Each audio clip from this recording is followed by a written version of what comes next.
Yo, what's going on, guys? How's everybody doing today? Hope you guys are having a wonderful week.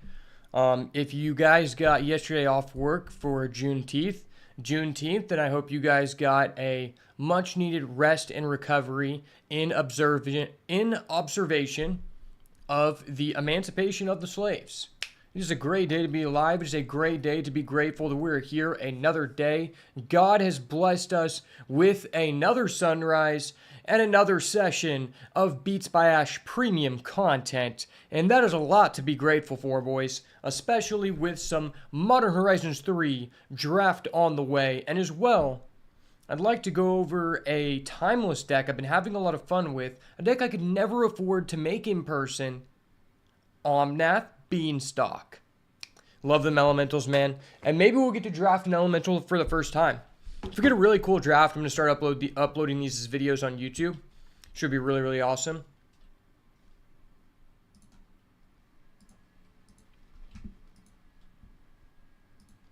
I'll go ahead and make sure everything's good to go. Oh yeah, let me pull up my stream avatars. I'm a dirty, dirty boy. I purchased gems. Don't look at me. You guys did this to me.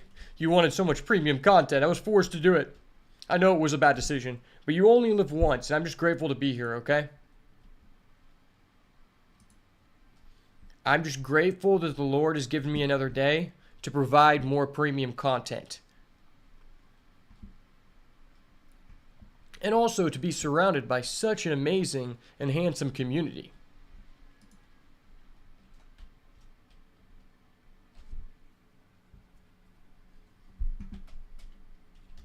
Hope you guys have been having an amazing week so far. My brother's coming down this weekend from the city, so super excited for that.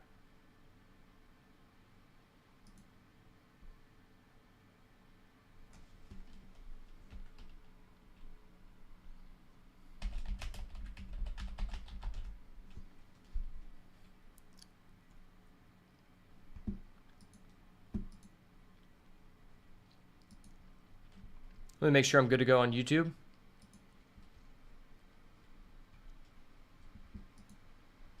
We are good to go on the tube, baby.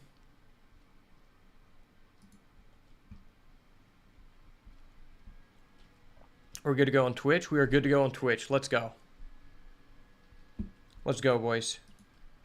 We're going to pop off in Modern Horizons 3. Shout out to my special people over on Rumble. I fucking love Rumble, man. Rumble is the future. That's all I'm saying. A place where I can be myself. And also, there aren't that many people in the gaming category, which is legit. I don't know if you guys have messed around with Timeless, but I just want to show off this deck. We'll probably play it after we do a draft. But I've got a couple decks I've been working on. Number one, I've got this Scam deck, which I have to say Scam is really fun. I'm not 100% solidified on this list, but I do like Deathrite Shaman, and I think this could just be the best deck in the format, specifically because we have access to Reanimate. Reanimate is literally banned in Modern, and this is a tier 1 deck in Modern, or at least it was the last time I checked. I don't know. We don't need any falsifying fact checkers in here. But this is a really fun deck. I've really liked this one Croxa. It's been very beneficial. And then we also got my favorite deck currently right now. I've been having so much fun in Constructed, which I normally don't enjoy Constructed, but I love this deck. Specifically because we get to use my main man, Uro Titan. I will say, I've been pretty dog shit throughout my history of playing Magic the Gathering, but there was a time when Yi Lati Beats by Ash actually popped off in Magic, and it was when this card first came out in, what is this set called? I forgot what this was called. So this is like the Old Gods or something. I forgot what this plane is called, but when these came out, I remember I was literally cooking with a Simic standard deck where I played 4 Uro. I played like Ugin as my finisher. I had 4 Ugin. I also played Narset, part of the Veils, and it was just like an actually working, living, and breathing ramp strategy. And I was just so proud to say that I could make that work. Also, I've been really enjoying this card in the deck. This is a card that, like, Paper Magic doesn't have access to. And I think these are the cards that really tend to, like, separate a good deck builder and a not a good deck builder. because people don't really understand the value of alchemy cards to the same extent as they do paper, because you don't get to see them played as much, right? And this card is amazing because, like, in a lot of situations, if your opponent has a Ragavan on field, you just get rid of the Ragavan, they literally get nothing. Sometimes you go against a matchup where they're playing, like, all spells, they don't even get a creature. So it's pretty awesome.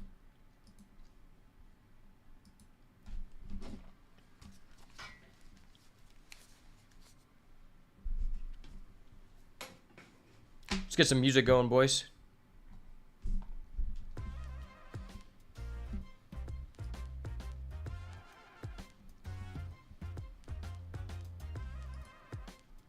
Honestly, I might be tempted to hop into this.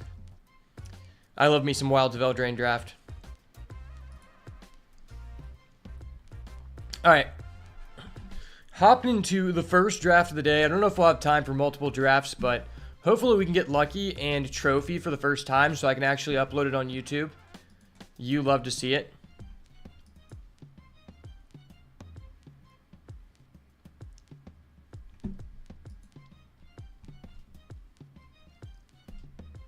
Honestly, as of recently, my main goal is to start out in red because I feel like red leaves you the most open to your optionality of what you can play. Now, yesterday we had a pretty good green-black deck.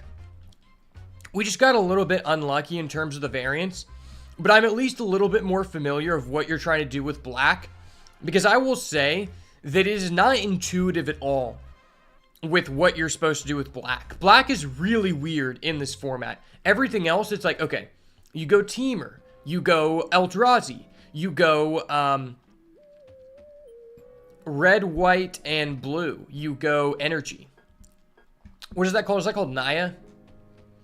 I think that's what it is. Naya Energy. Yeah, you go Energy Eldrazi, and then black is just like, you go black if other people at the table forced you to go black, or you opened Broken Bomb Rare. Like, if you open Crabomination, or, like, Ophimancer, or, like, Grief, or, like, Emperor of Bones, like, that's when you go black. Or if you go the Poison Dart Frog. Poison Dart Frog has been gassed so far, at least from what I've seen with other people. Personally, I've not gotten to use it yet, but I'm excited to try it out. I think there's a lot of cooking to do with black, but it's not the same payout as, like, going black in Lost Caverns was like you're cooking, because there was, like, a high ceiling on it. In this, I feel like if anyone, like, takes black cards, or they're just, like, you get into some pods where other people aren't picking black, but the good black cards were not opened in any packs. So then you're just in a really bad situation because you know black's open, but you didn't end up with any of the cards that make it work. Whereas in Lost Caverns, if you went black and you use the mill strategy, where you're just, like, doing stuff in the graveyard, it was just gas. Let's be real. You were just cooking. You were literally just cooking.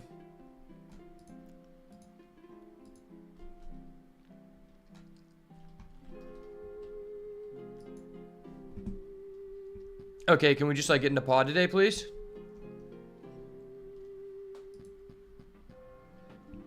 By the way, if you're over on YouTube and you want to get an avatar on the screen, you can use !avatars and you can select what character you want to be. Obviously, I'm going Jinbei, the second son of the sea, because I'm a Jit. They call me John, aka Jinbei the Jit, for a reason. Alright, I believe, boys. Show me the energy, baby. Show me the energy payoffs. This is what the people are here to see, baby. This is what the people are here to see, baby. Let's go. Give me that juicy, juicy energy trophy for being a good boy. Okay, our rare is Pearl Medallion. I haven't really seen anyone take advantage of these medallions. At first glance, the thing that really jumps out to me here is the Amped Raptor. I think that is a top 5 uncommon in the set. Might be Red's best uncommon. The card is just really, really strong. I mean, other than Fury or Layla the Blade Forged, that is the highest win rate red card to my knowledge. Or Galvanic Discharge, but that's not really like a cornerstone. That's just a card you want in any deck. This guy, I haven't really seen anyone really use it, to be honest. Other than that, I'm clocking this Glimpse the Impossible.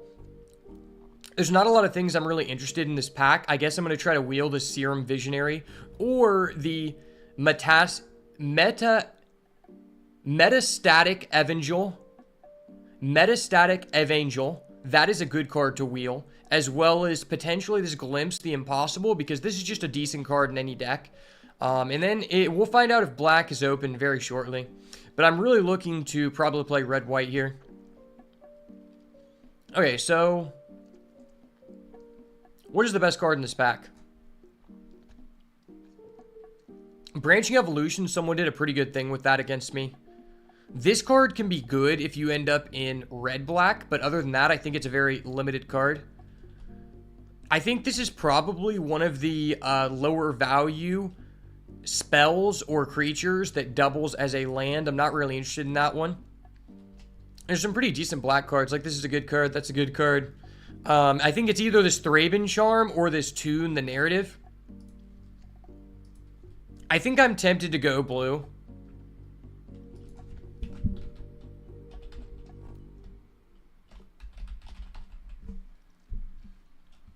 I think I just like blue more than I do white.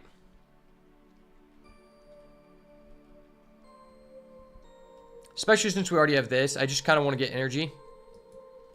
This is a good card, though. I just don't think this is a good card in red-black. Okay,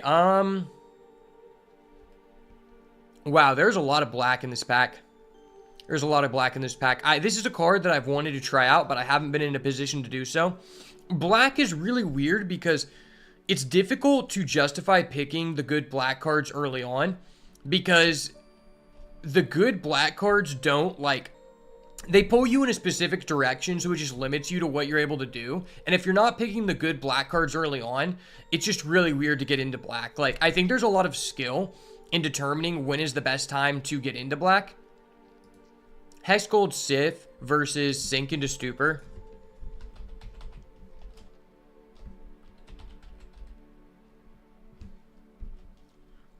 I know this seems kind of bad to take a white card, but I think a creature just is really important in this archetype in order to do well, so I think I'm going to go with the white card here.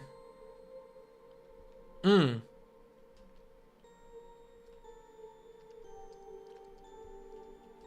is a pretty good card. We might be cut off from red here. I like this card a lot, to be honest.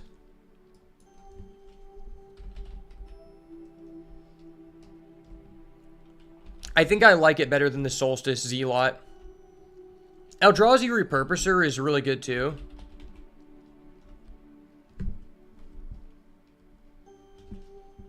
I think this is just the card that's most likely to be played in our deck. This is a decent card, but that usually wheels. This is one of the MDFCs that I'm actually willing to pick relatively early, because I feel like it's just a pretty good card. Ooh, okay. Big payoff here for picking up the blue. Looks like we're leaning more blue than we are white, but we could splash. I think I'm going to go with the Izzet Generatorium. I think this card is just really important in red-blue because it gives you like a solid win condition. So far in my experience, this card performs very well when you also have access to the 1 blue and 3 colorless wagon. This card is decent, not really what our deck's trying to do.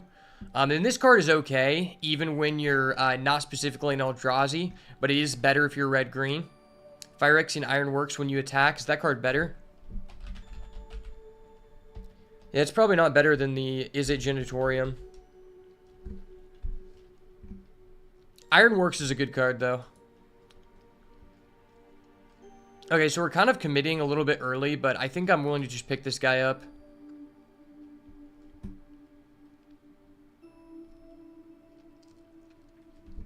Maybe I should have taken the Ironworks. That might have been a blunder. It's just the thing is, I haven't really played with Ironworks. I've heard good things about it. But I have played with the Generatorium, and it's been really, really strong. Even though it is a dual color card, we're starting off with an MDFC. And that Ironworks card is Soul Red, which is pretty good. So maybe it was a bad decision, but we'll have to see. I think the cards are very similar in value. The Serum Visionary is just a decent card in any strategy. The one thing I've been messing up with in my recent drafts is I haven't been taking enough creatures to where sometimes I end up with a powerful aggro deck, but I have limited amounts of creatures and it ends up not performing. Deal 2 damage to any target. I think that's a decent card. This card is pretty mid, right?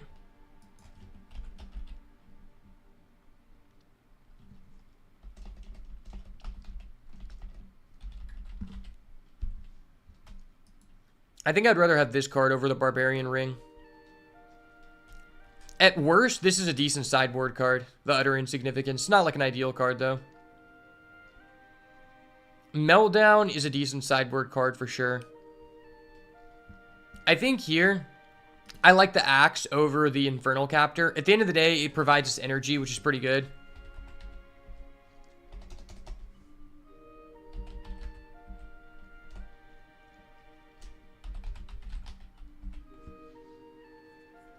Infernal Captor is mainly good when you're playing red-black. This card gets a lot better when you are a dedicated energy deck. Okay, so it looks like no one is wanting to take the green-black Onslaught here. You got the Mog Mob, which is like a decent card if we end up being like mainly red. It's the card out of these that I think we're most likely to actually potentially put in our deck. This guy's okay, but you typically like see him at the end of the pack anyway. Or I could go with the Polluted Delta. I think I'll just get the Polluted Delta. I don't think I'm going to miss the Mog Boss. Well, I'm not really in a good position to play black. But I do have a fetch already. And I've got some decent red cards. Like I could put this in the Axe in the deck maybe. Dreadmobile over Retrofitted Transmigrant? Probably.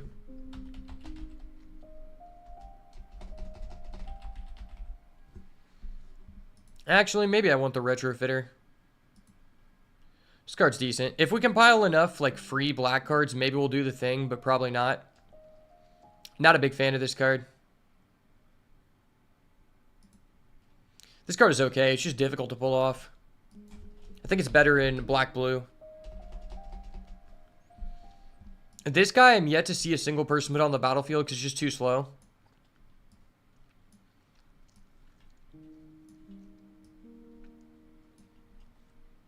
Okay. Very weird start for us. But we do have some energy synergies that are kind of pulling us in that direction. Alright, what am I noticing first in this pack? I think the best card in here is probably the Repurposer or the Rhino. What does this do? That's a pretty decent card. Arena of Glory.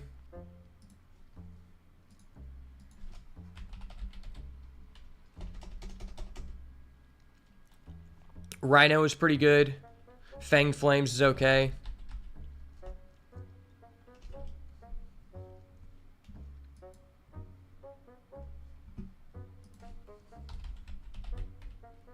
Hex Gold Slith is also pretty good.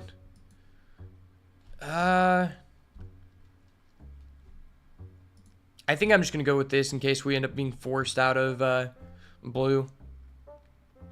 Ooh, okay, we're not being forced out of blue. That's so tough. I really want the wagon, but this card's so good.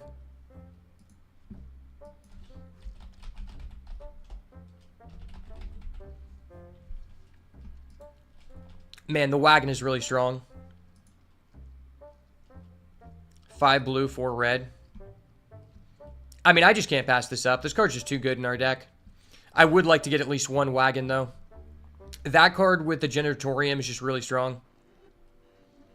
There's a lot of cards we could wheel here. We could wheel this guy, that guy, this card. Maybe even that card. Like, there's a lot of cards I'm willing to play from that pack. Okay, well, that's just another discharge. Double discharge? That's what you like to see, baby. Got another Polluted Delta. I don't think I really want another one of those. Nor do I even really want to play the first one at this point. I don't even really want to play this card. I'm just going to put it over here.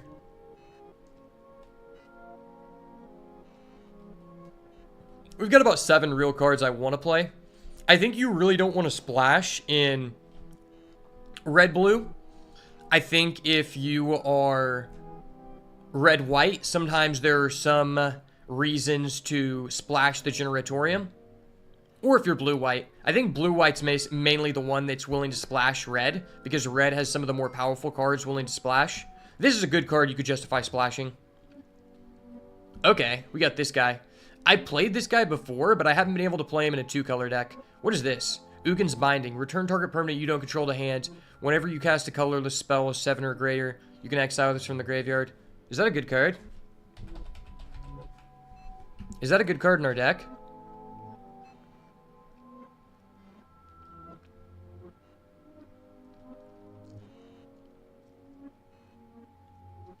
Yeah, we probably just don't play this. If we were playing Eldrazi, that card would be insane. But I gotta go with my man, the Superconductor. The red-blue energy dream, baby. Okay, what do we got here? So we've got a Brain Surge, which could be pretty nice in this deck. Fanged Flames is decent. Sink into Stupper. I mean, we do have a Fetch, which is decent with this card.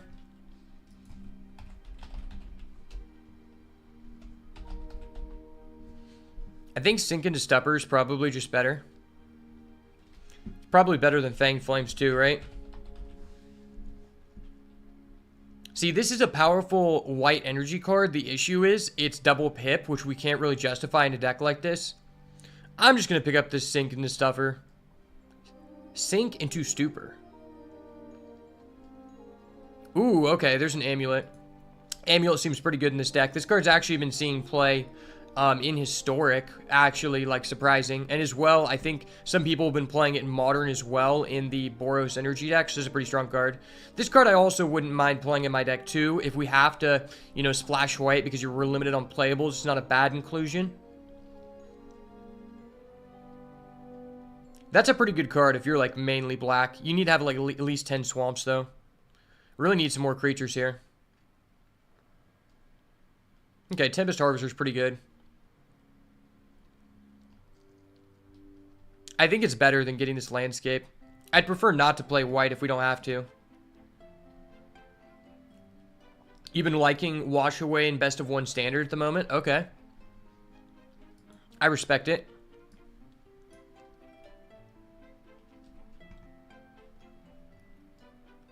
Flare of Fortitude. That's an interesting card. I haven't seen a good use for it yet, though. If we end up playing 3 colors, this probably goes in. I'd prefer not to play this card.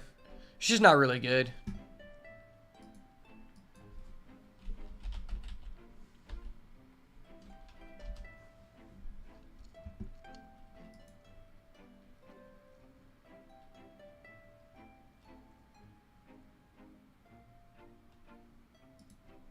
I think I'd rather have this over that guy.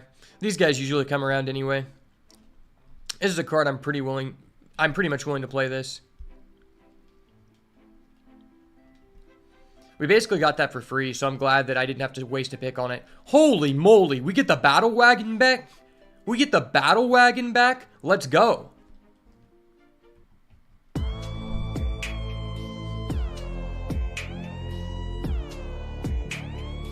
Battle Wagon time, baby. Let's go.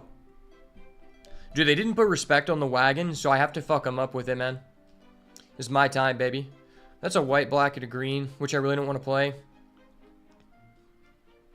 This isn't really good in our deck, and I'm not playing black. Ooh, okay, we finally get one of these guys. This guy's a decent curve topper, I'll say. It gives you some reach in the deck, and it's like a decent, like, late game play, right? I probably wouldn't ever play more than one of these, though. This guy I'm just not a big fan of. You really have to be dedicated artifacts. As well, I've never played the Junk Diver.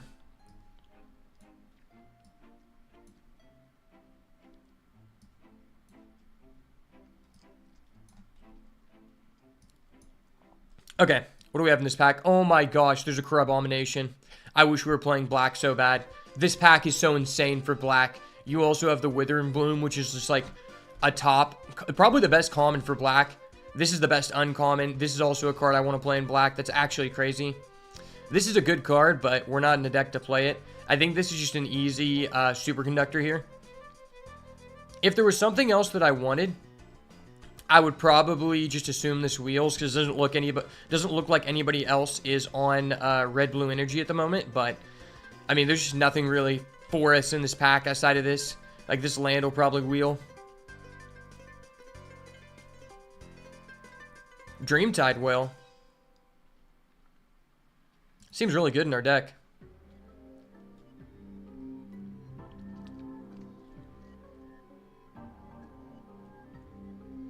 I've seen this card do good work. I think I'm willing to take it here.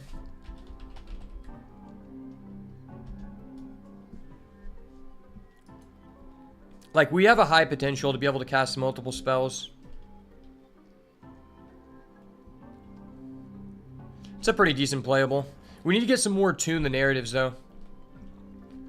Ah, that's a Tune the Narrative. I'm giving that up. That sucks. But I think this card's just too good.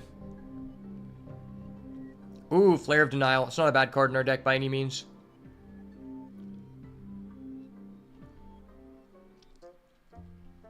I think I'm down for a Flare of Denial.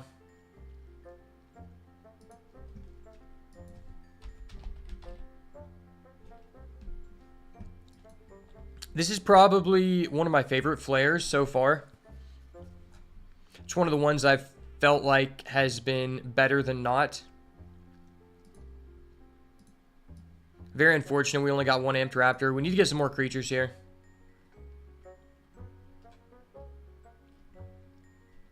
Probably this Charge Bug. Oh my gosh. Black is just so insane. If we started out black, we would have been so rewarded, to be honest. I think I like this card better than this. Like, we don't have a lot of draw engines. This card is best in blue-black if you look at the win rate.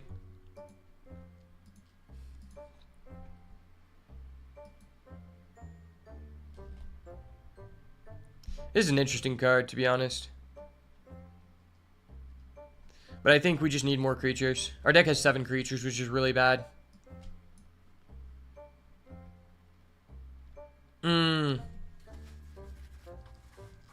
Pinnacle Monk versus Aether Spike. I think this is a Pinnacle Monk angle.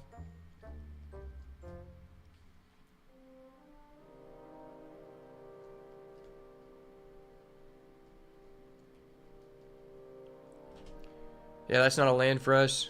I guess we just want this Pinnacle Monk. We have like a decent amount of instant sorceries. 6 instants. That's pretty good. I mean, we have 2 Galvanic Discharge. I think that's just worth on its own.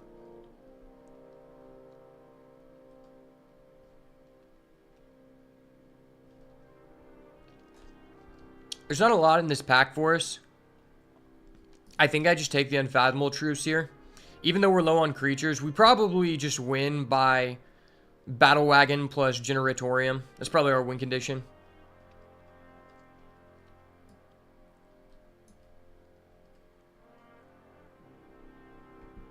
What is this? Yeah, it's unplayable. Ooh, okay, there's another creature. Let's go. This guy I haven't really seen to be very good. That is a good land for us, but I think we just need creatures more.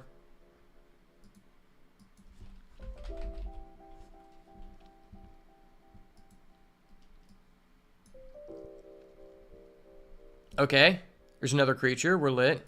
I would like to get a second one of these guys just because our deck is really light on creatures, but this guy's just too good.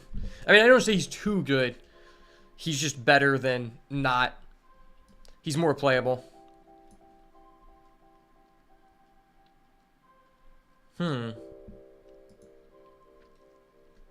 With only 11 creatures, I don't know that there's enough justification for 2 of these. I think it's just this.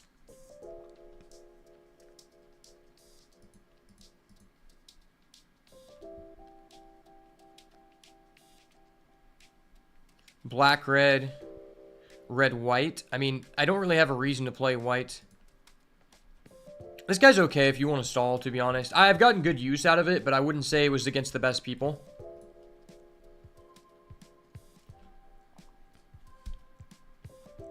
I don't really have a way to kick this, but that's decent. Our deck isn't really aggressive enough to take advantage of that.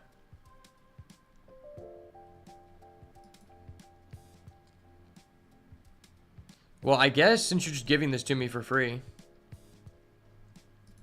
The rare for the collection, okay. Nice, nice. Okay, overall, not the best energy deck I've had so far.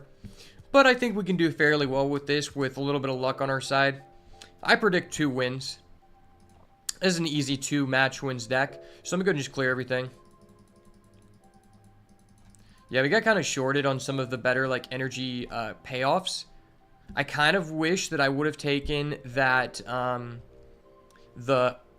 would have taken that Ironworks. Ironworks would have been a great payoff for this deck, but I guess we just have to use the Generatorium plus the Battle Wagon and just hope our opponent doesn't have, like, artifact removal.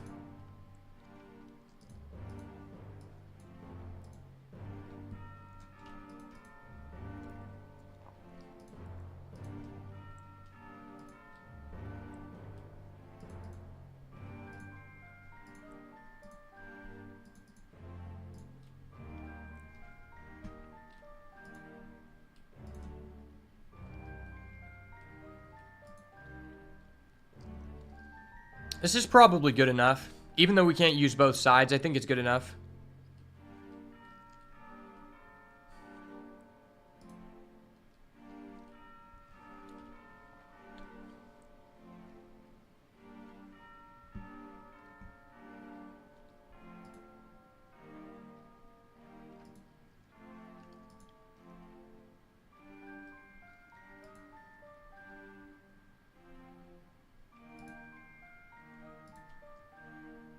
I might put this in just because our removal is kind of weak.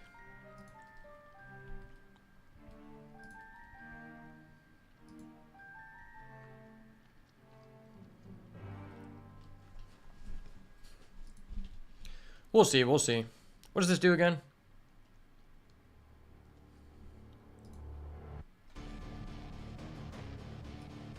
Alright, where are our lands?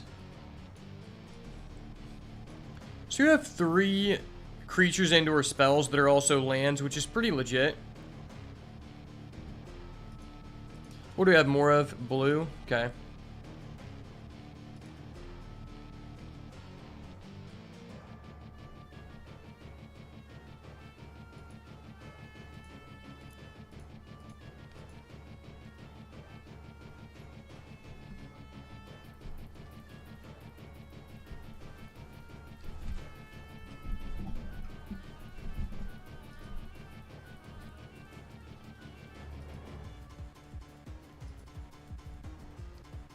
So we have... Yeah, this doesn't even work in our deck. 6. So that's 9 red sources. And then 10 blue sources. Okay, that seems pretty legit.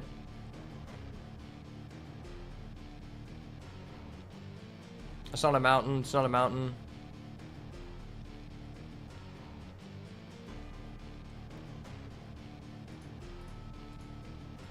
I think I'm willing to throw that in there.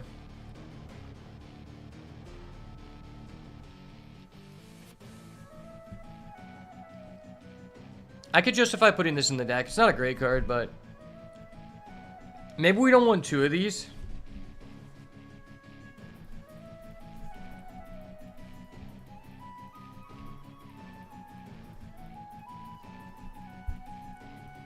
How does this Grandeur ability activate? Do I have to discard this from hand? Yeah, I think you have to have it on the field to use that ability. I mean, I guess it stops redundancy. I could be convinced to remove this, but our deck's kind of slow. I don't know. This card just doesn't really speak out to me.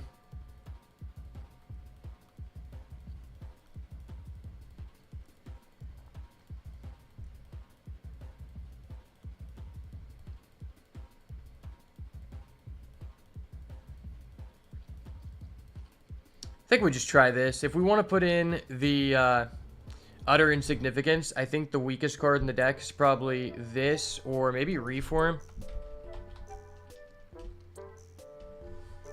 We don't really have any synergies for this, but it is just a guy, right? It's like it's just a guy that protects. Our deck isn't that fast.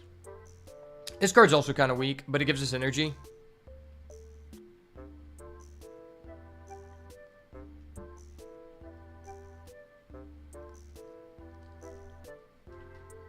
I think this is fine. Let's try it.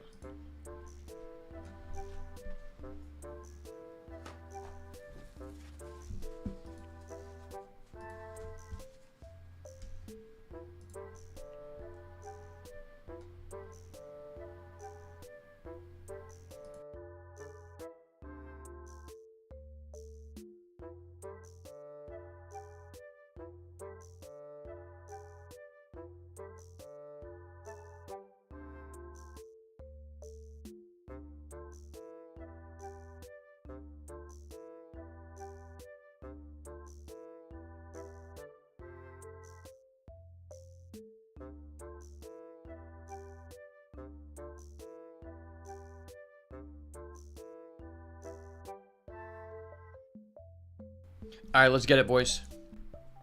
All right, we're just going to draw Amped Raptor on 2 every single game and just win that way. There's like no other ways we can win the deck besides our wagon and our generatorium, but that's fine.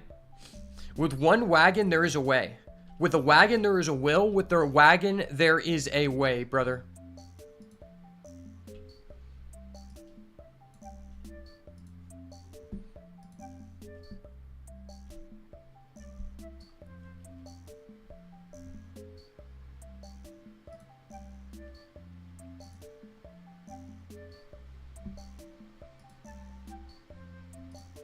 Okay, one lander, but we draw, and we're on the draw. I mean, this is kind of greedy, but we do have the generatorium into the superconductor, which is very strong.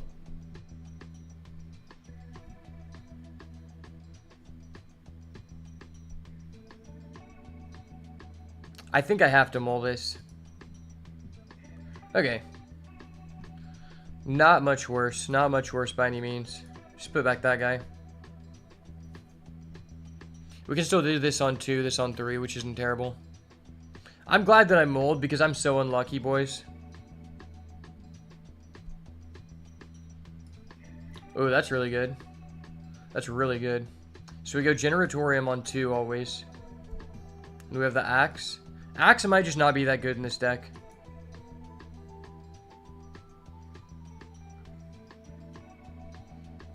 I don't think there's a reason to play this on 3, is there? It pressures him for a lot of damage, which would make it easier for him to die. Holy, okay, that's amazing. That's amazing. Yeah, we're going to wait until we build up our energy before we do that. We're going to wait till we build up our energy for sure, right?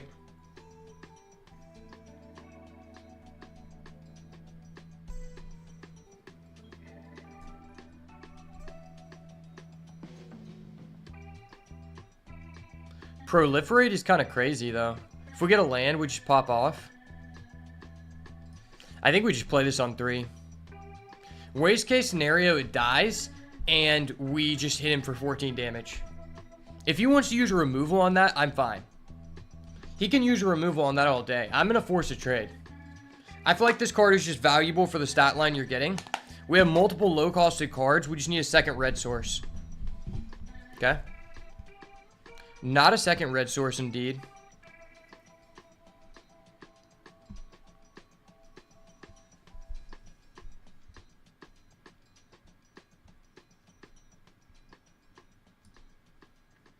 Kind of just want to play this. All right, let's go in. Big whammies. 3 mana, deal 7 damage. Okay. What if we flash this in? That's not worth, right?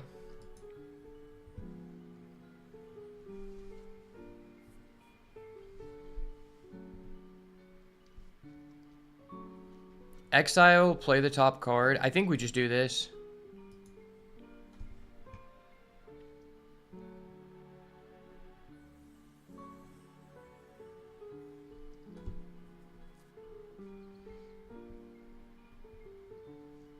Maybe I should have tapped this. Try to find a land.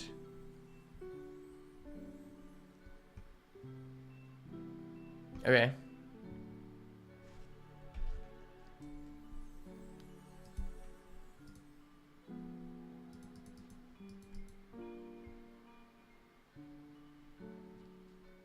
No, why? I needed a red so bad. Papa needed a red.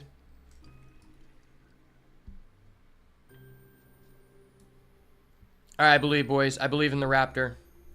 It's Raptor time. What is this? Okay. I like this guy. I was just playing this guy. That's doted. That was goated as fuck. Okay. Is it this or this? Probably this. I mean, that is a flyer, but at the end of the day, this is like, he can modify this. We're getting in for 4, and then we just deal with this on the ground. I think I like getting rid of this.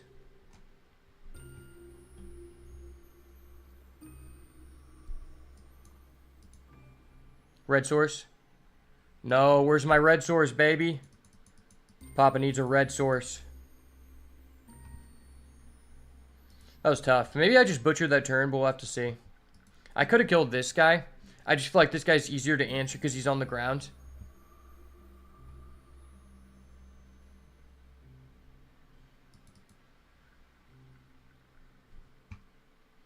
I didn't realize we were going to get to draw off that, which was huge.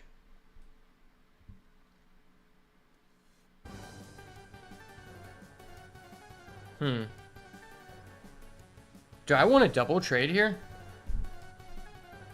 If I don't, he's just getting in for lifelink.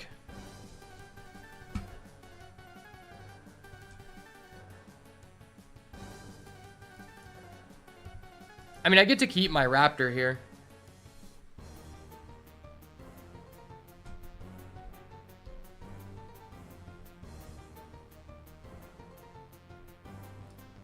That's pretty good.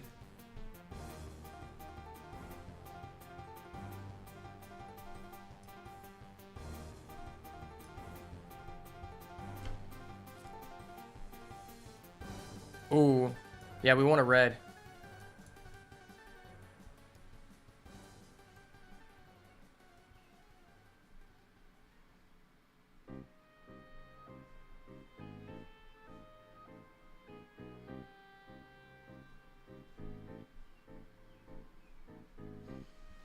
So that's 3, and that's 4, that's 7. I let him attack, and he gets a 1-1 counter. Do I really even care about that? Probably not.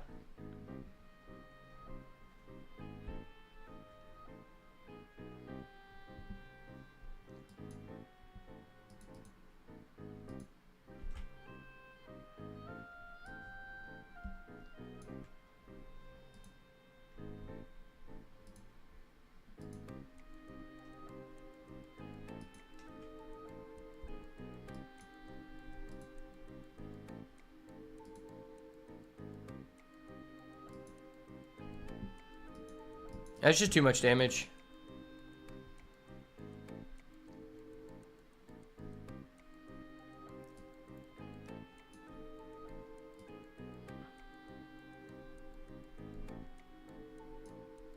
Yeah, there's no reason to just pay 4 energy. That'd be stupid.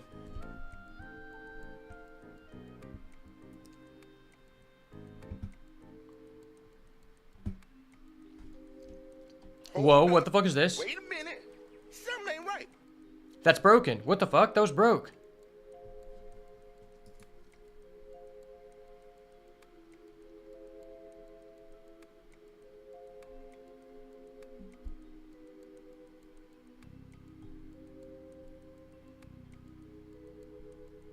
Holy shit, that's unfair.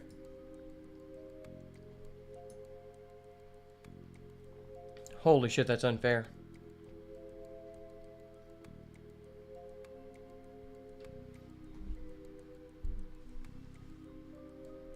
And that has flying.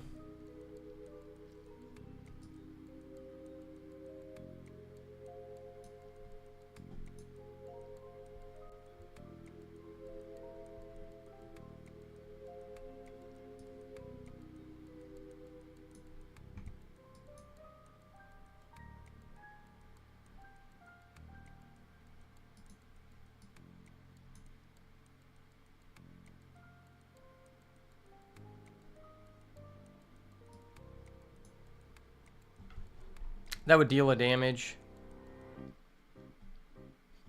But then I'm not playing this.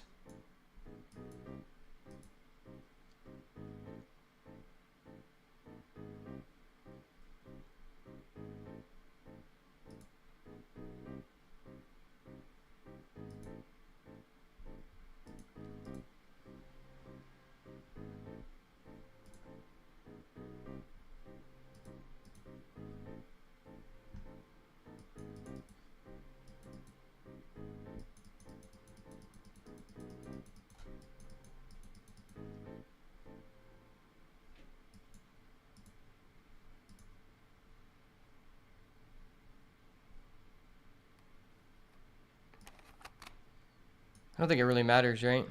He first strikes. Yeah, there's no reason to do that.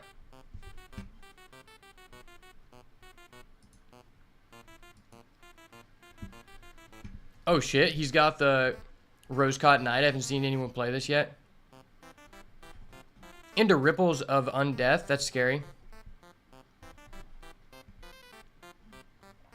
Okay, so he's attacking for 12.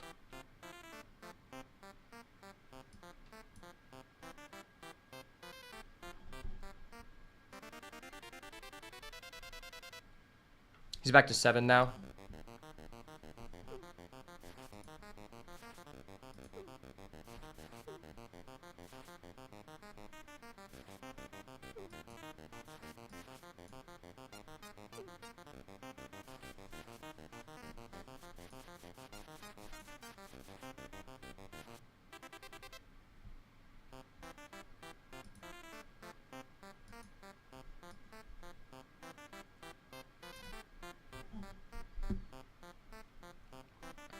Yeah, so I think we do this.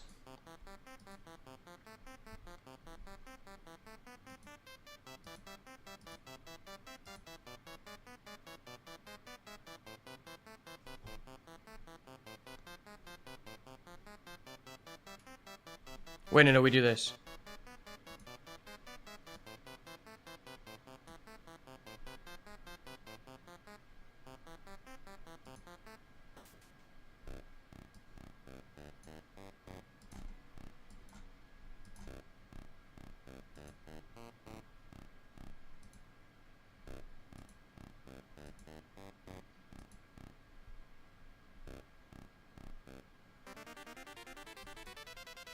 Okay, I'm comboing. I'm comboing.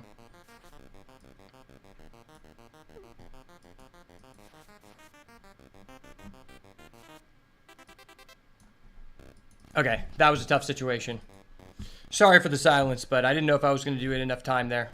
Yeah, that was really difficult. Do I want this utter insignificance?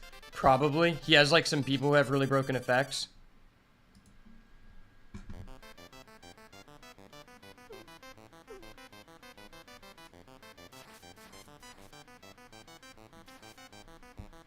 Let's take this out. We don't really need a counter. We're on the draw here.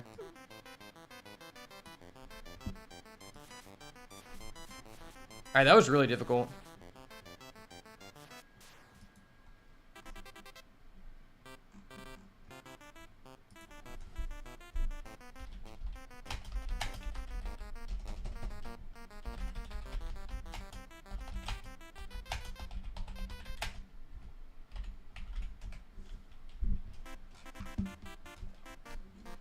Yeah, this guy's deck's really good. I don't know if we deserve to win that game, but I'm just the better player, baby. Okay. This hand isn't ideal, but at the same time, we have a Galvanic Discharge into the Superconductor. I think I'm willing to keep it.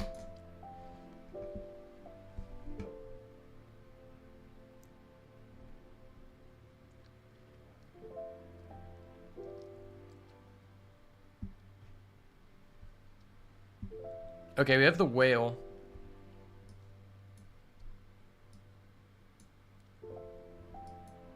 I could have held off on this until next turn. Just to see if we get a red. But now if we top deck a 2-drop, we can play it. Okay, no, we just have Superconductors. Good thing this card is not a legendary. I don't know why, but I'm just so used to, in like most standard draft sets, all of the gold cards just being legendary.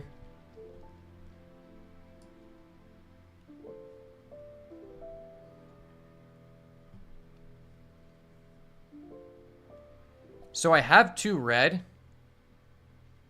I think legitimately here, I can afford to just drop this guy down.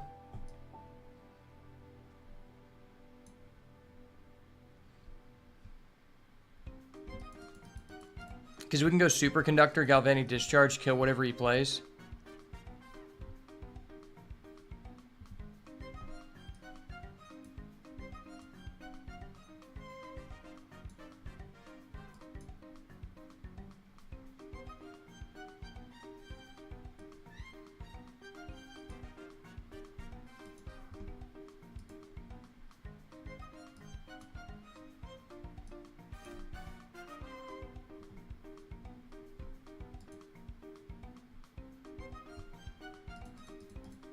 Kill that guy. Swing in for 7. That's nice. Oh, yeah, that's nice, baby. Oh, yeah, he's just going to give it to us. Fuck yeah. Let's go, baby.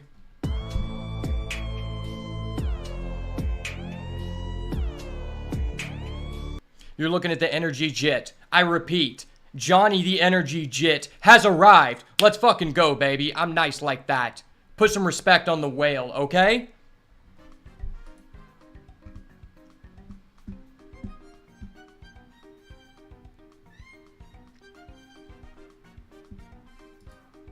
That was actually really high stress.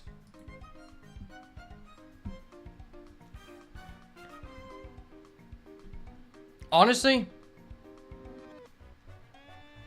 I kind of want to take this out. Well, actually, we're kind of an aggressive deck. I think I just take this out.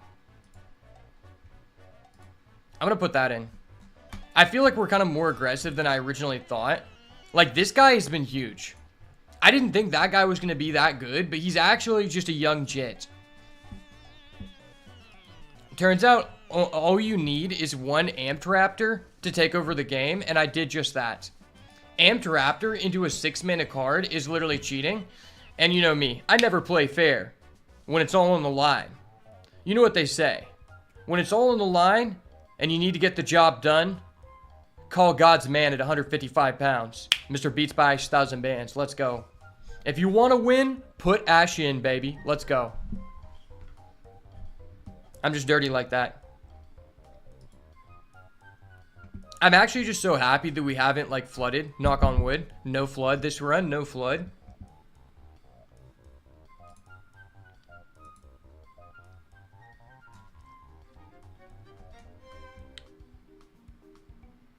I'm on my way to my first trophy in Modern Horizons 3. And if you get in my way, I can no longer guarantee your safety. Alright, this hand's actually so much better going second. Because now we can just play 2 lands. This card might be my favorite MDFC.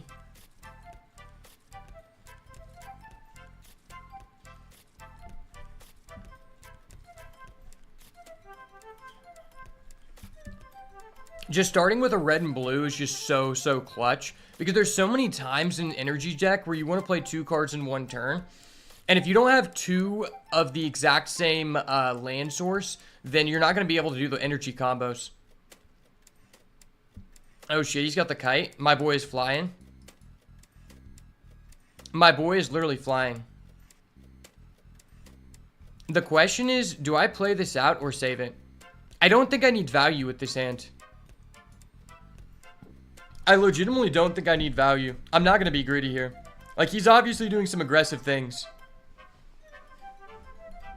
Oh yeah, he's doing some aggressive things as fuck.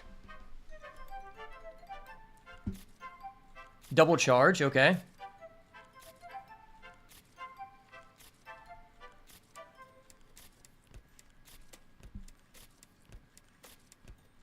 So if we just play this, he's going to be able to attack with that, buff his guy, and just let it die.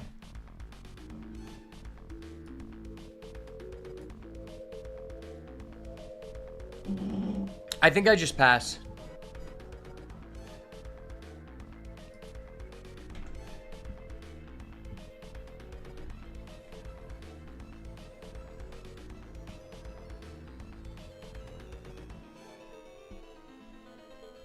If he tries to go to combat, I'm just going to have to tell him no. You weren't meant to win this game, brother.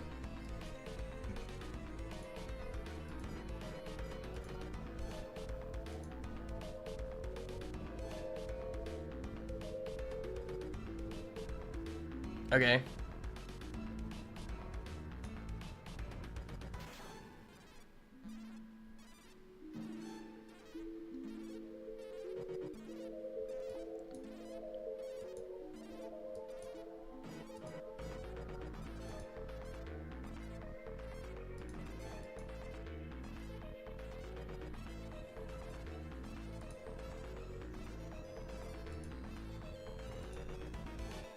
Sorry, I have double galvanic discharge. I'm just good like that. It pays to be this good, baby. Let's go. I fucking knew it. Oh. Okay.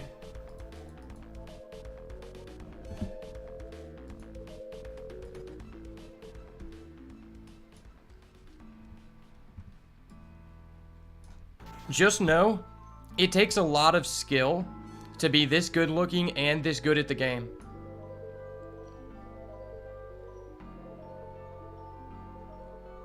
Alright, don't worry about me. I just have 6 energy and a battle wagon on the way. Big wagon plays incoming. Don't worry about me, bro. I'm gonna be just fine. I've got the hippo on my side. Hippo is only rivaled by the true star of this game, Oko. Okay, that's pretty busted. I kind of wish I had my galvanic discharge. What is happening? Why is my opponent doing this?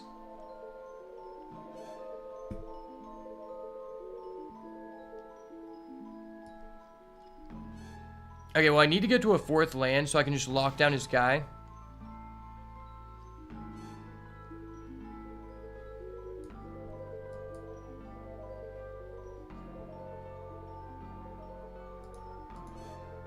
We hit a land. No, we needed to hit a land so bad. Don't do this to me. I don't want to go out this way. This card is so good. The fact that you exile it until you exile another card is insane because you don't have to play it immediately. So it means there's no reason not to just do this. Holy shit, that's scary. I need a galvanic discharge back. I want to take it back. I mean, at the end of the day, he had 2 equips, so I had to respond at some point. Oh, he's just going all in? He's kind of disrespectful. Well, I basically have to do this. I need to find a 4th land so I can start tapping his guy.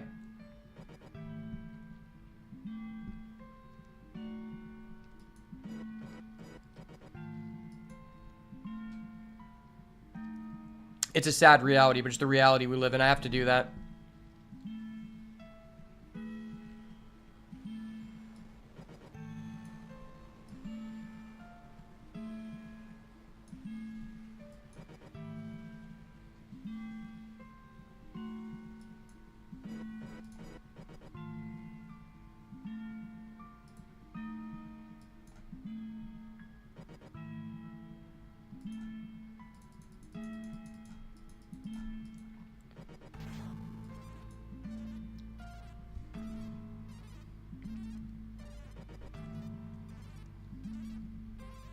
Alright, that's scary.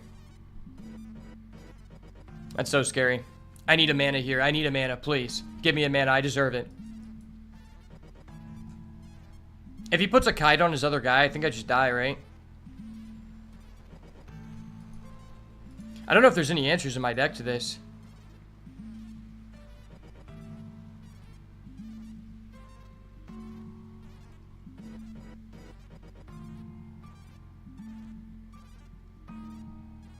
He's double kite.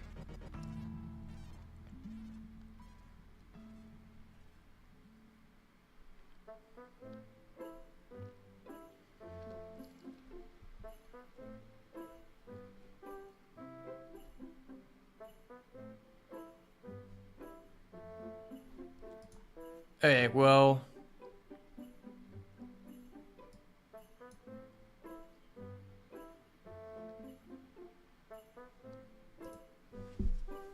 I think we're just cooked, right?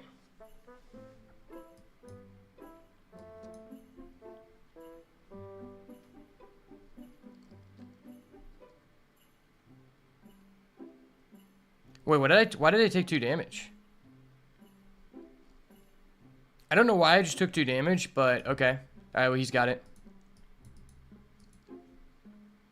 Tapping for fun.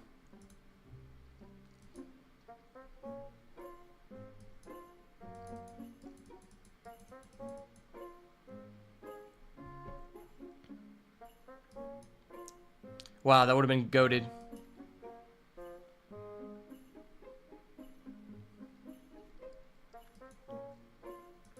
Unfortunate. There's nothing I can do. Maybe I want this flare. How many blue creatures do I have? 1, 2, 3, 4.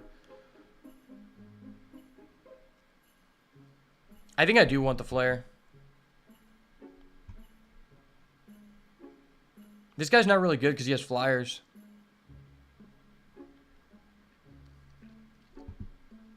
Yeah, we just keep as is. Our deck is just kind of limited on removal, which makes us bad against aggro. Alright. Papa needs a broken hand here.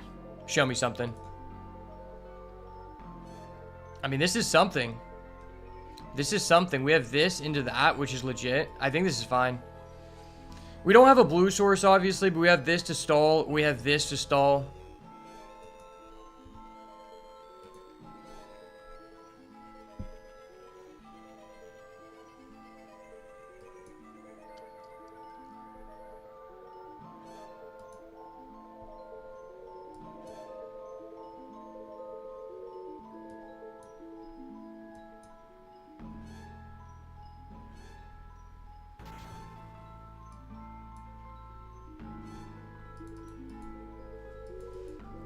If he plays something bigger than 3 attack, or 3 defense, I guess we could Galvanic Discharge for 5, but this also gives us energy, so. Okay, he's going with that guy, sure.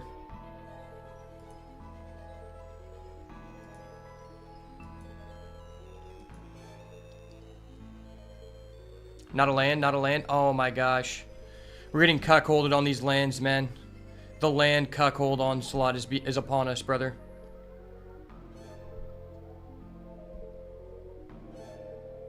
I think, honestly, what we do here is we go Galvanic Discharge.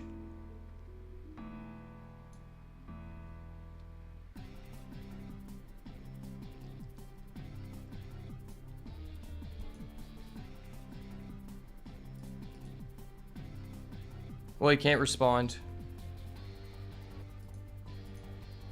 Tap this, try to get a land. Blue land, no. We needed a blue land so bad.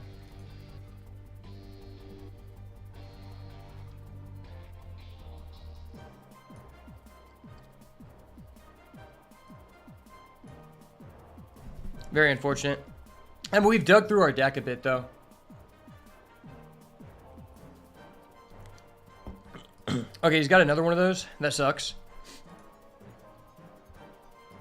This guy's kind of a hoss for that. I think I legitimately play Axe to get the 2 energy. Because if we don't draw a land here, we can tap this to get it. So I think it makes sense here.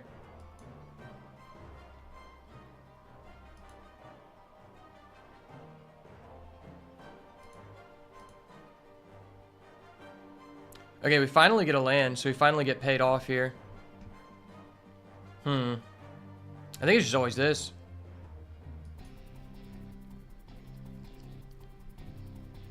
Not ideal, but we got there.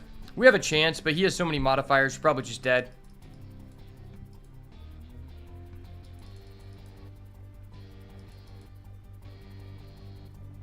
This card is so good in any energy deck. Like, this is one of the few cards where if I was actually, like, energy, but not in blue, so, like, red-white, I would actually splash it. Because it is both a payoff and one of the best ways to generate energy. And it's just a strong defensive card because crewing for a 6 health guy is really strong. Now, that was broken, though. I've been really up on this card, personally. I feel like it's pretty impactful. Like, most of the time, you're going to get something good, especially in red-white, because you get, like, back Amped Raptor. You have a lot of, like, ETB triggers. Yep. The counter onslaught begins. I see what you're doing there, buddy.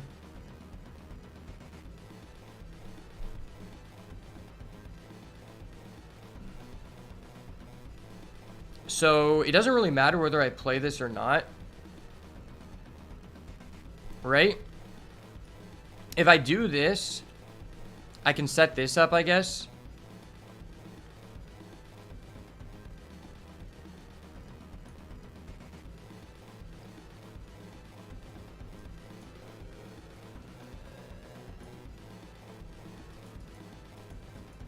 He can always pay for the first strike. I guess I could have done this guy and then paid the 3 to kill his guy. Maybe that was slightly better, but I don't know.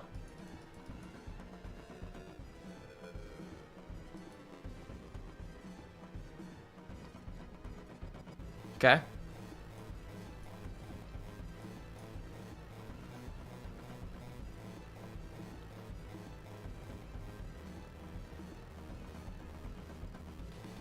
I can just tap his guy for 2, which is legit.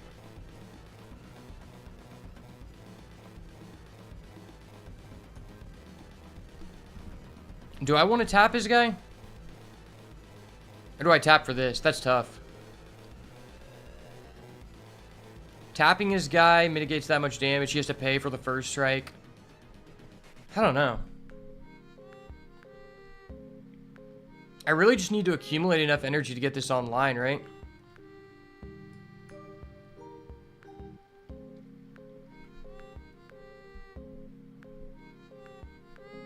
Because when we get to 4 energy, we can pay the energy to make this an artifact, which stops both of those guys, so I think that's legit.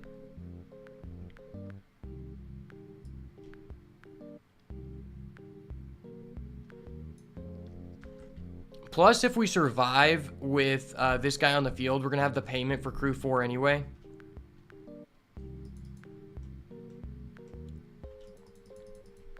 We need the generatorium. We need it really bad.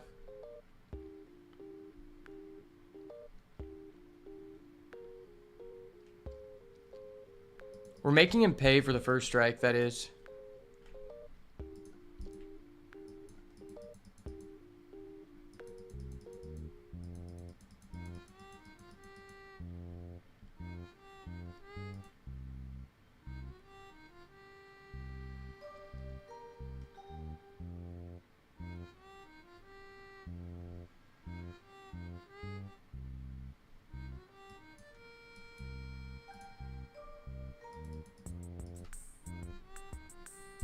He didn't pay for the first strike, which is interesting.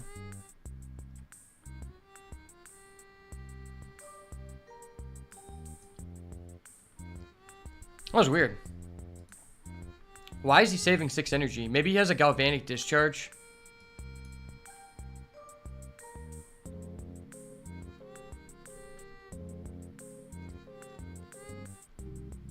Do I want to tap that? Probably not. I probably should keep the energy.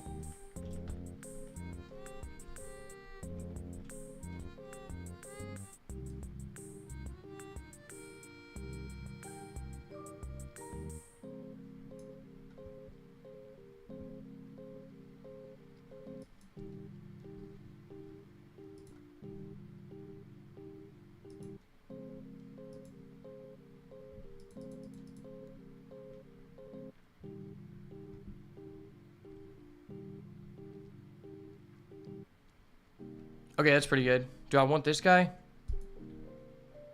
I mean, am I going to be able to play 2 spells in a turn?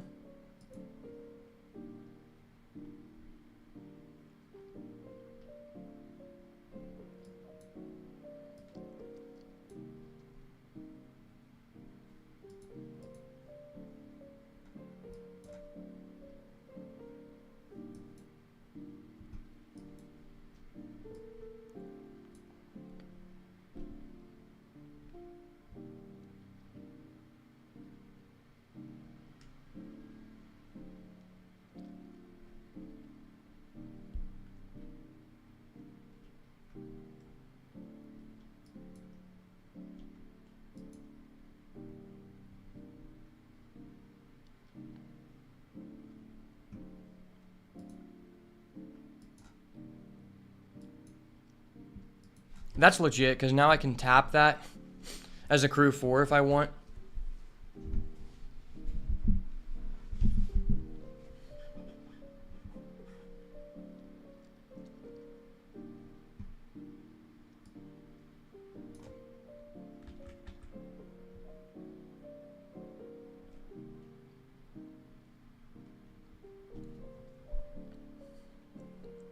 I'm tapping that. I have to tap it.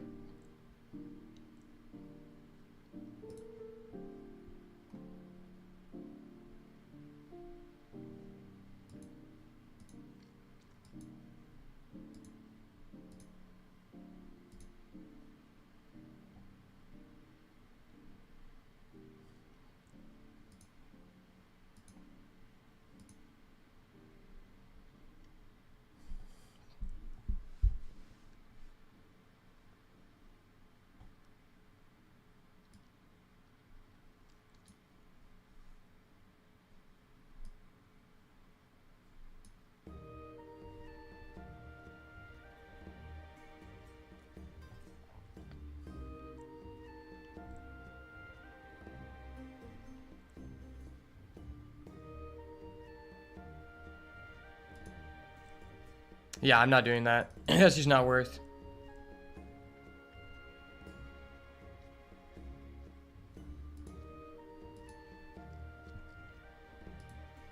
That's probably fine.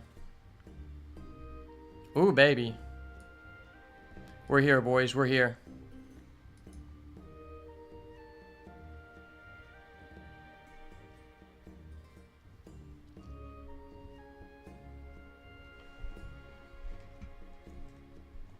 And I just tap this for energy.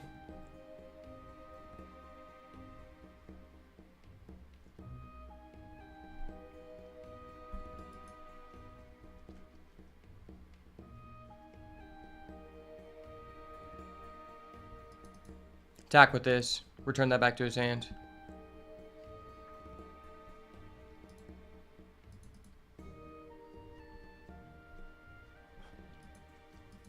We've got the battle wagon and the generator online. Let's go.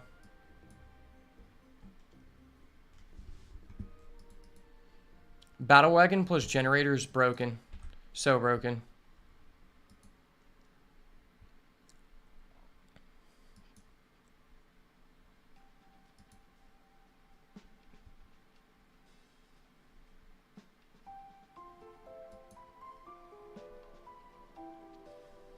He's not paying the energy for that. I'll give him some more energy. He seems kind of light on energy, so I want to give him a fair chance here.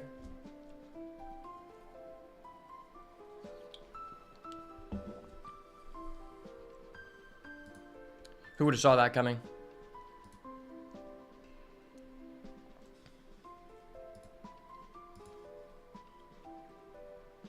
Back to 4 energy.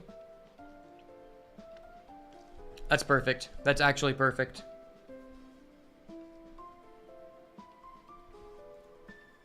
Because I can just draw.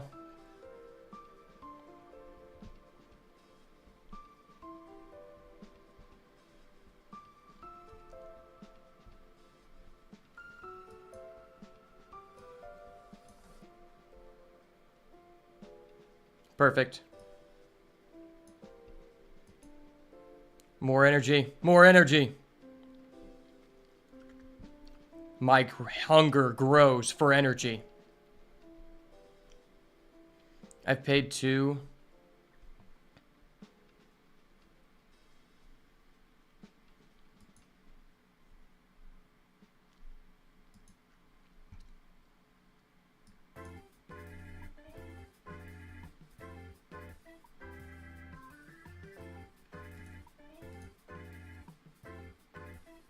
So much energy.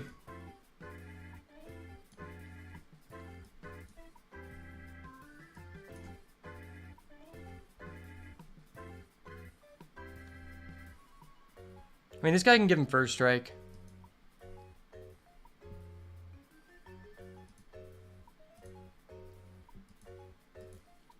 That's pretty good. I'm just kind of low on time. I'm getting better at playing faster, but it's a learning process. Man, the battle wagon plus the generator combo is just so dirty. We literally just drew 3 cards in that one turn. I'm basically playing the draw 3 cards in a turn deck without trying to do it. I just do it naturally because I'm good at the game. I'm surprised we actually won that game, but it turns out the generator plus the battle wagon is just bonkers. Just bonkers as fuck. I'll go to the bathroom.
Who would have known? It turns out that, like, every deck other than, like, red-white or maybe, like, black-red aggro is actually extremely skill-based and difficult to pilot perfectly in this format. Like, who would have known managing energy and mana at the same time is pretty fucking complicated. Okay, well, we have 5 lands in this hand. I don't really want to keep it. We technically have 6. I think I have to mull. Even though I like keeping the wagon just because it's so good, it stabilizes us, but we need an early drop to be able to play here. Dude, fuck. If we get to 2 mana, we can do so many things here. If he mulls to 6, I'll go to 5. If he doesn't, I'll greed and keep. Okay, he went to 6. Because he went to 6, I'm going to go to 5. I need a better hand than this. Alright, well, this isn't great, but I have to keep it. I actually just have to keep this. I mean, I think it's just this, maybe? Maybe it's a blue. We aren't doing anything with 3 blue anyway. We're doing this, but that's okay. It's probably just this. This at least stalls us. It's not, like, ideal, but the utter insignificance just slows our ability to die. It doesn't allow us to win, so... Okay, that's not a red source. I need a red source, baby. Papa needs a red source. I went to 5. Give me my reward for being a good player. I always mull there. Oh, no, he's starting off with a 2-drop. Why can't I have a red mana? I want to play my 2-drop. I've been a good boy, Santa. Trust. Just reward me with a 3rd land, please.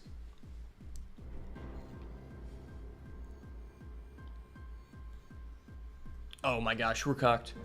We are cooked. This guy's cucking us. Dude, what the fuck? This guy's mull was literally insane. He has a perfect curve. I need a red mana or we just lose.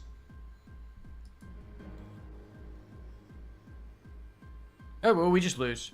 That really sucks. But I feel like I had to mull to 5 there. I think I just had to. I mean, we're just cooked. Even if I draw another mana source, I don't see us coming back here.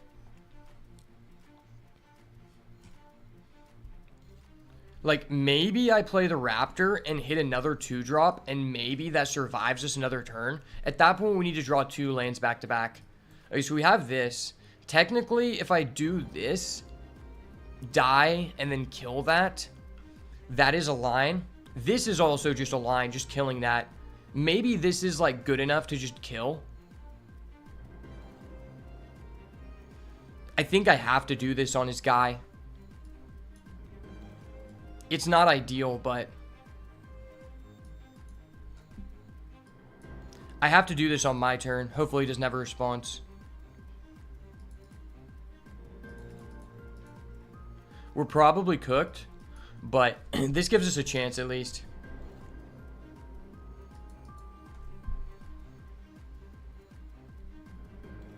He's drawing lands. That's good.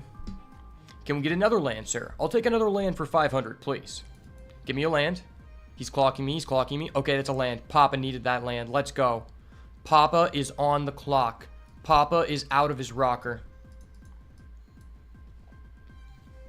Okay, worst case scenario, he removes this. We use it to ping his flyer, which slows down the clock ever so slightly. Now, if we get another mana, we can go Dreamtide into Amped Raptor, which would be crazy, especially if we're not required to use this. Okay, he's doing that.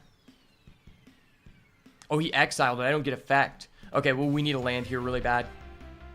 The fact this is only paying 1 energy to do that is broke. Or no, it's 2 energy. It is 2 energy. Okay. Well, I guess I can double spell here. And then I'm getting 5 energy, which gives us a good chance to use half of our deck. So I guess we just do this. Or I could just go Vanishing Whale. Vanishing Whale is probably pretty decent. I mean, he has Menace, though. He has Menace, but I think this is legit, right? It increases our energy. I think this is pretty good. At most, we take 3. So it makes the clock the same. It doesn't really matter.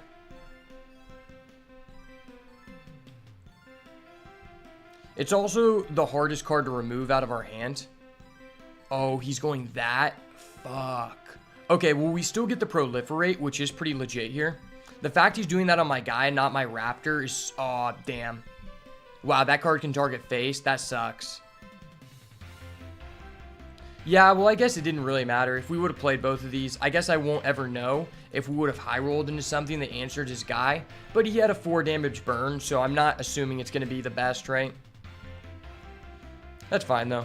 I predicted 2 wins. We're going to get 2 wins, trust. I think this deck is still pretty good. Amped Raptor is just such a powerhouse. And honestly, if there's anything that this run taught me, it's that I highly value the 6-mana 4/4 deal 4 damage guy much more than I did before. Now, I'm not saying that guy is insane, but he's definitely a card that I'm willing to put into most of my red decks. Even in red-white, I'm probably willing to play at least one. Like, he's a passable card, and you get him pretty late. Okay, well, this is just a legitimate hand. Superconductor has also been kind of, like, underperforming on the draw. There's so many effects that exile cards that they rarely allow you to actually use the ability. But if you're the one who's on the offensive, it can be very strong. Oh, he's actually exiling something? That's crazy. Oh, it's a Breaker of Creation. That's a broken combo, right? I've heard this card's been doing work in Constructed. So he gets to add 2 mana instead, which is crazy. TBH. Alright, this is going to be a rough one.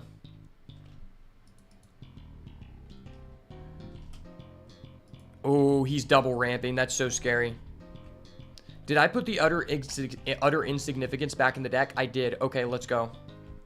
I did. Okay, we're legit here. We do this. We get our energy. We draw Amped Raptor every time. We did not draw Amped Raptor or Ripperonis. Okay, we didn't get that, but we do have this. This could be legit if he puts out, like, his breaker. That's, like, a decent answer to it until he gets, like, a removal on it. Because this card's not that difficult to remove.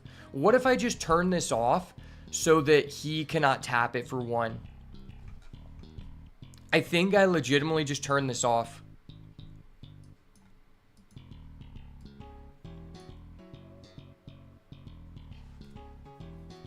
Because he's tapping for 4 here. The difference is just so much. Yeah, I feel like that turned off his play. From the way that he's playing. Is it this or is it this? That's a good question.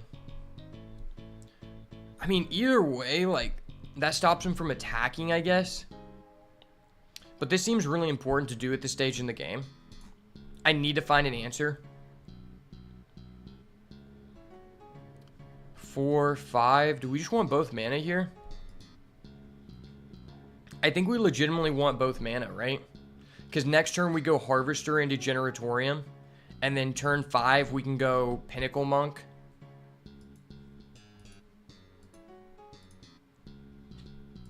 I think I just want both on top, honestly. It's not great, but it guarantees us a way to play the game. Plus, we have another Visionary if I just, like, feel like I need to find an answer.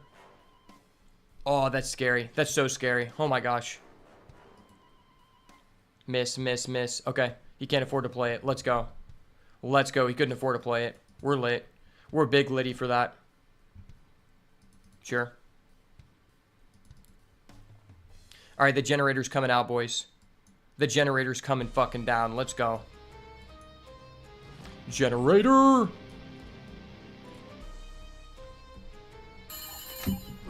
Hold on, I'm receiving a call. Good news, everyone. The generator is here. Let's go, baby. Obviously, no attack. I'm willing to let both of these die, to be honest. I don't really care about either of these. Pinnacle Monk gets us back to tune the narrative, which is actually pretty legit with our generator. It's gain 3, and then we have this guy.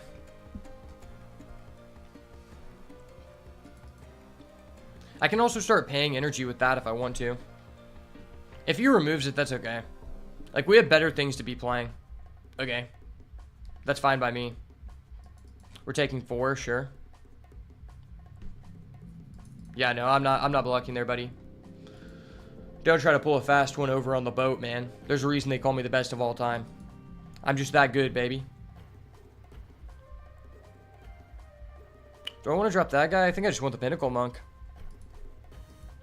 Add this back. We get 2/2/2s again. Then he's only crashing into us for 3.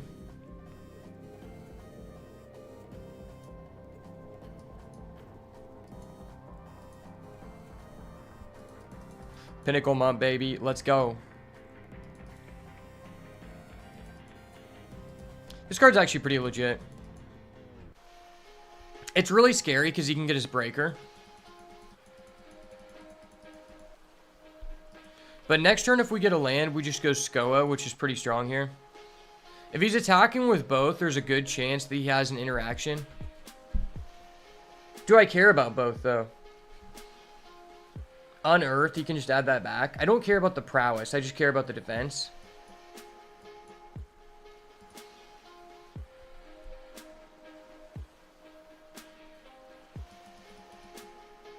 I mean, I'll do this all day.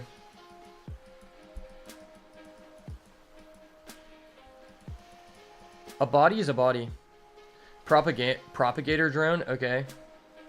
I don't really care about getting rid of this because it's unearthed. Ooh, that's a really nice draw. That's so nice. Creatures you tokens you control have evolved. Create a token. Okay. Well, I wish I wouldn't use my Pinnacle Monk to get this back, but that's okay.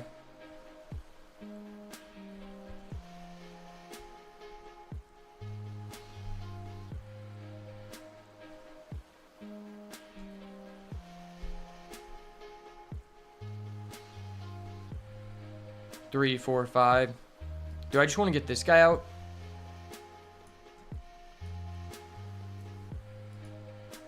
This gets us a land here every time. Not a land, it's a wagon. Wagon is pretty damn strong, though.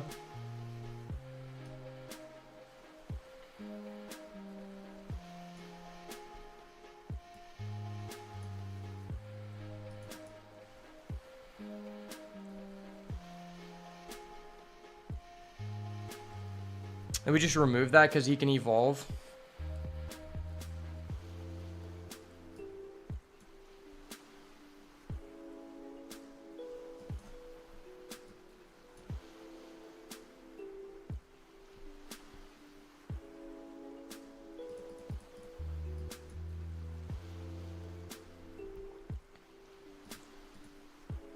I could have done it on his turn. But that at least stops him from doing that. And this is just a straight up draw too, which is legit. I mean, if he wants to trade, I can Superconductor for 2.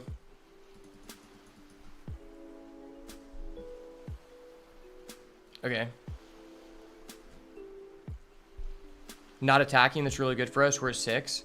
I can just go Skoa here.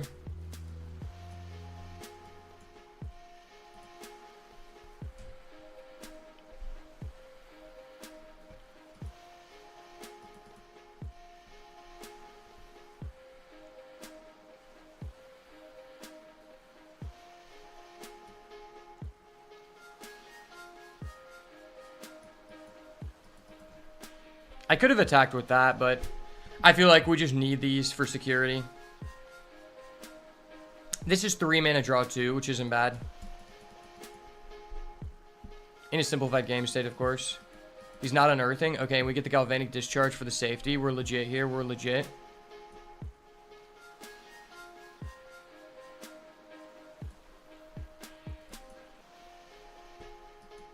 Get the Prowess. The Prowess is so legit here. And then we have this. Could just tap for 3 and draw a card.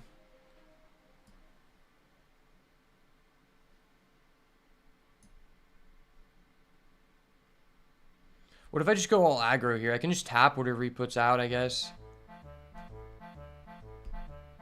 That's 9 damage. It is a lot.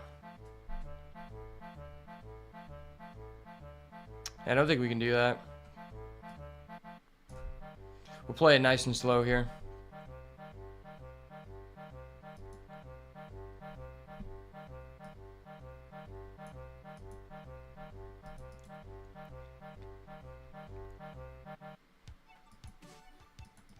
Okay.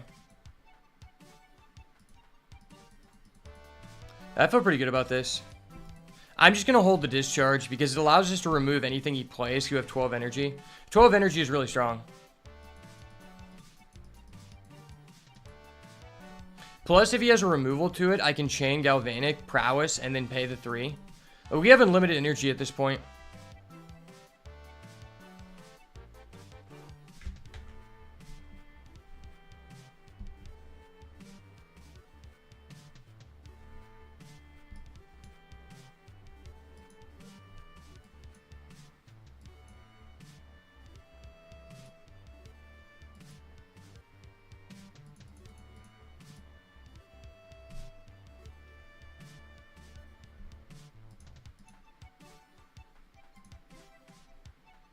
Oh, that's so good.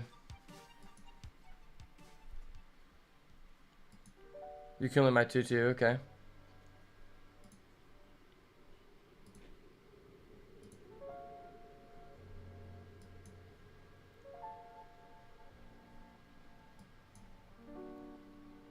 Oh, that's so good.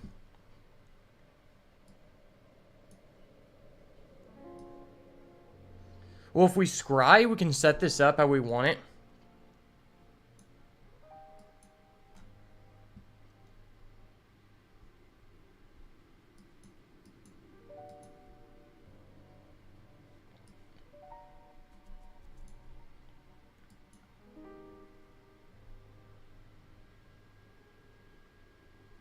Fuck yeah, we're putting that out.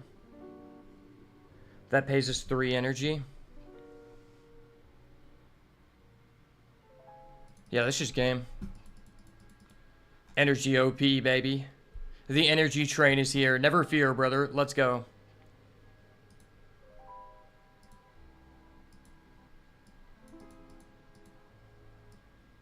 I can't change the name of my draft deck? Okay. Yeah, I don't really want that worm. It doesn't really do anything. It's kind of a weird card. It's kind of only good if you're playing green. I tried Even Druid and it felt so much nicer than Even Druid. Don't think I can ever then go back. I dabbled in Bomber Warrior today. I'm not a believer. You are now a believer? Oh, okay. Yeah, Bomb Warrior is really fun. I have a really good Bomb Warrior list if you want to see it later. Okay, holy moly. Our hand is insane. How are you doing today, Will? It's good to see you, man.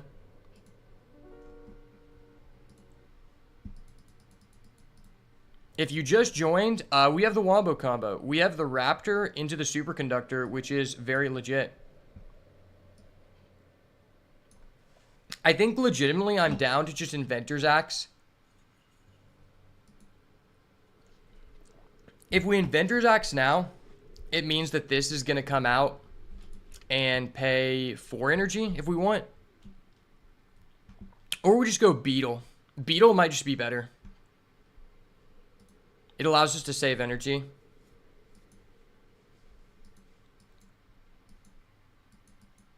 Yeah, I'm going to just drop the Beetle here.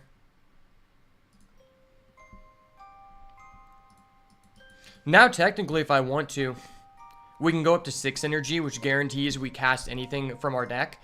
Plus, it's better to wait on this until he plays something, because if we get, like, Galvanic, like, it has no targets. Now it does. Okay, now I have a reason to do this.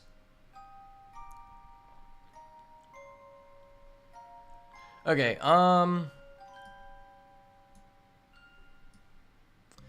yeah, I think I need to do this while I can still answer it.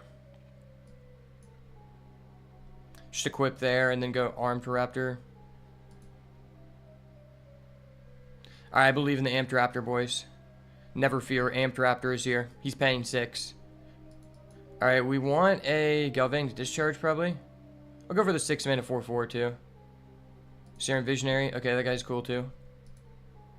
That guy's also very cool. Ooh. We'll have 4 mana. We could get that guy. I don't know really what we want to do here. If I attack with this guy, he hits for 3. He just Uses both of those dumb guys. Makes to 4 or 5. I don't really want to do that. Do I want another one of these? No. Is this just a good card to have? Yes.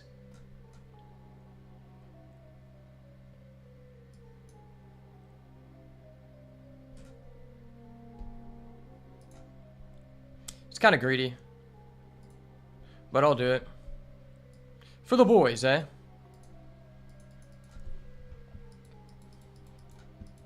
So without him having any more tokens, we can currently trade away the board for this, which I'm fine with. This card is so irritating to play against when you don't have a premium removal deck. Like, if we had a Galvanic Discharge, we would be rolling this guy right now.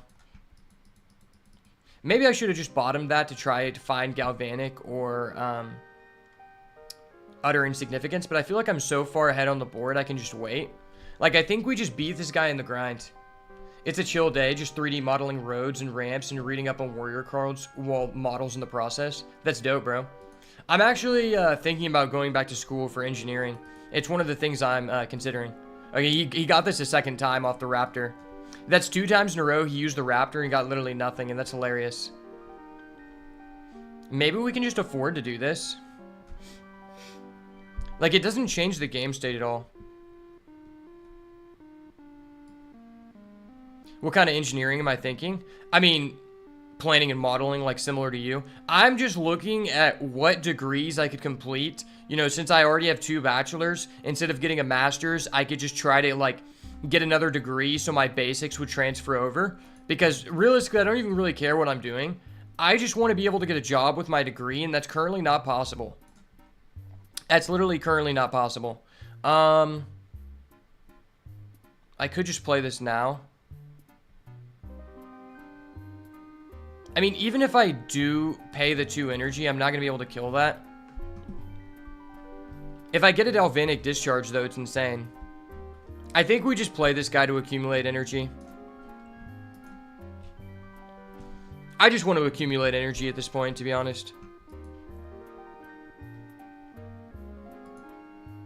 Now, we do lose to his Rawl and Seeker, or whatever it's called. We do lose to his Rawl and Seeker, which sucks, but, I mean, ultimately, I have to try to find an out here. I have to play to my outs. He's unearthing? Okay. Sure. Sacking a token. Oh, he's sacking that guy. That's what he's doing. Oh, that's broken. I didn't know you could do that. He's going to unearth and sacrifice to draw. That was insane. I got to give him a well played for that, man. I'm going to give him a nice. Wait, hold up. That was a well played. I have to put some respect on that guy for that because I've never seen anyone do that.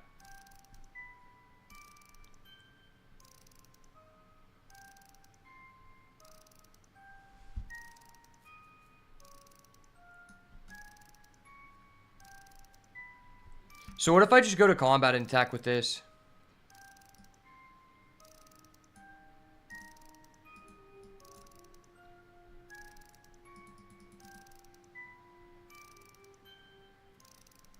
Do you just take it?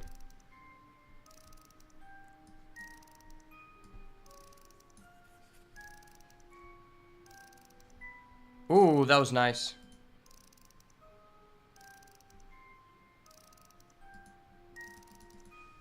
I'm feeling pretty good about this. Next turn, we have the Skoa, which can answer that, which I think is okay. He still only has 1 red, which is crazy by how many cards he's seen in his deck. Well, there's a big demand for civil engineers right now in OKC. If not all of Oklahoma, engineering is in high demand right now for sure. Exactly, that's what I'm saying. I just know that if I have an engineering degree of any kind, I could immediately find a job. And that's really just what I'm looking for, is a degree that makes it to where I am one of the only people that qualifies for that job. Because my degrees do not limit the potential of other people applying that have different degrees, right? And I think that's really what's hurting me right now. Other than the fact that my degrees are just not, like, I'm not in a good area to like, find jobs for them. Okay. I mean, that's fine. He's gonna do that? Okay. I mean, I'll trade in my, my dudes.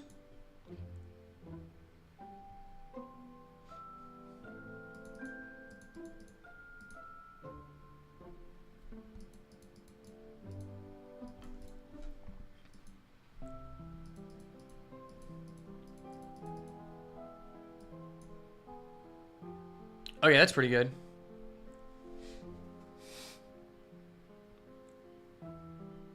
Technically, if we want to do this combo, we could legitimately just discard this.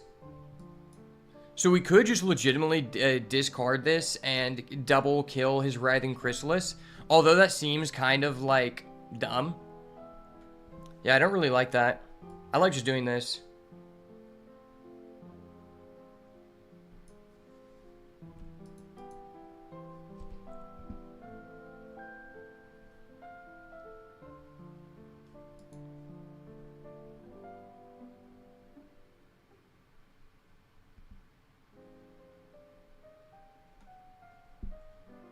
Could just put that on that guy. That's a legitimate thing to do.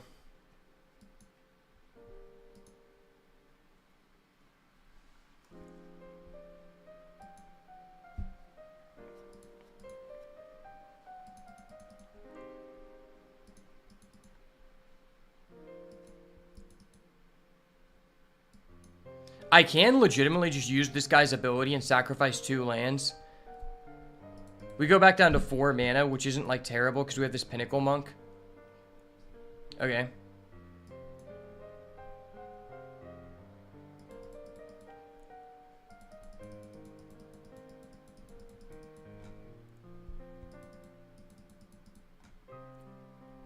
Is it worth it to use this guy? Oh, he's not attacking? Okay. That's pretty nice. I mean, I need to find a Galvanic Discharge. We have 2 in the deck.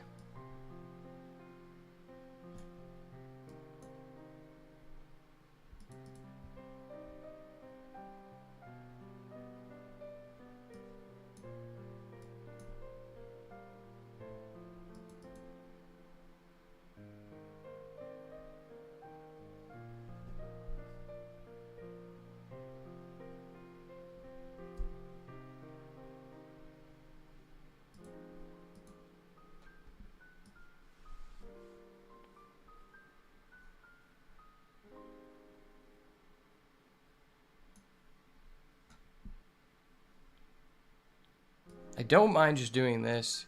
It gives us a chance to find Galvanic.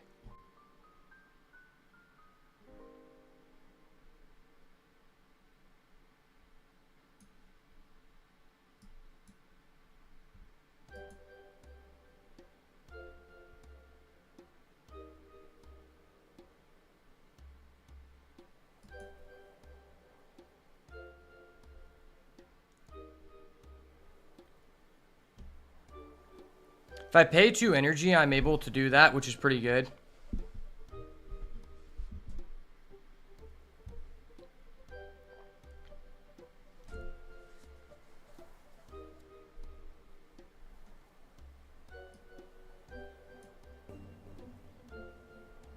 If I attack with everything. If he lets me get through with this, I think I just attack with this.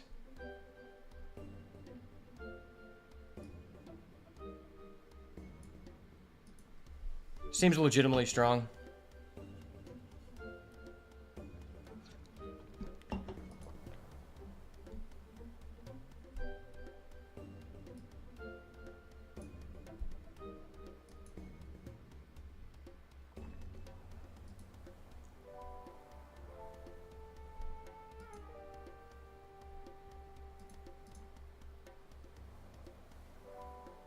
Oh, hell yeah. We just have a free counter? Hell yeah. Free counter and a free deal 4 damage? Wow, this might have just locked us up. Dude, I'm bricked up at the side of this. Oh, no. Fuck that.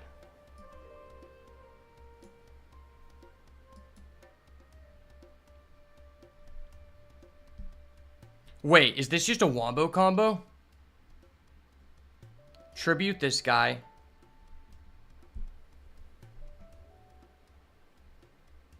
Wait, that seems insane, right?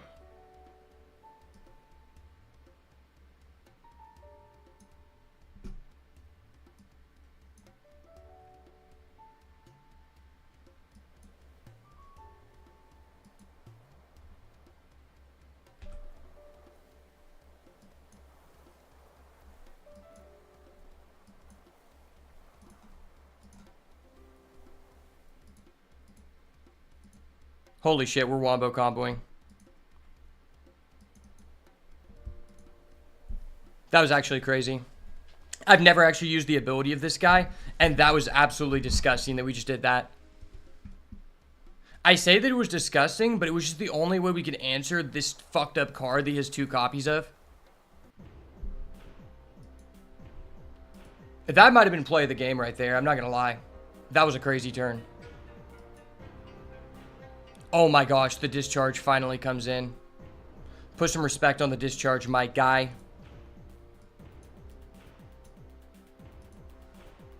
Could add an instant back to our hand.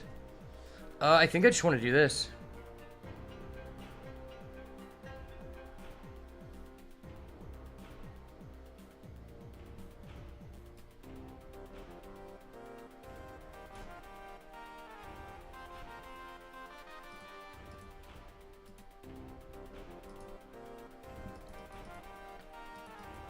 The correct thing here is to double block with your serum.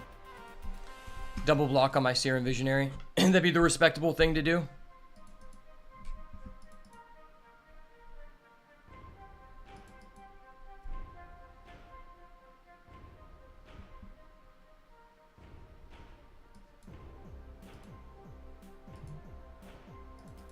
Pro play, pro play. Talk about it. Talk about it. I ain't losing no Eldrazi scum today, baby. Get that Eldrazi scum out of here, baby. Let's go. I'm dirty like that. Yes, sir, ski brother. Let's go. Ramp, ramp, ramp him up. Ooh, piece of candy.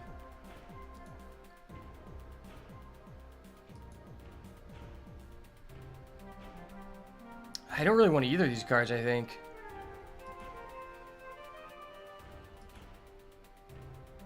Yeah, because I just need another red source.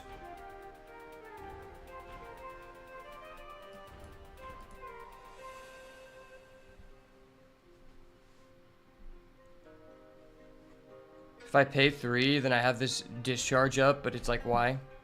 Then I play the amulet.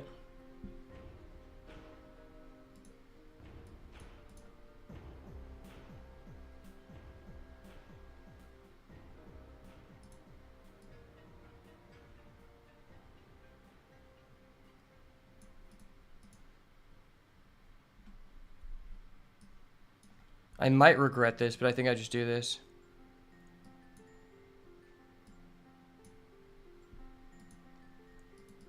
We'll see. I feel like the mana was here. I played Magic once. It feels a little bit too limitless to me. No cap on lands, mana, or units on boards. I mean, it just depends on what format you play. So Standard is very much controlled, like, and very low power level. But if you play something like Modern or Legacy, it's fucking crazy. Draft, like, you can't do that many broken things. What you got to understand about the set that I'm playing right now is it's made for Modern. Most draft sets are made for Standard. So this is the highest level draft format I've ever played in. So think about Arena, except if it was just Wild Arena and there were no banned cards. Like, you could pick, like, Titans and Heroes. That would be crazy, right? Well, that's kind of what this is. So I think I just play this. This is just really strong. I can start pinging. Well, the fact we actually got to use the ability on this guy really makes that card higher in my mind. If I wanted to, I could pay 3 to do that.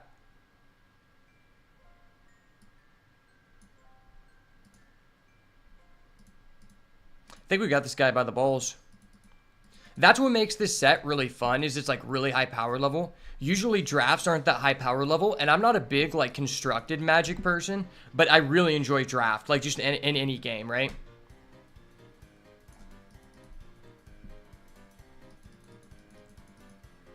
Yeah, I think we got this guy cooked, because we can go Galvanic Discharge, and then just keep reusing it with Pinnacle Monk. Okay, let's go. GG, baby. Not done yet, baby. Let's go.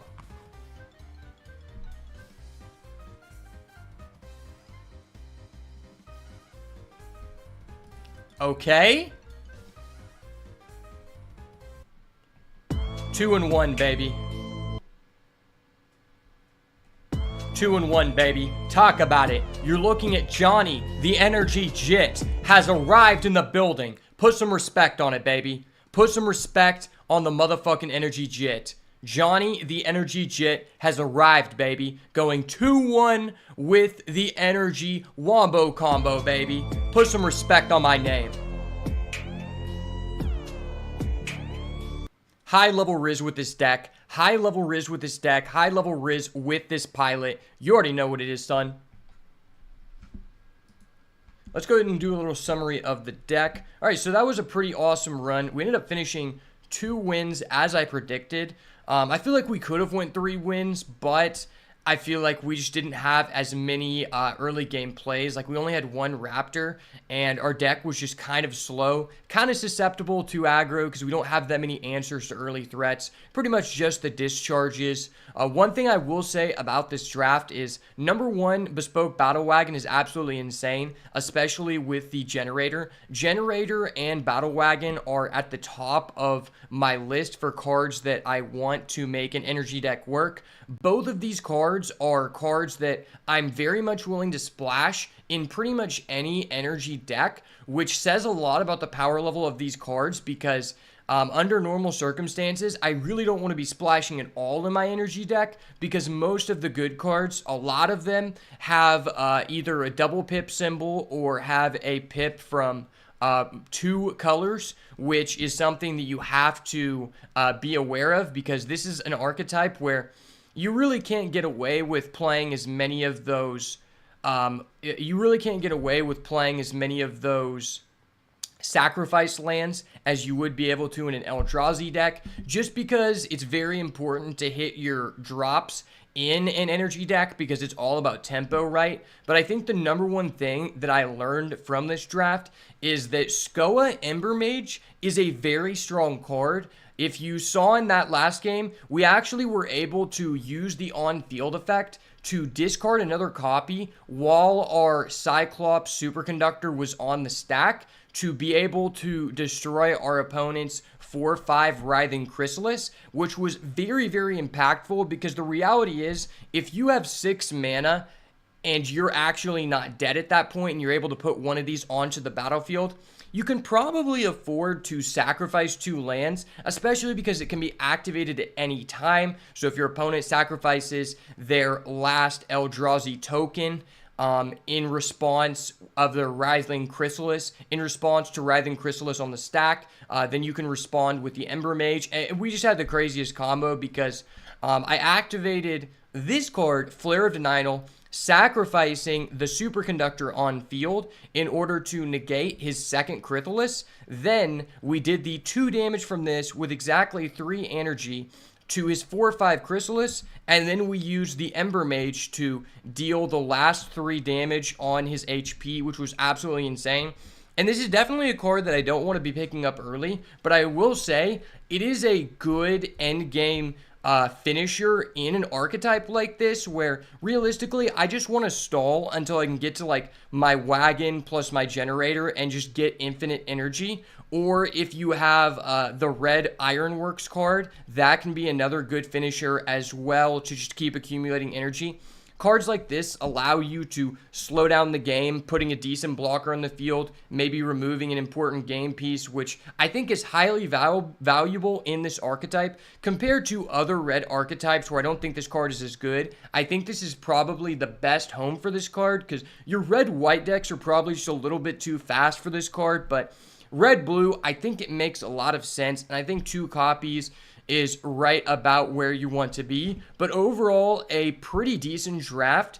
I feel like this isn't as good as some of the other energy decks I've drafted before, but 2 wins is nothing to be shy about when you don't have such premium cards or a bunch of win conditions, and I'm definitely really enjoying this set a lot. So thank you so much for watching the video. Really appreciate it. Hope you guys enjoyed this draft, and look forward to more in the future as Johnny the Energy Jit continues his reign of terror. As always, if it's not the goo, it's got to go. Peace. Okay, sweet. That's going to make a fire video. We're lit. We're big litty. We are big litty. I'm not sure what I played, but it was like 6 dudes in a battle royale free-for-all. Each of us had like 50 life points. So that's called Commander, which Commander is just naturally known to be really high power level. Like, the power level of Commander is entirely dependent on the amount of money that your table has, being the 4 players. Because you can make like a $5,000 to $10,000 Commander deck, because a lot of the lands could be like $800 or $1,000. It's actually pretty crazy. It's actually pretty crazy. Alright, let's check out the Plunder. Ooh. Eldamri, Corvusel. I think this is a decent card in Historic. Probably a little bit better in Historic than it is in like paper formats, because Historic is like a little bit lower power level. I think this is a decent card. I think you could maybe justify this in a Green Devotion deck, probably. That's shocking. I'm so glad One Piece isn't that expensive. I mean, One Piece is not as expensive because it hasn't been around as long. But you have to put in perspective, One Piece has become drastically overpriced. Like, a lot of the super rares that you need to be competitive now are like $20 to $30 each, and you need 4 copies of each. Like, a lot of the Navy cards are like $20 or $30 each, and it just adds up. And if you want to be competitive, realistically, you want to have access to most decks in the meta. So if you didn't get those cards right when they came out, you're just kind of cuckolded. And like, if you're in my position, for example, like, Scalpers just flooded my area, so I didn't get the chance to buy any OP6 product, and I never even saw EB 01 or whatever. And it's like, a lot of the cards in OP6, like, I just can't get access to. Like, Moria is still decently priced. The cards are expensive enough to where, because most areas don't have access to the packs or the product, that like a lot of people don't want to get rid of their cards, so it just stops a lot of people from playing the game like me. And then they're just too expensive online for me to justify purchasing them, especially when you go on TCG Player and you have to add in all the shipping costs. Like, it's just not worth it at this point. I'm really hoping that the prices will go back down, because for a while it was like up there with Pokemon for being the cheapest TCG. Disruptor Flute. I think this card's just so bad. Curse Mirror. Add 1 red, ETB. You can have it become a copy of a creature on the battlefield except it has haste. Interesting card. I don't know what implication that has in draft, but it doesn't seem that good and constructed. Seems kind of underpowered. Wooded Foothills. Okay. Yo boy just got a fetch. We're kind of nice. Fetches are super good pulls. Alright, I'll be right back. I'm going to go get some food.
Alright, boys. We are back. Shout out to my mom for the homemade cornbread and beans. The homemade cornbread and beans goes kind of fire. You know how us Oklahoma boys ride. While I eat, we're going to react to a video.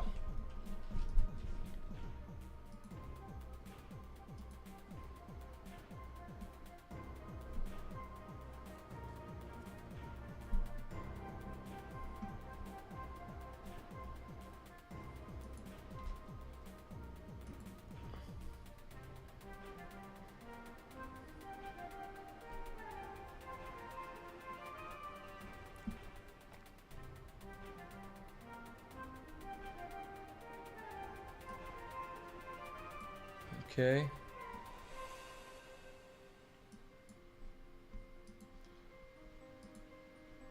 Let me close out Magic here.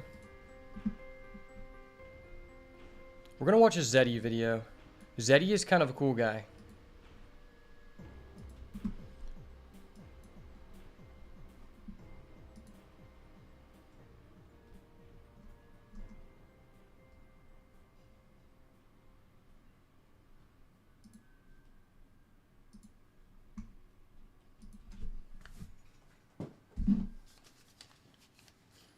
Alright, we're primed and ready to go.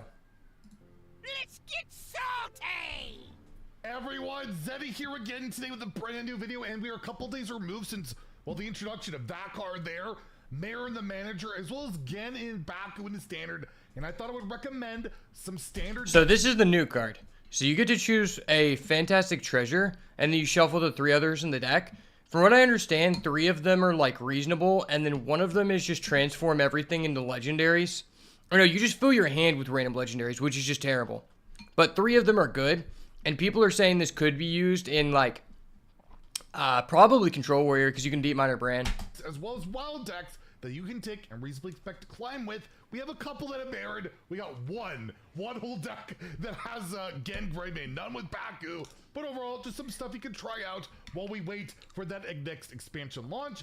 And we still have a giveaway for that expansion, by the way, where we're giving away 2 regular pre-orders, it's cards or rooks, and 5 for wild. And it's a very much a Warlock meta, it feels like, at least in Standard. A lot of Warlock options. Pain Warlock. Warlock is broken right now. Molten Giant. Except you can't play the fun Warlock variant. You can't play Wheellock, which is gay. Horror down to a 4/4. Still a very strong deck where you just get to a very low health total quite early and then cheat out your Molten Giants, copy them with Celestial Projectionist, and you've got a bit of late game in there. I disagree that that's a strong deck. I'm not really a fan of that deck. You just put yourself so low and there's so much reach in the game. It's kind of like high risk, high reward. Like if your opponent doesn't have reach, then they're just cooked. Like if they're playing Warrior, probably pretty good. If they're playing Mage, probably just ass, like unplayable. Like Symphony of Sins, you have Ziliax, which has the perfect module, the ticking module, very solid deck, just scams a ton of stats really early. You can get burned out, you can get AoE'd and lose the game, but overall, one of the best, if not the best performing deck in Standard, despite the nerfs and all of that. Insanity Warlock is the other Warlock deck that's trending really well, where you're not necessarily scamming huge stats, although you absolutely can when you ramp up with, you know, like sometimes just go like Baritone Imp, and then play Craze Conductor, and you have a giant board, and most decks can't answer that right away. That is true, but at the same time, Craze Conductor you can just put in any Warlock deck because it's just a broken card. I don't think that's really a reason to play the deck. You have like an OTK situation where you ramp up your fatigue with Encroaching Insanity, and then like use Popgar and Crescendo just to pull massive amounts of damage, and you can even copy that with Fizzle. And again, this deck, nothing really new about it lately, but again, performing incredibly well and using 1 copy of that mini set AoE domino effect to, I guess, some success, but only 1 copy overall. But again, really good deck. And the other, like, Personally, I think Domino Effect is just broke. Every time I've seen Domino Effect played, it just won the game, especially in Arena. Every time the other guy has it in Arena, I just lose. Really top deck you're going to see a lot that's really good is Hand Buff Paladin, which is all about playing either Instrument Tech to get your weapon or just playing your weapon because this card's broken. Painter's Virtue, You That card is indeed broken. I will confirm this.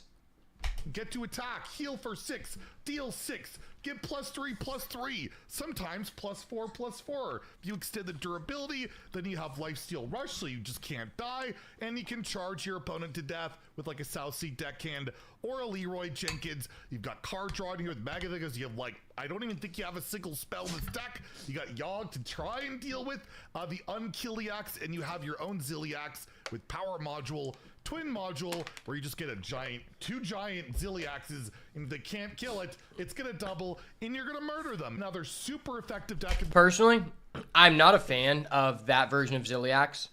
And number 2, I'm also not a fan of this build because you don't get to play Sir Finley Murgleton, which is like the best answer to most of like the irritating cards like your opponent's Ziliax in the game. Like Sir Finley Murgleton is just so needed. And also just having an Excavate package gives you something to do if you don't draw your Painter's Virtue.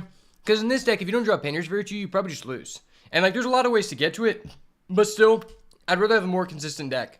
The metagame right now, so yeah, I'm pretty sure you're gonna be sick of that deck, but if you want to play it, there it is. Mining Rogue has changed just a little bit. The best win rate that I can find. Oh, I want to see Mining Rogue. I want to play this deck.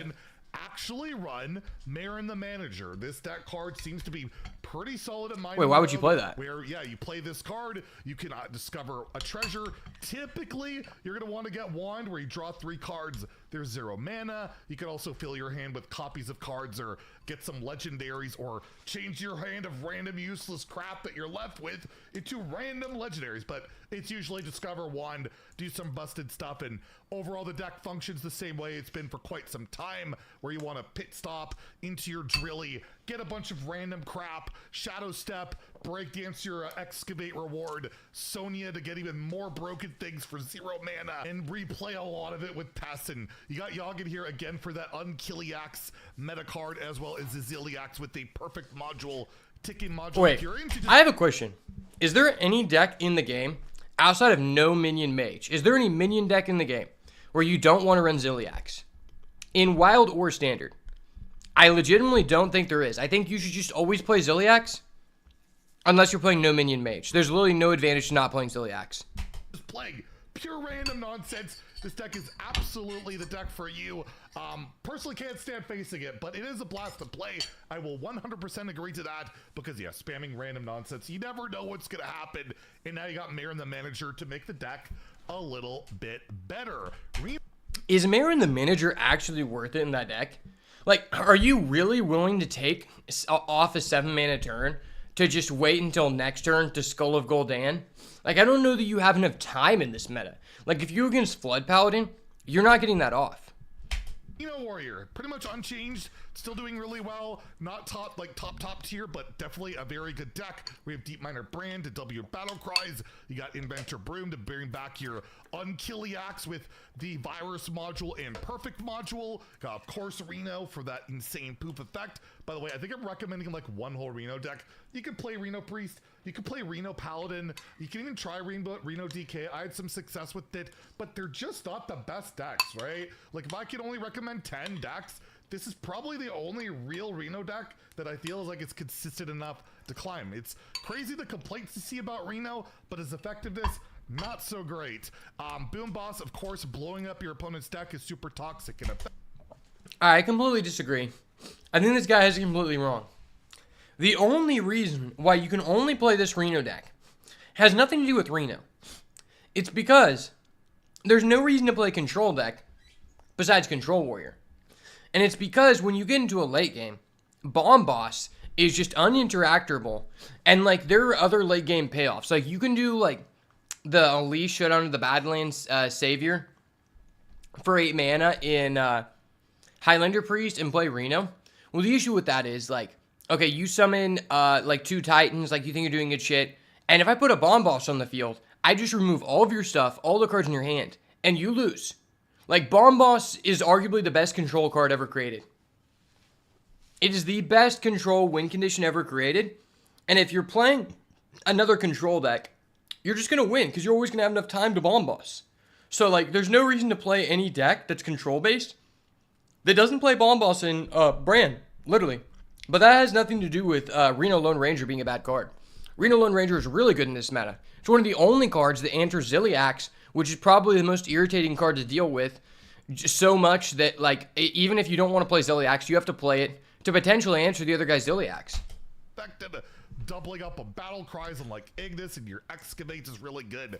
And your ETC's got some greed in there with Fizzle, Rat, and some armor and safety goggles. Again, probably, well, by far the best Reno deck. Other than like Reno Hunter seems to be alright, but the play rates are so low. I never find effective stats on Reno Hunter. Another deck you can absolutely play. If you want to look at our last best decks video, we've listed a bunch of Reno decks there that if you want to grab some, those are still very effective. Maybe throw in Marin for some fun or something. But overall, yeah, the best performing decks, I can't put it up there. Next we have Spell Mage, which is just a blast to play, a really cheap deck, still effective. Spell Mage is really fun. Not the most consistent deck in the world. I feel like if you don't hit like the differences into manufacturing errors, you know, or your weapon, it's quite the struggle. But Hold up. I don't respect this guy's build. I don't respect this guy's build at all because he's not playing the 2-mana spell that gives you infinite value. You literally need that card to beat half the decks in the meta. If a person is not playing an aggro deck, you need that card. It's the 2-mana mage spell that says you can discover a mage spell and then it reduces the cost by 1 as a legendary spell. And then if you used all of your mana on that, it has that keyword where if you used all your mana, you get to add it back to your hand. That card's like literally the only card that allows you to have an infinite resource advantage, and it actually just beats other people who are playing a slow game. And you can still beat Warrior. Warrior's like the only control matchup you probably lose to, but you can still beat them just because that card's so good. Those cards, you fight for board with a lot of stats, and then you can like just OTK with like light shows and molten runes, and can do some pretty crazy things. And it's a pretty fun deck, and again, super cheap with like not even an epic. The only epic in the deck is part of the core set, so I always love recommending it. And yeah, the numbers are decent enough that I can recommend the deck to climb. Shopper, Naga DH, I haven't recommended this deck in a while. It trends really well, especially the higher rates. I want to see the this. better you can play it. It does well. It has that stupid card I can't stand in Blind Eye Sharpshooter where you're like combo. I've never gotten to play with Blind Eye Sharpshooter, but it seems really fun. This build seems way more fun than just standard Shopper because Blind Eye just seems really cool. Like, the fact that you're aggro, but you also have like a value engine, I think that's a cool mechanic that's not really available in most decks. You Naga here, Sock Puppet, Slither Spear, your cheap spells, your Nagas, and then you even have like Argus. You could like discount your whole hand. Wait, is that guy even good? I've literally never seen someone put that on the battlefield. A bunch of crazy stuff if you're facing a slower deck, or just, you know, fight for board. Get those taunts, the 2/2 zap, rush, and all that good stuff. And overall, you still, of course, you want your Umpire's Grasp into your Window Shopper, because that's just a busted combo. Doesn't really synergize that well with the deck, but it doesn't matter. It's a really broken It's just a busted combo. You have to play it. More broken when the weapon was 3. Wait, can we just take a moment of silence for the weapon going from 3 to 4? Because that was just a really, like, toxic time, but I appreciated it. Because it meant that Hunter was not the best aggro deck. I want to bring up a fact that I feel like a lot of people tend to forget. For some reason, any meta in Standard that's ever occurred, Blizzard has to find some reason for Face Hunter to be tier 1. I don't think I've ever been playing Hearthstone and Face Hunter was at not least a top 4 deck of the format. And it's kind of stupid. That's I'm kind of happy with that deck. Oh, what just happened? A gameplay video later today. Theo also had like a 60+% win rate at pretty high legend with even Warlock, and it seems to be legitimate. It seems to work. It's not top tier by any means, but Blizz playing giants every single turn, whether it's a mountain giant. I want to play this deck. Importantly, if you can hit that Dark Alley Pact and then bring it back multiple times with Endgame, you'll know we're not bothering with like ETC to Sargeras or running Excavates or running the Crane game and like the Demon package. This version is all about spamming giants, and it's probably the only version of this deck that is performing well at all. Wait, so this guy isn't playing ETC? I feel like I would want to play ETC with Sargeras. Like, there's no reason not to play that, right? ETC Sargeras just seems insane. Like, Sargeras is one of the best controlling cards in the game, so why do you not play that? And you have cards like Pop Guard in here to help you clear just with Crescendo. Even though you're not ramping up fatigue, doesn't matter. It's good enough. And you got Posic Barrel Brim in there because you do get to relatively low health and Wing Welding. Wait, why do you play Posic? Posic seems kind of ass. Can be an insane clear with your Molten Giant, which bailed me out against not only Pain. Wait, what is Wing Welding? Discard your highest cost card, deal damage to its cost equal to all minions. That's broke.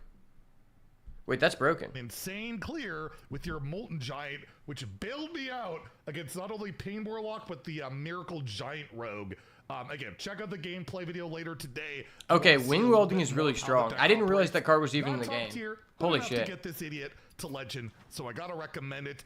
Nostalgia Shaman has emerged as a real deck. How about that? I'll try and get a gameplay video on this. Maybe. I don't know. I haven't tried it yet.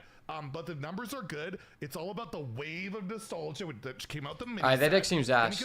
Alright, let's go to the next deck. That deck seems ass. I saw someone doing an even Nostalgia Shaman and it seemed ass. I'm not gonna lie.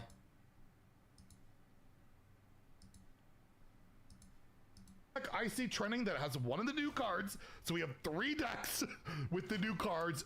Rainbow Excavate Death Knight seems to be emerging. There's no climatic necrotic explosion. It's purely about like excavating, getting value. You have a mayor and the manager. Wait, you don't play Chromatic Necrotic Explosion? That just seems dumb. Why would you not do that? That card is broken. If you're playing a control-based deck, why would you not play that? That card's just so good. As I mentioned, that you can shuffle stuff into your deck, draw 0 mana cards. There's a lot of good of 0 mana cards to get here. And you got like Threads of Despair. Wait, why do you play 1 Plucky Paint Fin and then also 1 Rustdraw Viper if you're not even playing a singleton deck? That just seems really weird. You know, some board clear elements. I don't know if this deck is legit. That's why it's lower on my list, but it's trending well at not only Legend, but Diamond through Legend. And if you're looking for a different style of Death Knight deck to Nah, this deck seems ass. I don't trust it. I saw a Druid hero portrait that was just a giant Cthulhu eyeball looking around and shooting laser beams for the hero power attack. Pretty sweet skin. Yeah, that's a top 3 skin in the game, no doubt. That one and the Leroy skin are the 2 ones that I would actually purchase. The Leroy skin is goated because it's like, if he loses, he's like, at least I have a chicken. And also, whenever he gets attacked, it like cracks his mirror and looks like he's being punched. And when he attacks, he like throws the chicken.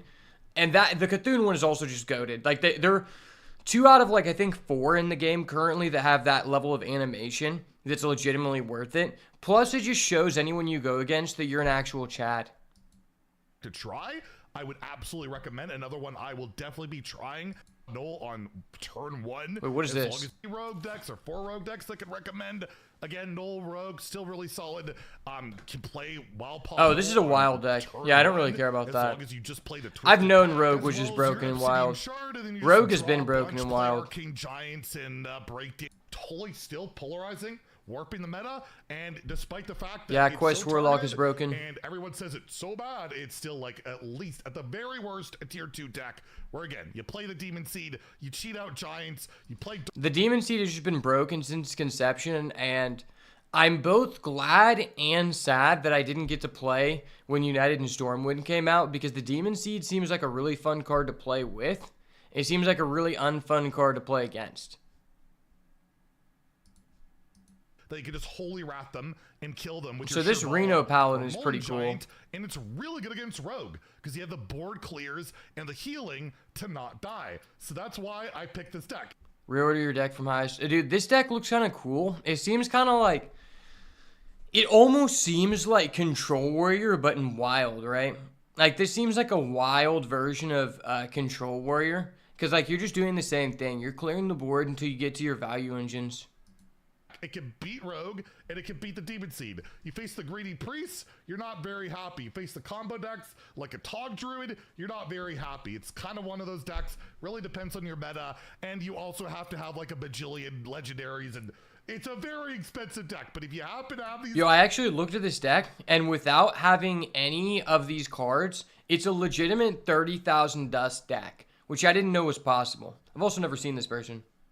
Cards, it is a blast to play. You've got Ziliax with a virus module, perfect module, so the Okay, the one caveat I have with this old man is that he's kind of a pussy for just telling us what modules are on Ziliax every time, acting like it's a surprise. It's like, dude, we can see what the cost is of the Ziliax and know what it is. You don't have to tell us, obviously playing the perfect module and the virus module. Dude, no one says the modules. It's like, are you playing 8 cost Ziliax or 9 cost Ziliax? Why does in every single video, this guy just like feels the need to be like, yeah, this is a perfect module meta. It's like, dude, shut the fuck up, old man. It's like Ziliax is just in every single deck. ETC with another copy of Order in the Court, another copy of Holy Wrath. Wait, what is Order in the Court? ETC with another. Oh. That's kind of gay. It's just a bunch of tech cards, a bunch of greed, and so there you go. And lastly, the deck that's really good against it that I can't stand, Reno Priest. It's Reno just Priest. a bunch of tech cards, a bunch of greed, and it just wins somehow. It's always got a good win rate. I don't get it. It's got almost no AoE. It's just got a bunch of greedy minions that disrupt, and it's good enough to work. Your ETC has the Light It Burns, Wave of Apathy, and Convert. And okay. This list hit rank 1. It's got to be doing something right. Okay, that doesn't mean anything just because you hit rank 1, but okay. I mean, this does seem like a legitimately really fun deck. I feel like it's just because Raza, like having both Razas in the same deck is kind of broken. If you resolve both Razas, you probably just win. You got the double Razas in there again to get like your 0 mana hero power that constantly. I think the reason this deck is actually good is because, number one, it's a Renothal deck where you go to 40. And obviously Reno, having both Renos is really strong. But being Priest means you have enough survivability to actually survive to your Reno Lone Ranger, which it seems like a lot of these other decks, these other classes, you don't have the potential survivability to get to that 9th turn. Whereas this deck doesn't have many AoEs. It has a lot of remove a card and gain life card. Constantly refreshes. Reno, of course, and yeah, very minimal AoE, like almost nothing, just Shadowward Ruin. There are some standard and wild decks to climb with. We are expecting a balance patch. We'll probably have a video this weekend talking about it. They kind of... All right, the balance patch is probably just going to be the Painter's Virtue get nerfed. They have to just nerf every single thing inside this damn game to lower the fun level of the game for the average person and cause them to spend more money. You already know what it is. All right, I got to put up my dishes and I'll be right back. That was a nice video to watch too and just talk shit on the old man. Respect to the old man though. He's out here grinding a new video every day and I respect it.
Alright, boys. We are back. I just completed doing the dishes. I ate dinner. And it's currently fucking 90 degrees outside. So this is the point in the day where I would normally go walk my dog. But because it's 90 degrees, I guess you guys are stuck with me for at least another hour.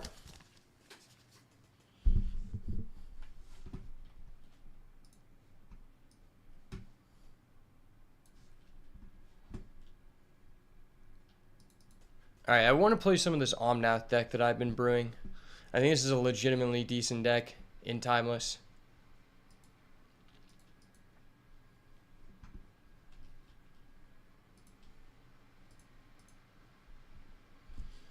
Yeah, this Omdeck deck is spicy, boys. Trust. I've got the spice.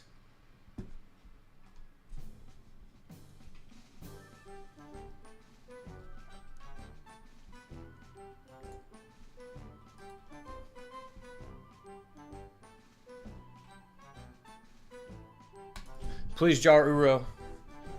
This is the deck. This is the beauty. Okay, for anyone who wants the deck code, I'm going to go ahead and copy it right now. Obviously, we only play best of one. Best of one is for chats.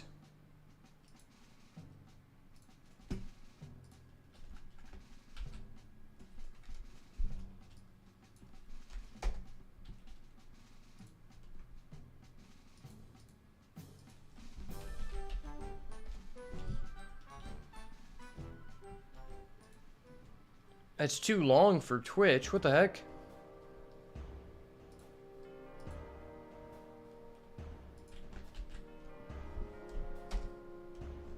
It's also too long for YouTube. How is the MH3 grind? It's doing well. Ayo, my boy Figaro is here. Let's go. What's good, Figaro? How are you doing, bro? I've been enjoying this grind a lot.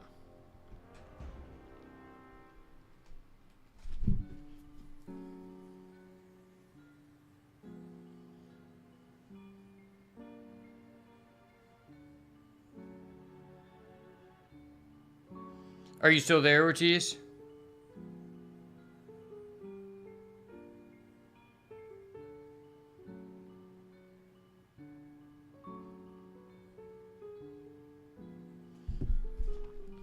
I want to show you the saucy deck, my guy.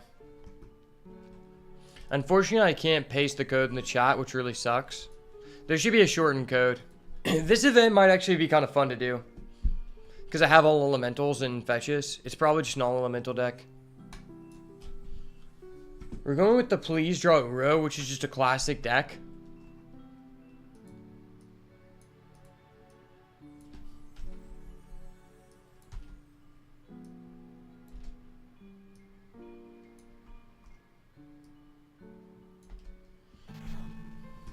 Okay, kind of a slow hand. We have an answer, though, into a Fable. Answer into a Fable is legit. I mean, I like Oko. Everybody likes Oko, right? If you're a fan of this channel, you better be a fan of Oko because he is a jit. He has earned his keep. So we have 2 Rainforest, but we need to get white-red lane because we need to surveil here. Try to find our Beanstalk. If he plays something we care about, technically I can get a white to turn on the swords, but he's going Thoughtseize. He's going to take my Fable, so I guess I let that happen. We let that happen and then we surveil afterwards, see what we can hit.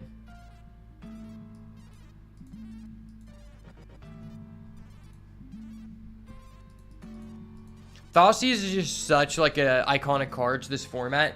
It's like, you're either playing a Thoughtseize deck or you're playing my deck.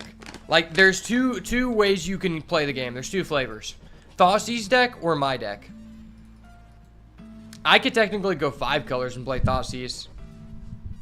I mean, what if I just played 5 colors and we went Grief? That'd be funny. He's going double Thoughtseize? Oh, that's so gross. Okay, well, this Surveil land needs to hit here. It's so nice having fetches on Arena. I remember when there were no fetches. Fetches, like, fundamentally changed the way we play the game. Okay, I'm keeping that Oko. Fuck yeah, I'm keeping that Oko. That Oko is live and ready. His body is ready. That is an Oko with a live and ready body. Also, if you've never seen this card before, it's an alchemy card. It's actually really strong. So if they play like a Ragavan, we can just exile it and then they can't do anything. At the beginning of your post-combat main, if you gain 3 or more life, exile this guy. Okay. I've heard this guy's good in Commander.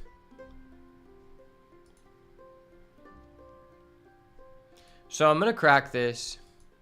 Go get a try.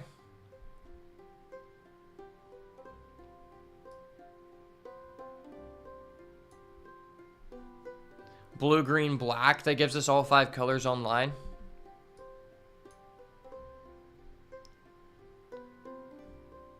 And then I still just fragment this. See what he gets. So he gives them a random one. They don't get to choose. Oh, he gets a Deathrite Shaman. I mean, my graveyard doesn't really matter, but okay. I'd rather him have a Deathrite Shaman than that.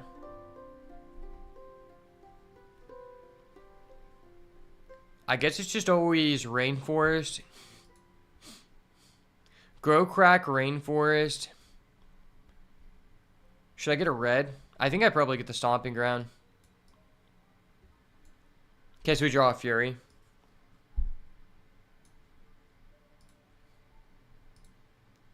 Pay 2 life, play Oko. And then we just get a food token.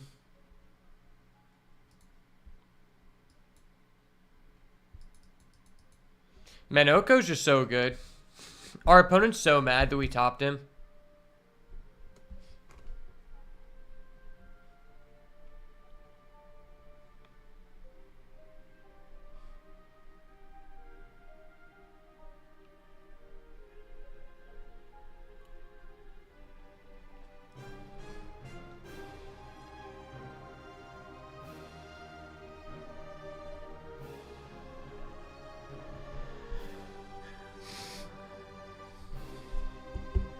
Okay,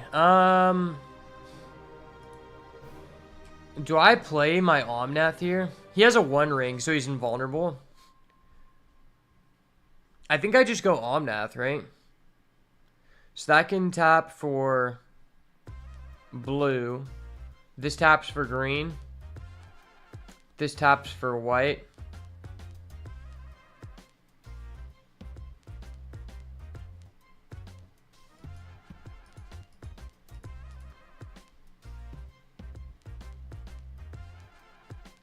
So I just need a blue here.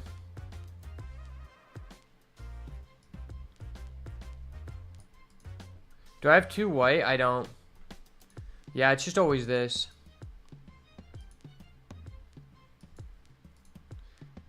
Playing Oko. Oko effect. Omnath effect.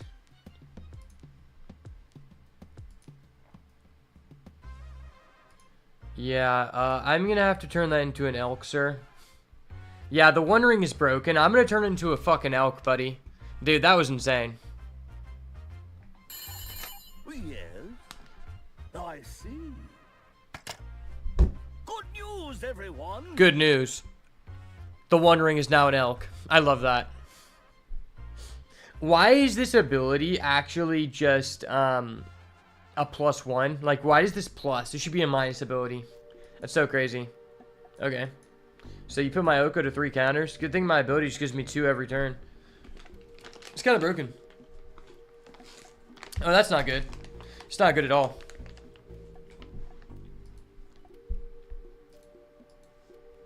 Alright, I almost want to put a 2nd Surveil land in this deck. It legitimately might just be worth. So I do this, create a blocker.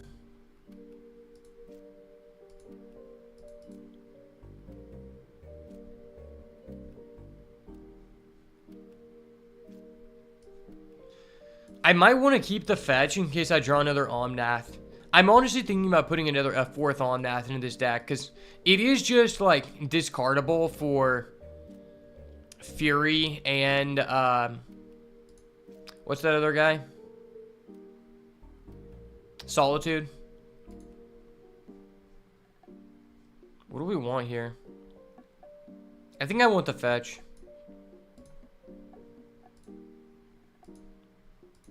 Let's just keep the fetch. I'm actually just so happy that fetches are in the game. It makes it so much, like, more worth to have grinded so much on this game. Because now Magic Arena is actually enjoyable, and I have just a busted collection. Because I started playing this game when it came out. I was a first year in college, and I've since graduated the university. That tells you how long I've played this game, but it should also tell you I've been drafting for a long fucking time. So I have a lot of resources. I mean, I think I'm willing to just swords that.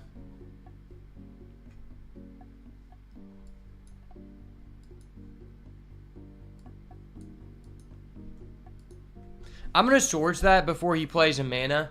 Because if he plays a mana off Omnath and it comes in untapped, he technically could have an answer to it. I mean, not Omnath, Uro.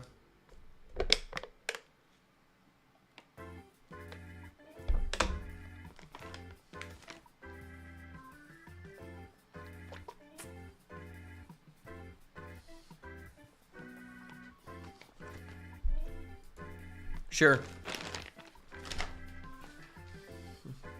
I mean, that's legit. He's going Brainstorm. Brainstorm is another consideration to put in this deck. Surprisingly, there's not a lot of good resources on this format, like, on what is good, right? That's kind of one of, like, the irritating factors about Timeless, is there's not a lot of information to go off of. At the same time, it is pretty enjoyable for that factor as well, because it means that there's more creativity in the format. Although I think a lot of what you really want to be doing right now is who can abuse the elementals more. I mean, I'll trade my food in with your food. That's a ley line binding. I don't really want that.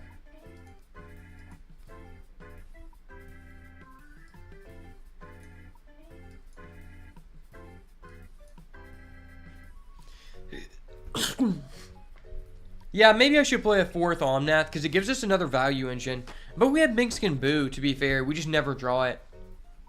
I don't know why, but I'm like the worst at drawing Minkskin Boo.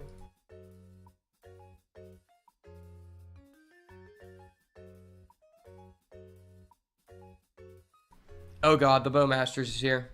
Hold up. Wait a minute. I hate you, Bowmasters. I wish you were banned, bro.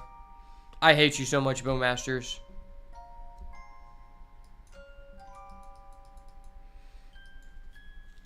I think Bowmasters is probably the most, like, unenjoyable card to play against ever created. I'll say Necropotence is a good honorable mention, but for the most part, I think this is the most non-fun card to play against.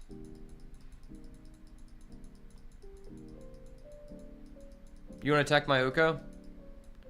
Oh, you just want to remove my land? Okay. I need a Minkskin Boo here. Minkskin Boo would be huge. Minkskin Boo plus Oko is such a good combo. Nah, I'm just going to draw lands. Fuck. Alright, I want to look at this deck again. I want to look at some deck lists.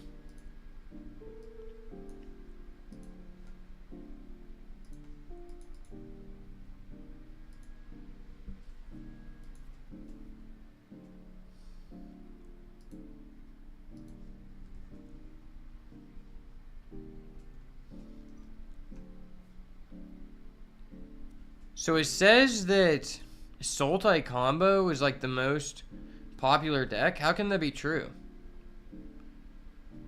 What is the combo? Mastermind's Acquisition.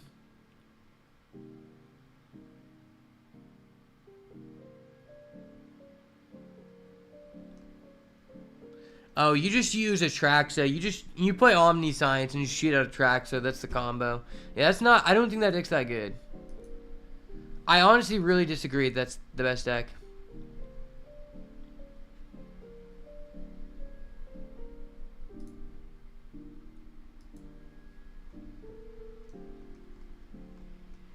You got Jund mid-range.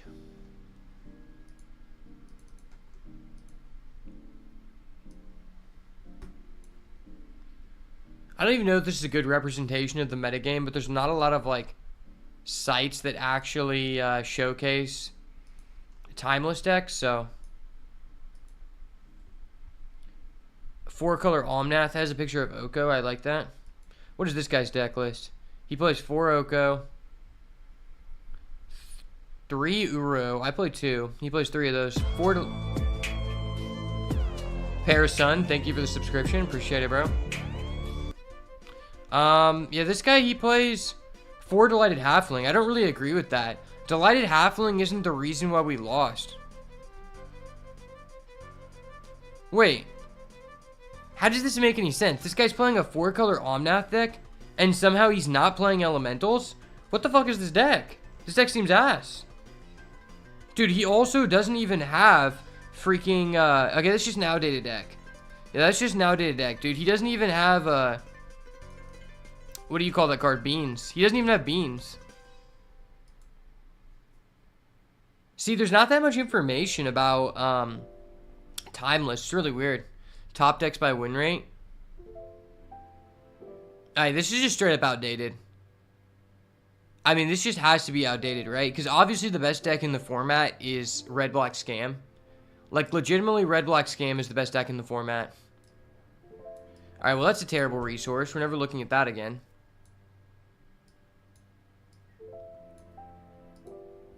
Yes, I'm sure. I don't want to see that M overlay again. You're not giving out good information.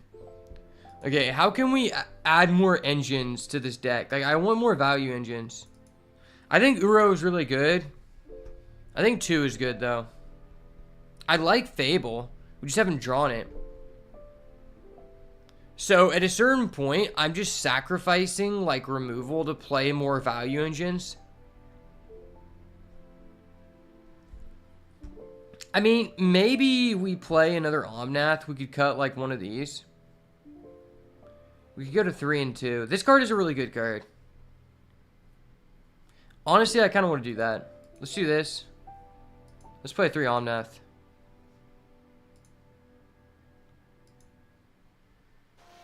Alright, cool. We're going to play 3 Omnath. Omnath's just too important. I think Omnath is better than Minkskin Boo. The thing is, you don't really care about drawing duplicates of Omnath because you can get rid of it for a...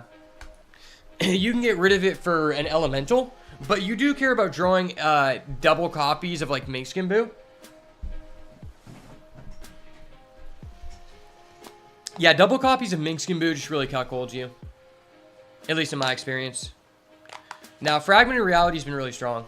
Alright, well, this hand isn't ideal, but we have a Fable, and for some reason we keep going second. The reason I like this hand is because we have double Fable, so even if he went Thoughtseize there, we actually just get to keep one of these, and I think that's really important in a format where like 70% of people have Thoughtseize in their deck. Okay, we'll just get a random blue. Don't worry about it, we'll get a random blue here. Okay, it's probably just this every time to find our Surveil. The fact this card has Flash is so legit. I want to draft an Elemental one time. You played a Surveil land, I'll play a Surveil land. Oh wait, he's playing this guy? Why does he play that guy?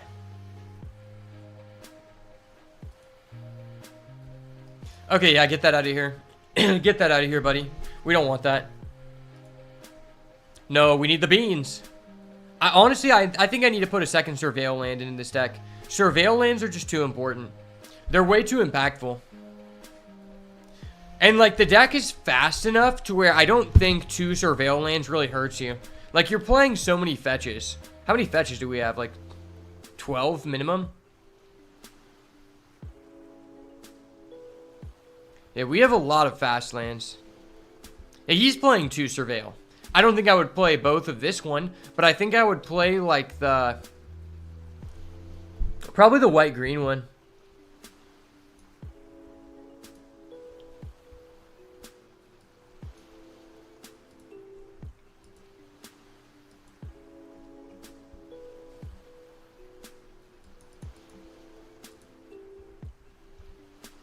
Okay, he's just not going to play into our Solitude. Can we get a Beanstalk here?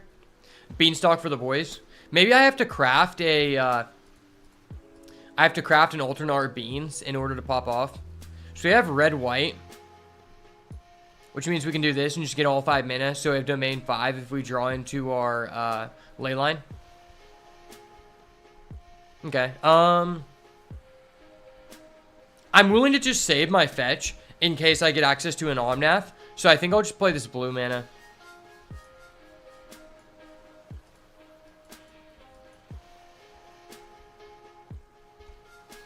I'd also be down to play like that blue legendary land that says you can turn into like a 7/7 guy who has ward 2. I forgot what that's called. It's something like of the Ancients, but I feel like that'd be pretty legit in this deck. Okay, he's Galvanic Discharging. Sure, buddy. Sure, buddy.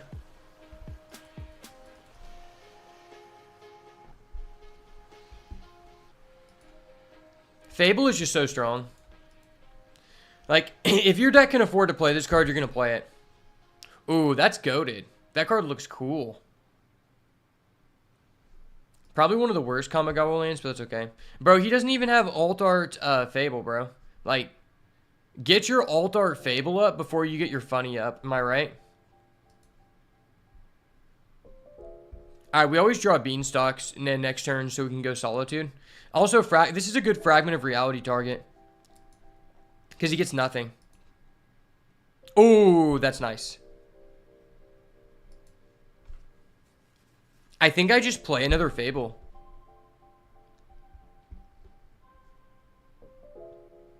Probably just save the fetch. Life doesn't really matter in this matchup. Oh yeah, that's really nice. Let's play another Fable.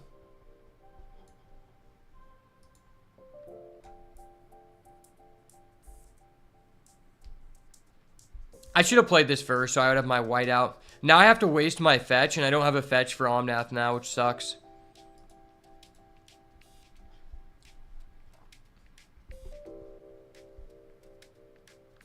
Timeless Dragon. I've never seen that. Isn't that free card they gave you whenever Timeless came out? I don't think there's a reason to play that card. It seems really bad. Well, he has really cool sleeves, though.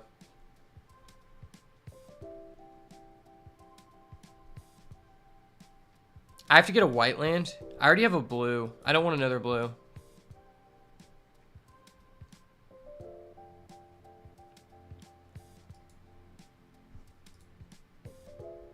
Alright, that's legit. That's what's up.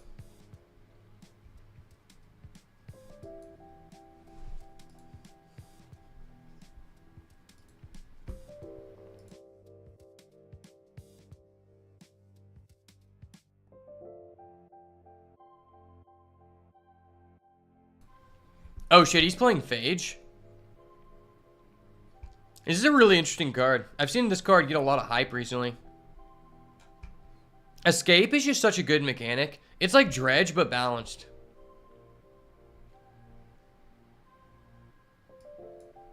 Is he escaping?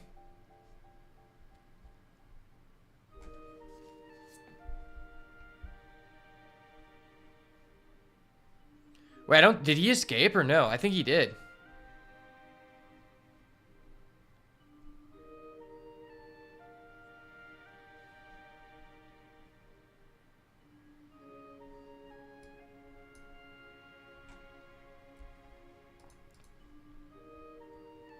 Oh, he didn't escape. Okay. I didn't realize that. Do I care about him getting a treasure here? That means he'll have 2 mana.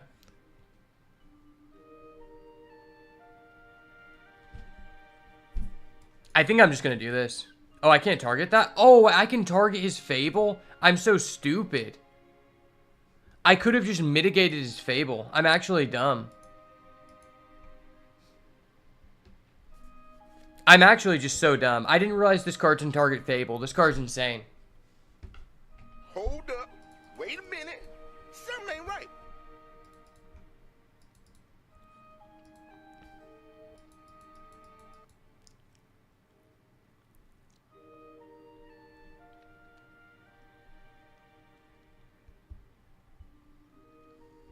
All right, buddy, what are we doing here?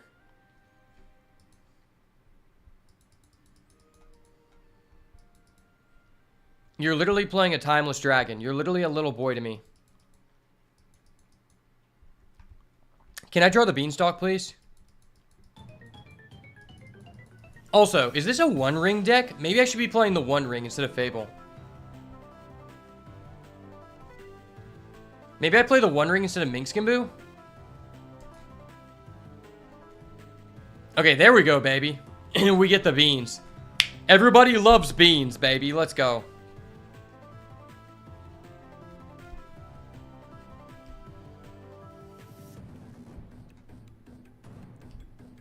What do I even get rid of here?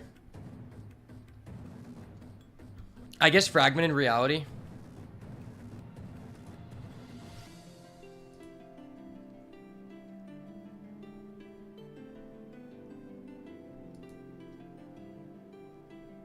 Oh, that's dirty.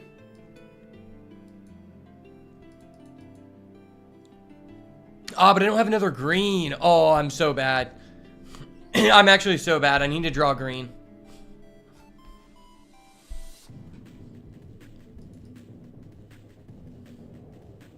Beans, beans. The magical fruit.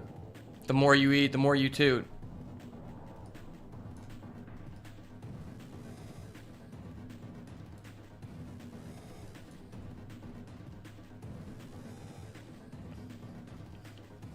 Yes, we have a green. Oh, no, we don't.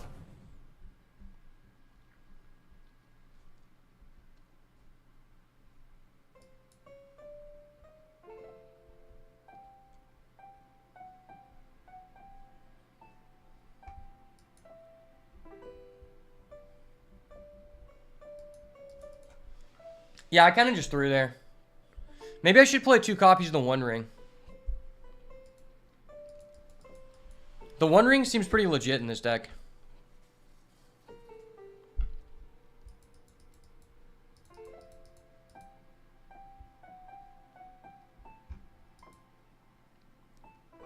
There may be no AoEs, but like, I mean, Fury is an AoE.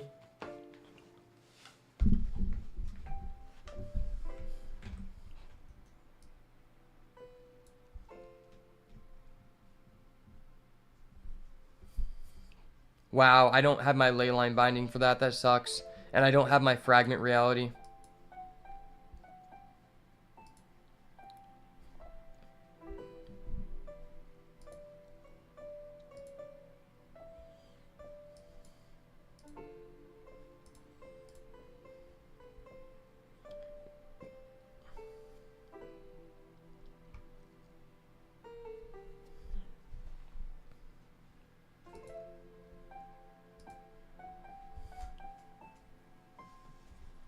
Maybe I should have saved that until I play my other beans.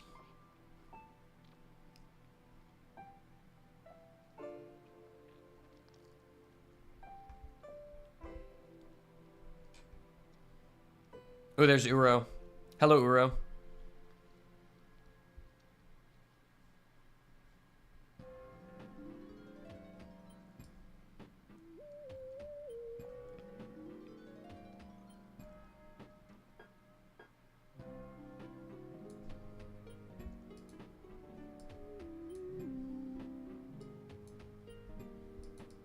I believe in the Uro.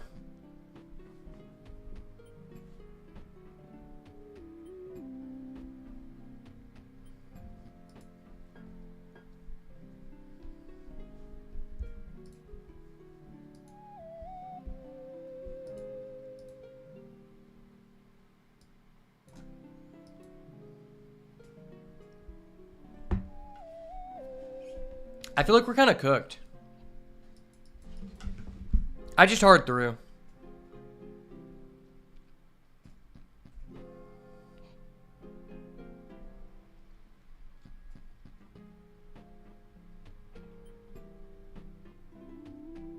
It feels so crazy to play with Fury when it's banned in Modern.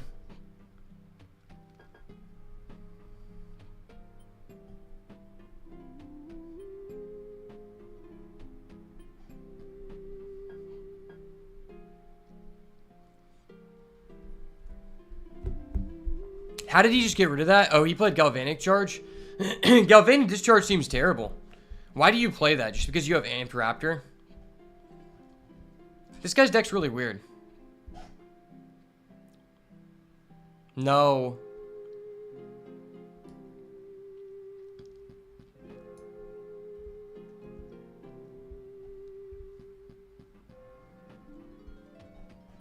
Okay, I think we're just cooked.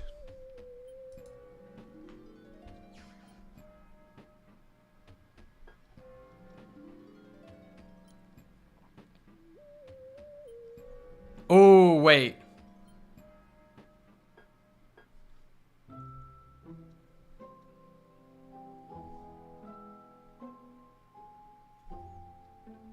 Ah, this isn't a basic, though.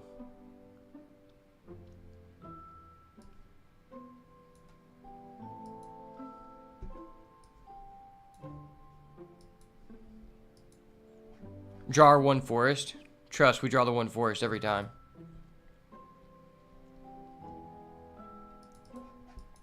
Hard casting Fury, the pro play.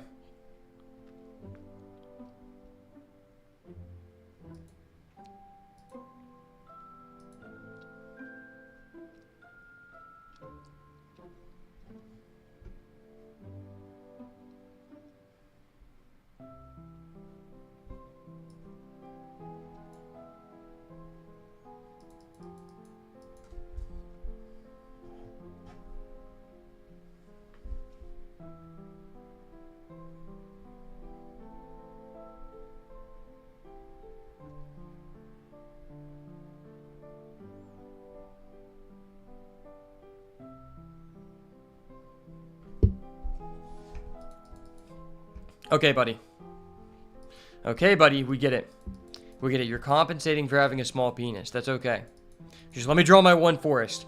I draw my one forest. We're literally just back in this game because we can Boseju. Boseju would be so crazy. This is my first time playing in someone with a blood moon. No, dude, fuck.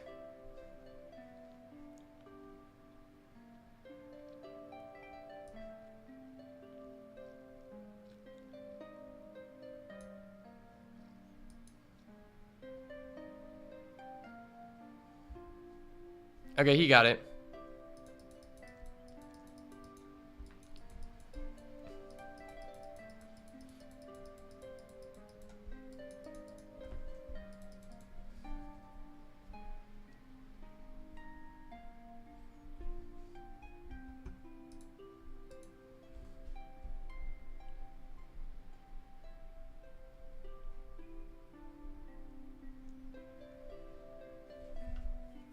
Honestly, maybe this deck is better in best 2 out of 3. I thought about putting Solitude in the deck. One Solitude is kind of okay. Alright, well this is kind of slow, but I have one engine. Typically, my constraints for keeping in this deck are have one engine and like some amount of interaction, which we do. It's just this hand loses to Thoughtseize. This deck is really susceptible to Thoughtseize, and that's why I've been thinking about overcompensating for an engine.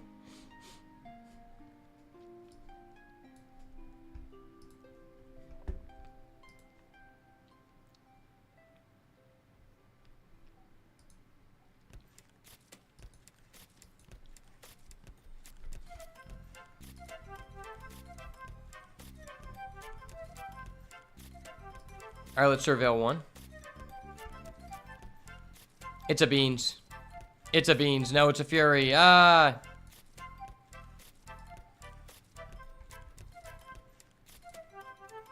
Do you respect my squirrel sleeves, chat? I think the squirrel sleeves are pretty pog. Alright, there's a minkskin boo.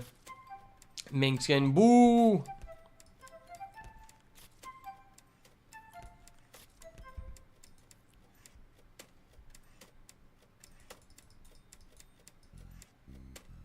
Wait, this guy just didn't pop off his fetch?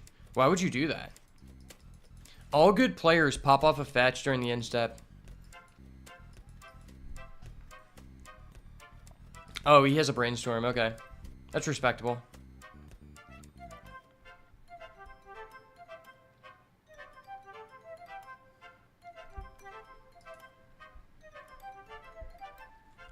That is respectable indeed.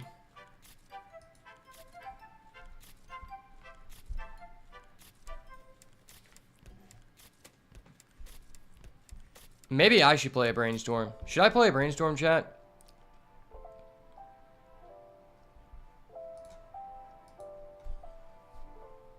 I think it's respectable if I play brainstorm because I have like 12 fetches.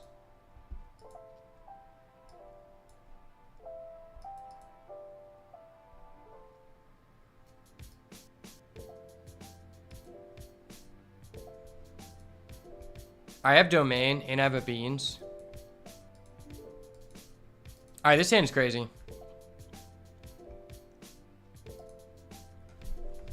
This hand is crazy.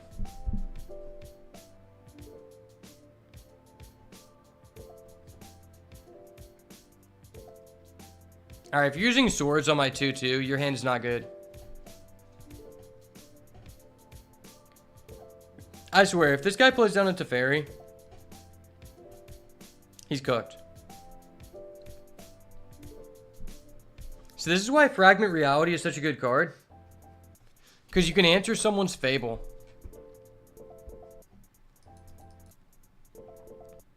Fragment Reality also gives them a random creature.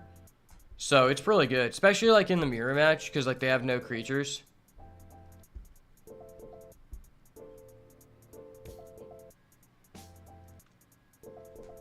Whenever a land enters the battlefield under opponent's control, if that player had another land enter the battlefield under their control this turn, they return a land to control hand? What the fuck? That's broke.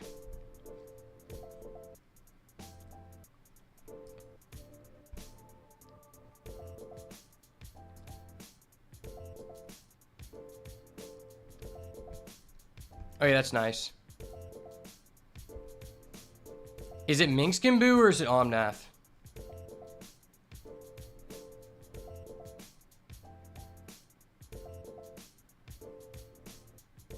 I mean, he doesn't have anything on the field. I think I'd rather just Minkskin Boo.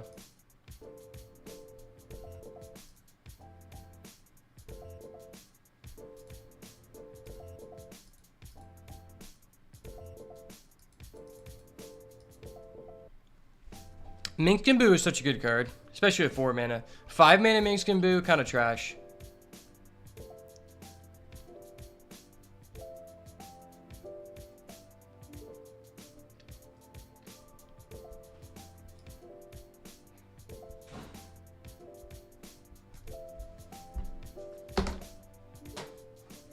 Could I just, like, I don't know, scoop my Planeswalkers and Fable over?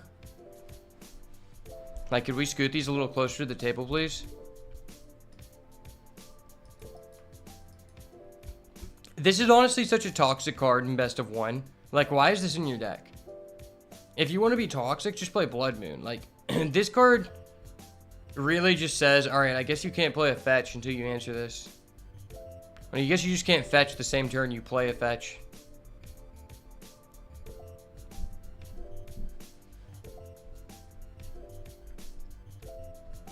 It's randomly good against my deck, though.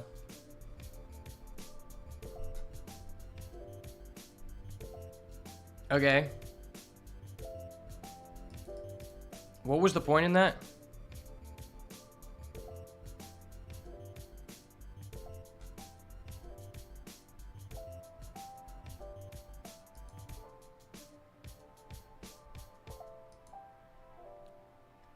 Oh, I didn't realize that was legendary.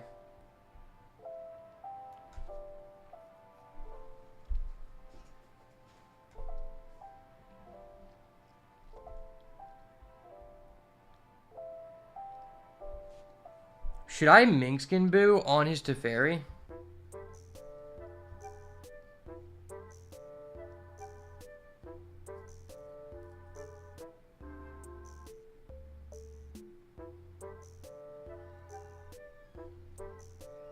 I don't think I really care about his Teferi.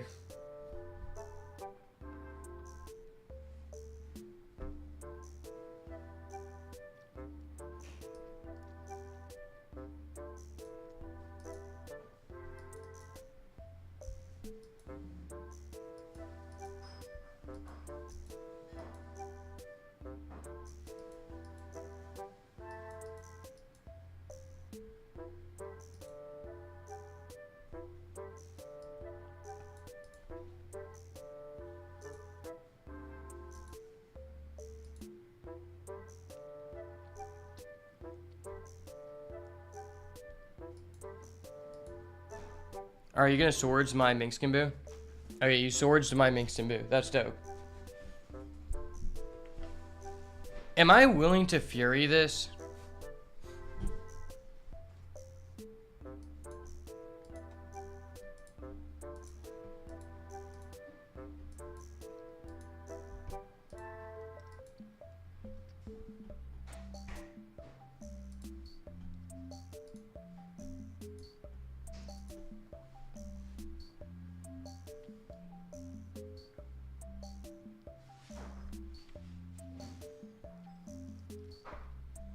That wasn't great, but I think it was okay.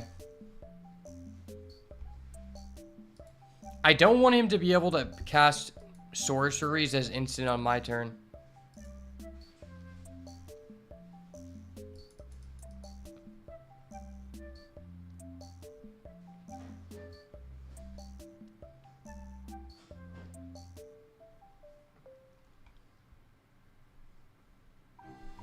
The fact this guy has this card in our against us is really stupid. It's like this card's only good against our deck.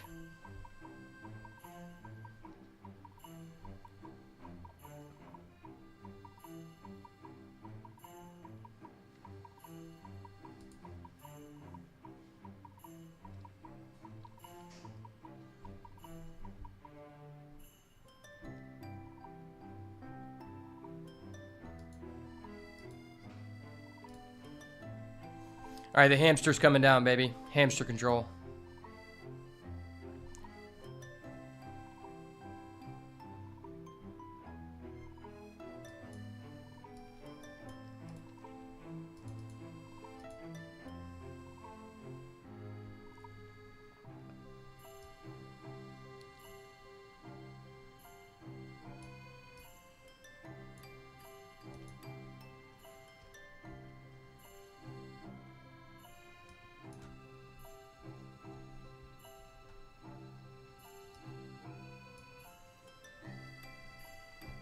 He stopped us from going Fable in the same turn, but that's okay. I don't really have anything I want to discard except this Flooded Strand. But I have an Omnath coming up, so...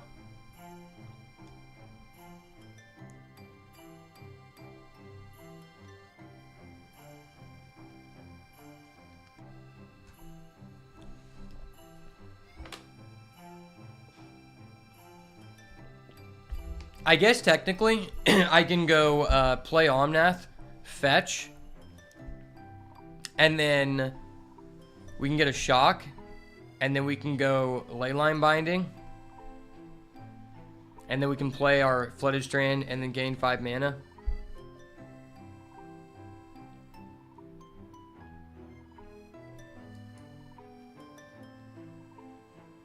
Alright, bro, why do you have that?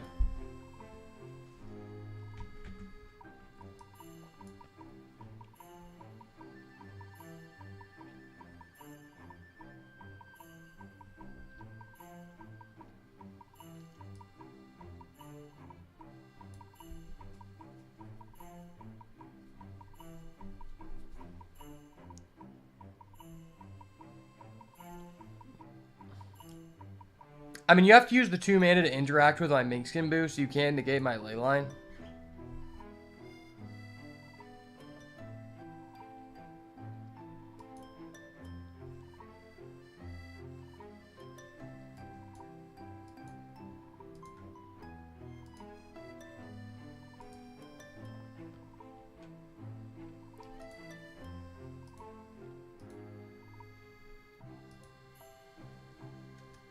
I mean, that's just GG. I play my Omnath, play my Leyline Binding, draw 2 cards, double fetch, gain 5 mana. Like, that's just wraps.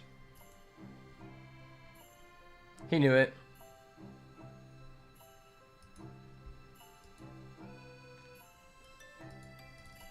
Let's try the One Ring.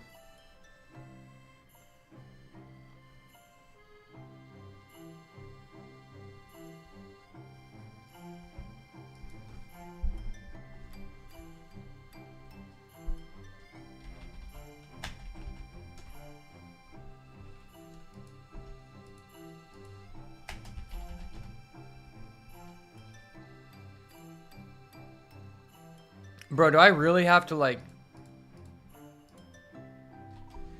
Okay, why is the One Ring so difficult to search for? I literally search for it word for word and it doesn't pop up.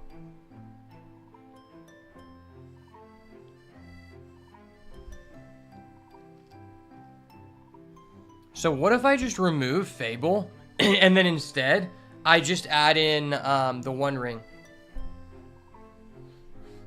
Because we have Uro Titan on turn 3.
I don't want to add in another Minkskin Boo, but I do want another red card. Is there a red spell I can play?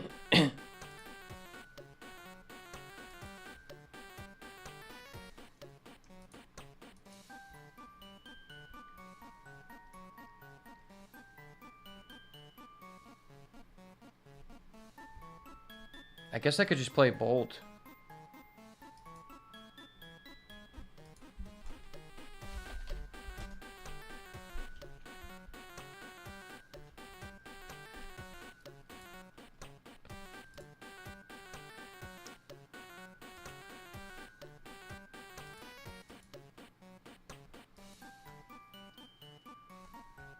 This seems really weird, but that gives us 2, 6, 7, 8. That gives us 8 reds. And then we have 3, 4, 7, 11, 11 whites.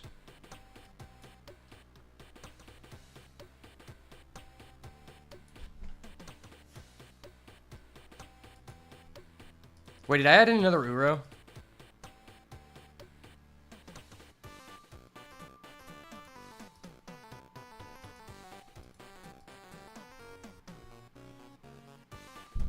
Oko is really good, but I think Uro is important. If we're taking out, yeah,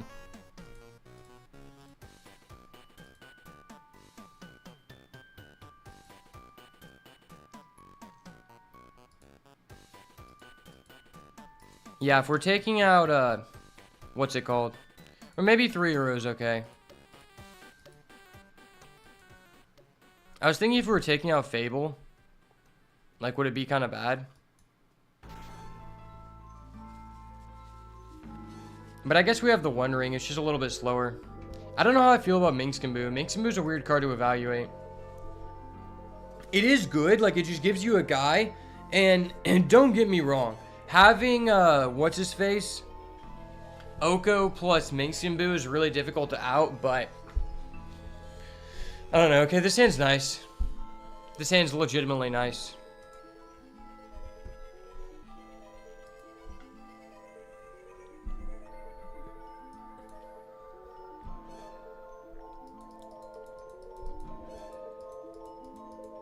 The thing about Uro over Fable is it makes our hand better against Thoughtseize.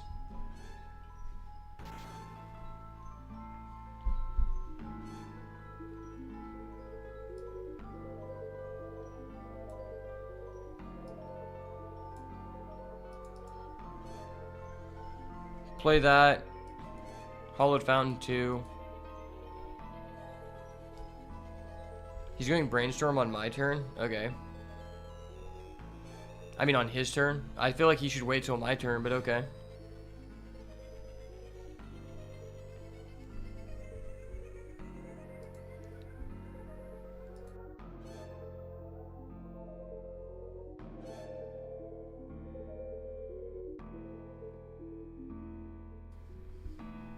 Okay, he's gonna Thoughtseize. Probably just gets rid of our beans.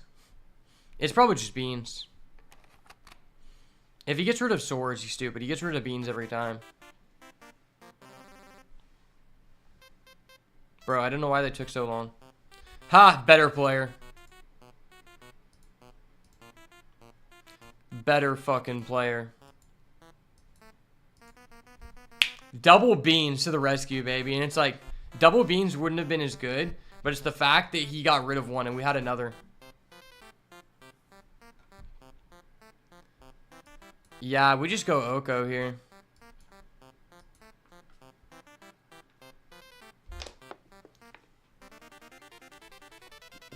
Are you going to negate that? Mana Drain's so broken right now. Mana Drains has to be hands down one of the best cards that was added to Timeless. Like, black and blue were arguably the 2 best colors, and they just got even better with Mana Drain. The big score bonus sheet from Outlaws from Buttfuckers Junction really just added so much to Timeless.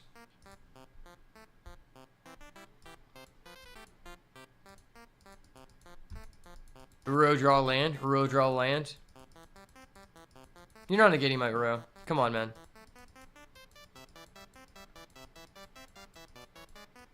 Draw fetch. We draw fetch here.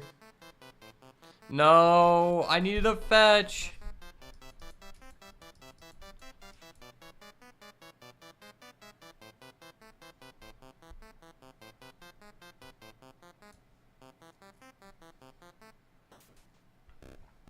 I guess I have this Solitude to try to find a land on his turn.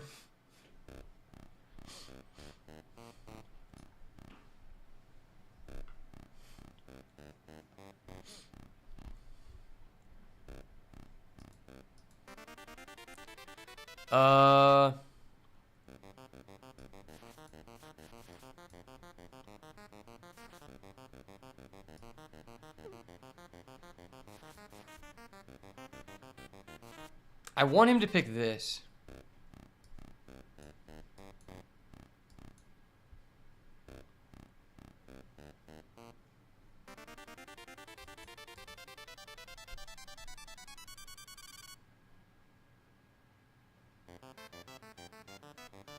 Okay, so nothing happened.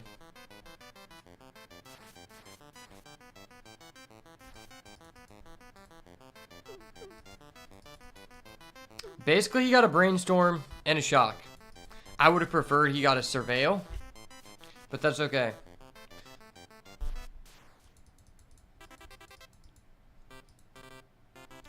These sleeves are gay. I don't respect them.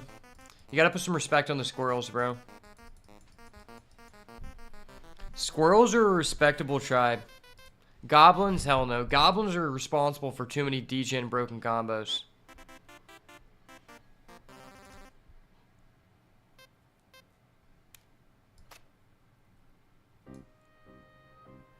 Okay, I'm just not allowed to draw lands. My bad, guys. Sorry for existing. Could this guy, like, play a card so I could Solitude? He's going Orcish Bowmasters? Okay.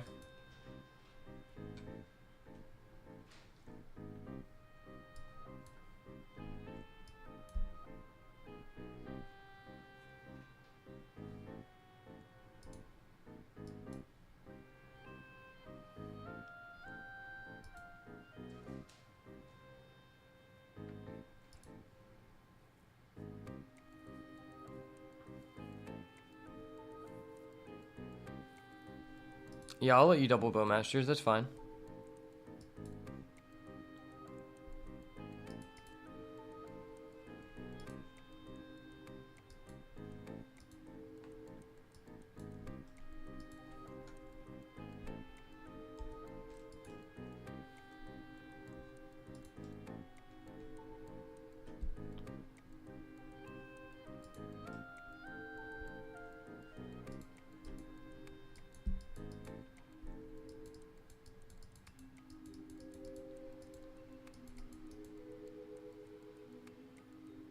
No.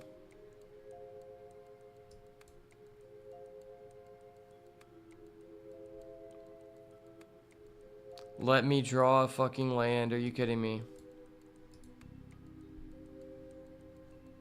It's probably just Fury, because if we draw a land, this could be online.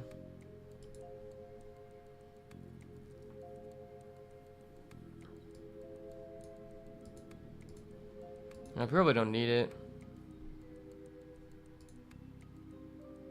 Probably just care about Fury more at this point. Okay. Hard punish, that's fine.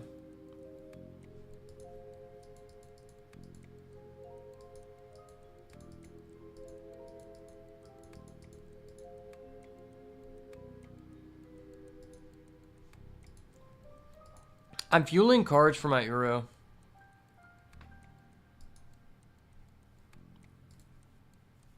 I still technically have a Solitude here. Dude, Bloodstrained Mire, that art is so sick.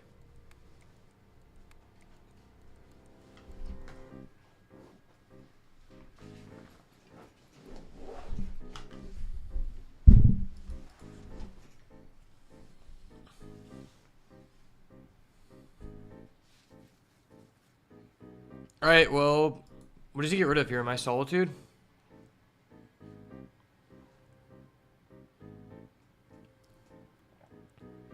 I mean, my hand is just all removal.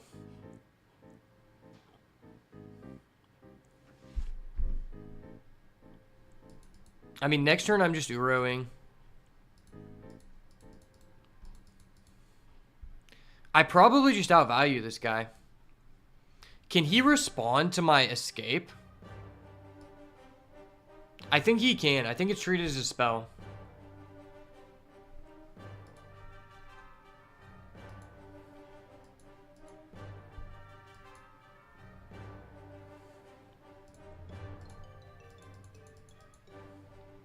Okay.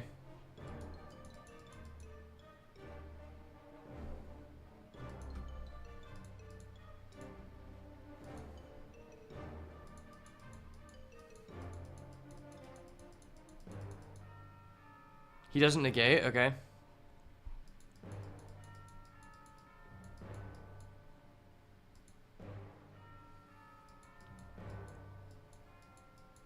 He's double bolting that? Why?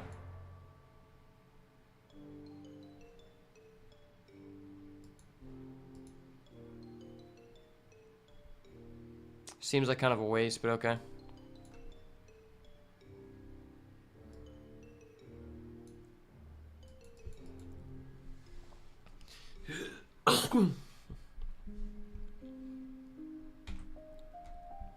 Alright, so who's gonna go Luris?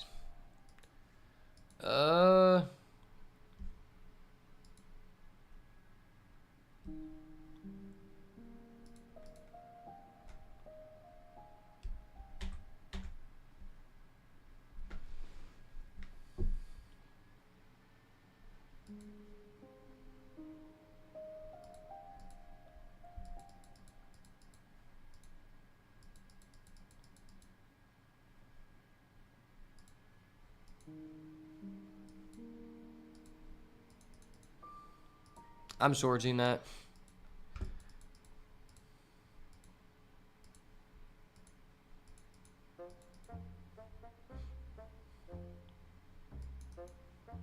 Okay. I mean, I just hardcast Fury and remove it anyway. I don't know why you would do that. I mean, I only have 6 mana. Why would you not just negate my Fury next turn? Oh, because I can't Fury. I can Solitude, though.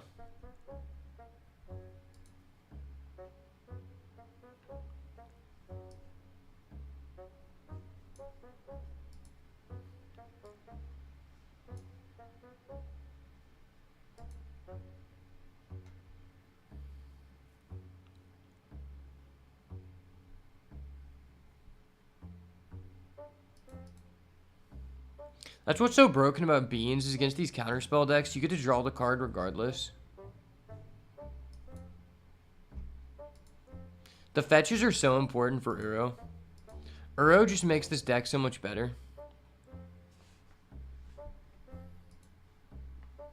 This is a DRC deck? Dude, I would have not thought this is a DRC deck.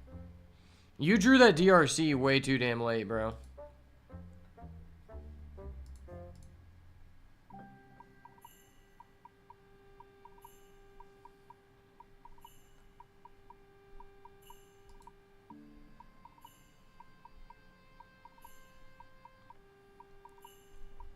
Do I want Oko? I guess.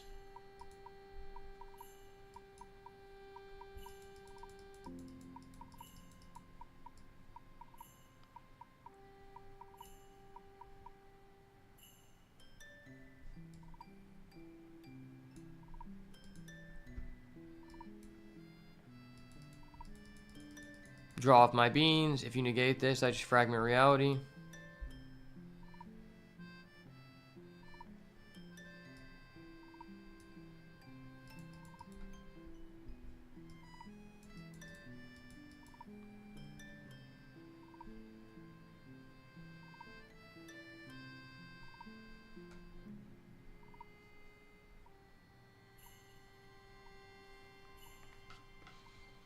I think I just Oko. I think I legitimately just go Oko. Hopefully I have a target for this fetch left.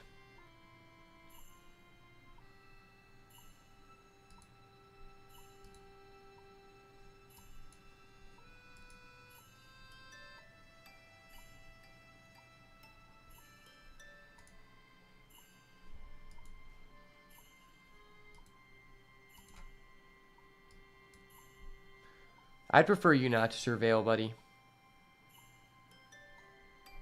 Yeah.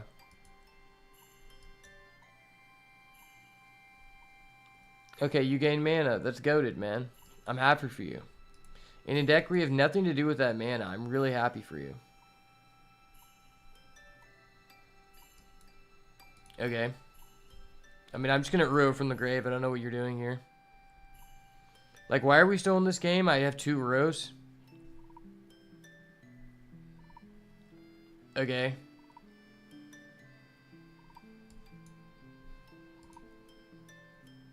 I also can just keep Okoing your stuff.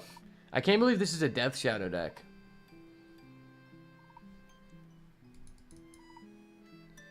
Okay, I guess I'll just never see the One Ring or Omnath.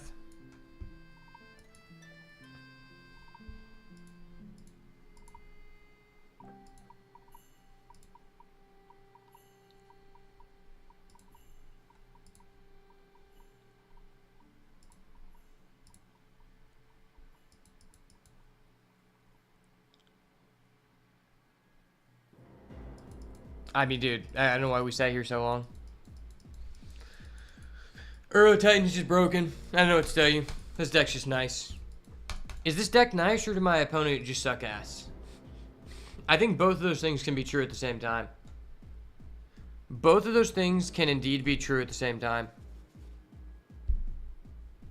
Alright, I'll be right back.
I mean, those are freaking better homes than ours. No, they're not built very well. Well, it looked pretty big. Look like Yeah. the size.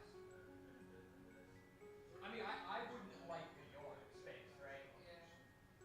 I would like the backyard, and I like our house. We just say for like getting the home it costs like that, that looks pretty damn good.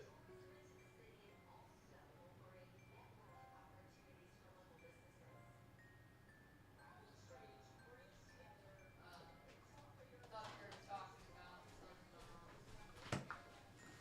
All right, I'm back, boys. I'm back.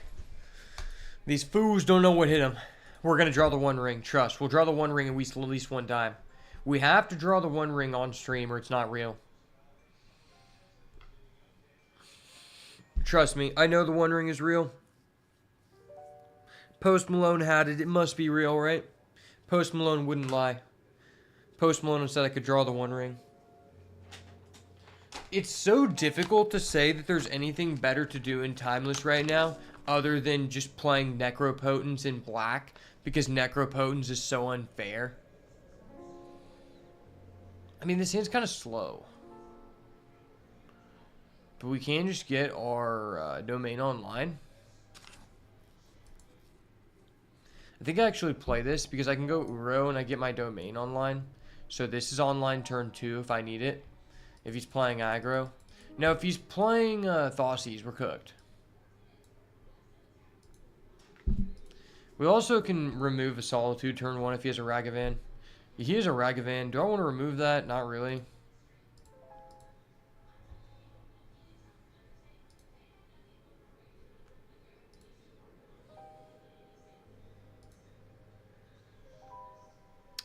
Yeah, I want a third land.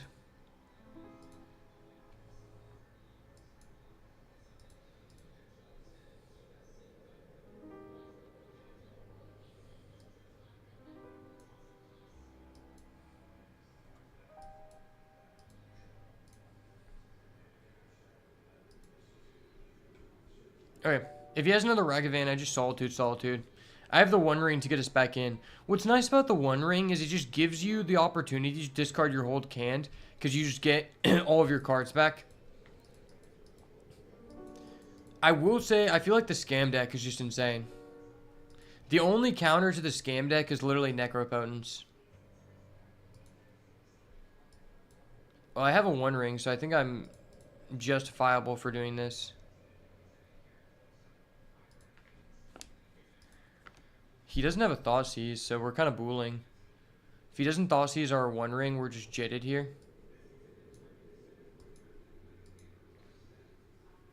Plus, we're putting cards in the grave for Uro. Maybe the One Ring is just it. Maybe I'm just Himothy. Okay, so he can either get rid of our One Ring or our Beanstalk if he Thoughtseizes, but then we're just one card away from escaping.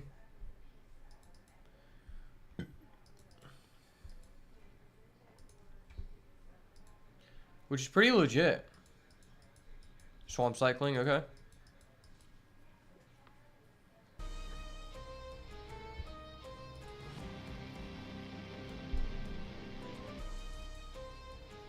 He's bringing back his troll. I think I can just One Ring.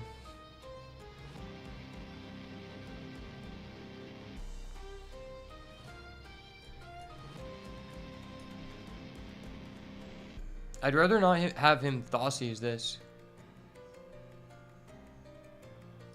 I guess I do this during my turn specifically because if I got a land there, I would have to play it.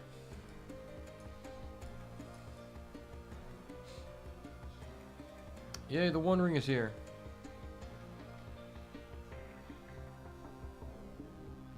Okay, I mean, I have a Oko that answers this.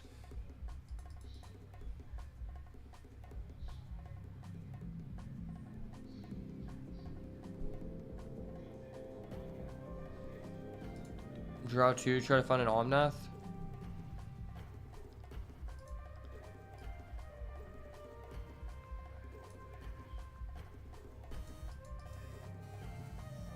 Holy shit, that's so bad. I could just One Ring again. Seems pretty good.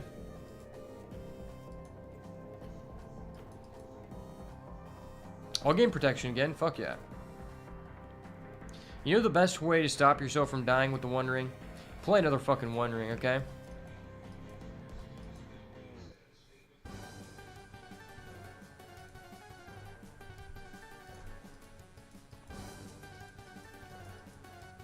Ayo. Never fear. Triple One Ring is here, baby. Let's go. I love the One Ring. Why was this card added to the game? It's actually just not fair. This guy needs a Necropotence or we're just not playing the same game. He needs a Necropotence so bad. The fact we have 3 One Ring is just so degen. Okay, dude, you're not responding to my One Ring. What are we doing here? Okay, I like this. I like this. I could just do that. Well, let's tap this, see if we get access to a removal. We get a 1-minute removal. That's not going to do it.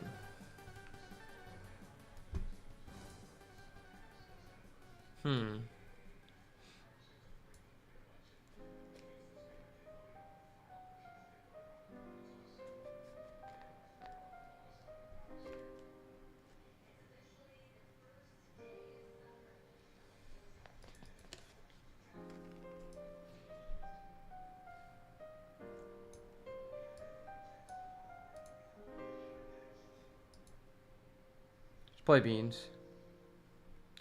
Beans, beans, the magical fruit. Oh, that's crazy. Because realistically, he's playing Scam.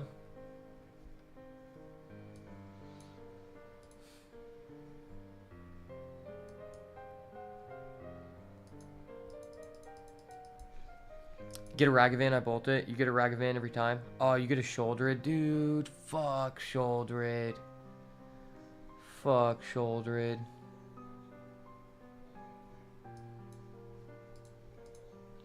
I guess I'm playing Oko. That really did nothing for me. I didn't know he played a Shoulder It.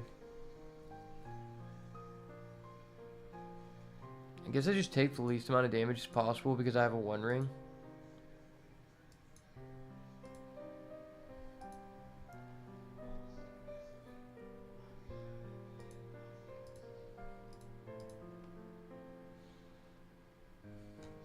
Alright, you get an elk. You get a shouldered elk. That's pretty fair. It's crazy because we just have another One Ring. And now his shoulder just dies to a bolt.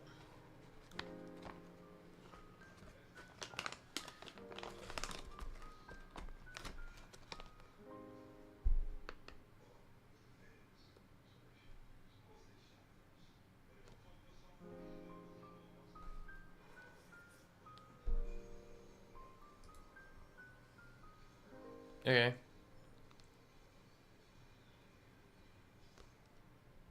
I don't know why he just bolted that guy at the beginning of the turn. I guess that's okay.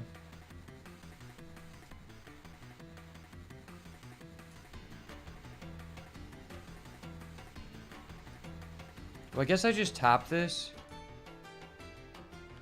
I just play another One Ring. Okay.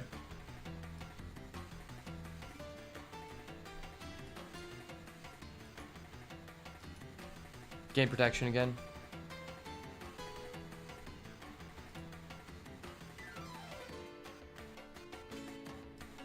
Yeah, I like protection.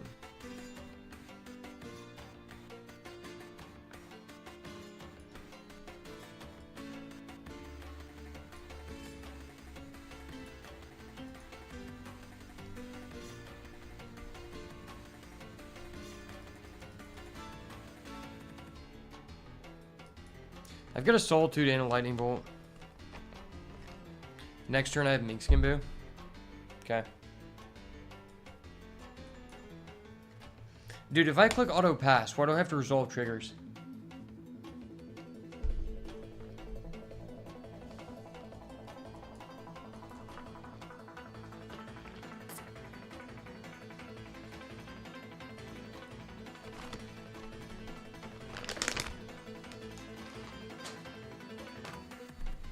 I mean, I don't really need a One Ring. I just have so many cards.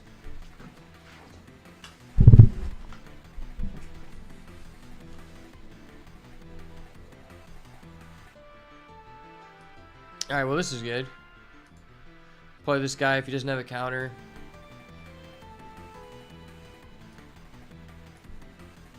I just get another fetch.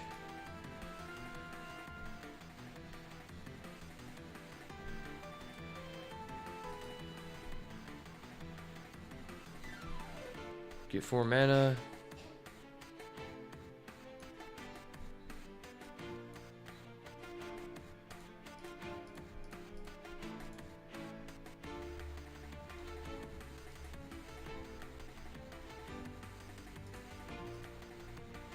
Submit 1, deal 4 damage to you. I've got a bolt. I'm 1 off.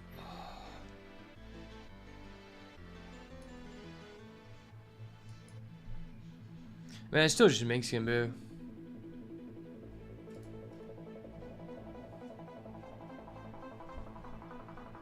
No, I could just, yeah, I could fetch for a red shock in this game. Well, that was a good game. Yeah, the One Ring's crazy. I don't know how I played the deck without the One Ring. The One Ring is far beyond better than, what's his face? It's far beyond better than Fable. One Ring is so much better than Fable, and Uro's just so good. Uro's just so good, dude.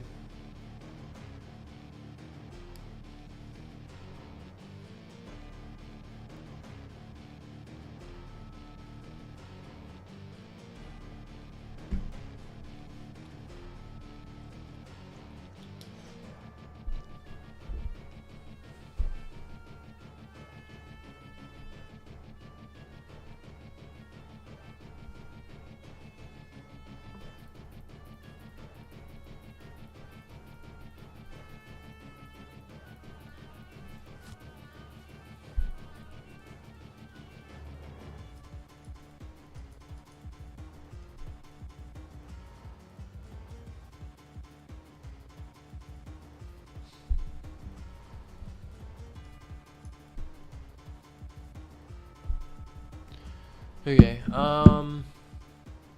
we don't have an engine, so it's probably just a no-go. This hand has an engine, but it's extremely slow. I don't think I can play with 5 cards. I mean, it's best of 1. Okay, we have an Uro. Put back 2. It's just that, okay. We play with 5 here. It is what it is.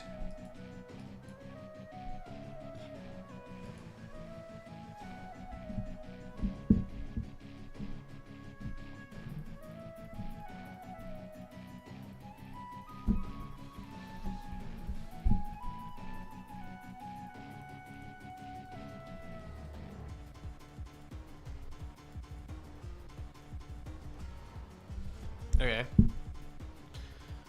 I guess you just steal my Uro. Wait, he's not stealing my Uro? Is this guy insane? Bro, are you insane?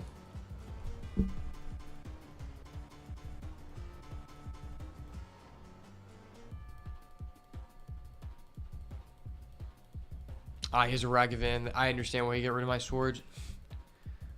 He's gonna smack me. Oh my gosh, the Ragavan hurts so bad.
We get it. You're compensating for a small cock. You play Ragavan. I understand. DRC Ragavan is such a D-Chin combo.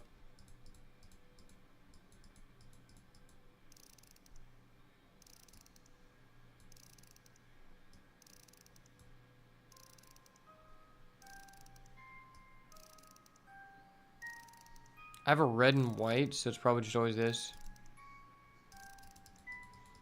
Oh, this is not looking good. I don't have a way to answer his Ragavan. I feel like we're cooked.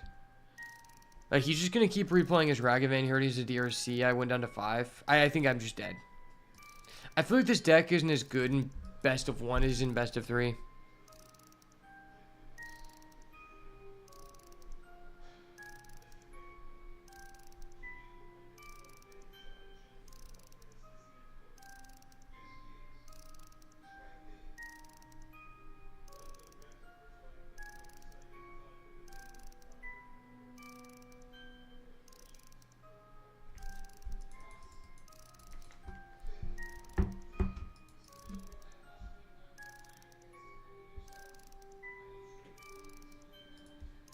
Okay, let's switch to Scam. I feel like Scam is just too insane.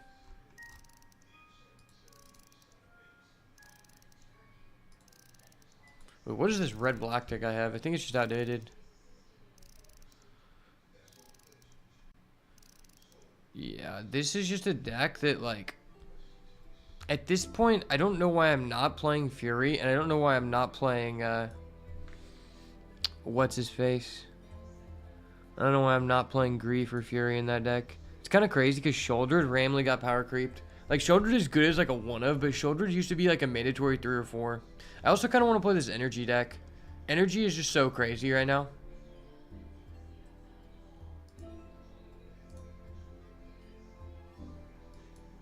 Also, I feel like there's no reason to play this blue-red Ragavan. Yeah, let's just play this Scam deck. Yo, what's up, Figaro? Welcome back. Your message finally actually popped up in my Streamlabs. Yeah, we gotta rock out with the Scam, baby. Red-black Scam, kind of dirty.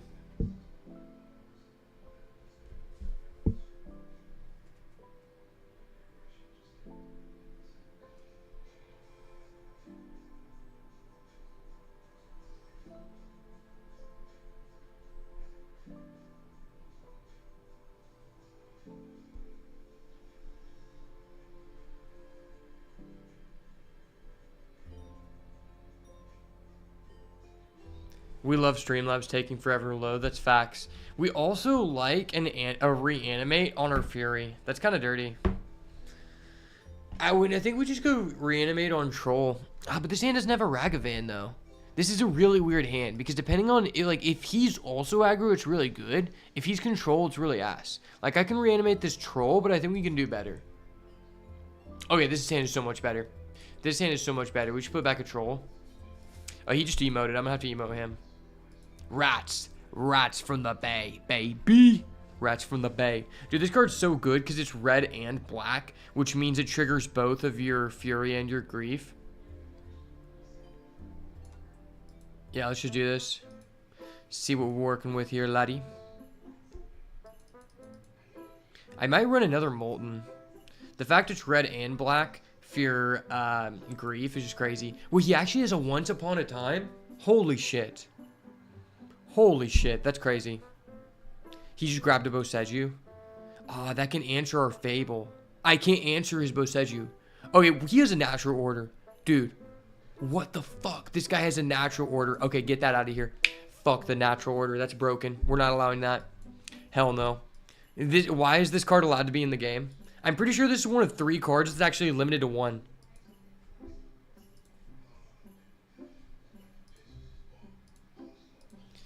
Honestly, Grief is like my favorite card in the game now.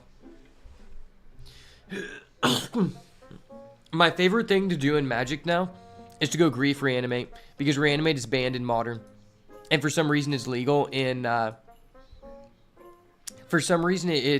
legal in Timeless, which is kind of stupid, because a lot of times you just go Grief. Don't reanimate your Grief. You reanimate their guy that you just took out of their hand, and it's just so disgusting. Like, I one time went Grief and stole a guy's Shouldered, then reanimated his Shouldered. Okay, well, this is just really vile because we can add a Blood Crypt. The fact this can add anything that's a swamp and not just a basic is so huge. Oh, you have to do a combat damage with that. Maybe I should have stolen that.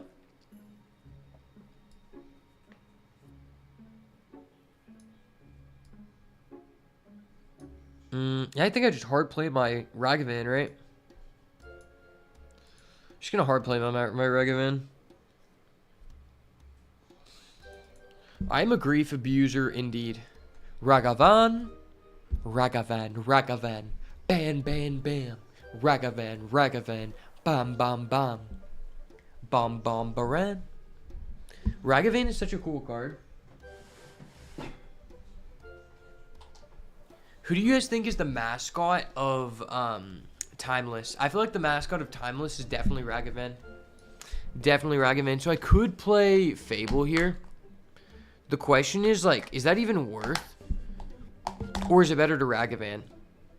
He's been hitting a lot of lands, because I could steal something from him. And I don't really have anything good to discard, but I guess this is okay. Wait, no, okay, I was thinking if I bolted his guy and I got a treasure token. If I bolted his guy and got a treasure token,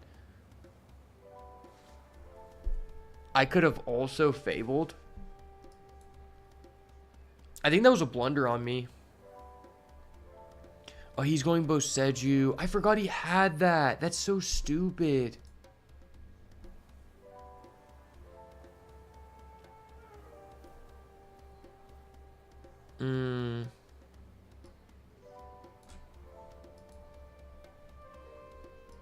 What phase are we in? Oh, we're in the end phase? Fuck. I thought we were still in the main phase. If we were in the main phase, I would have bolted and just hit with Ragavan. Because the only way that I win here is by going Ragavan, get something broken from his deck. Well, I could top deck Reanimate, though. Reanimate Grief would be pretty good because he's playing a Wombo combo. Alright, let's see it. This card is actually really strong.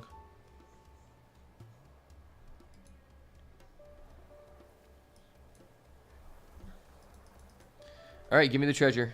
Give me the treasure, baby. Give me the balloons. This guy has, like, no removal.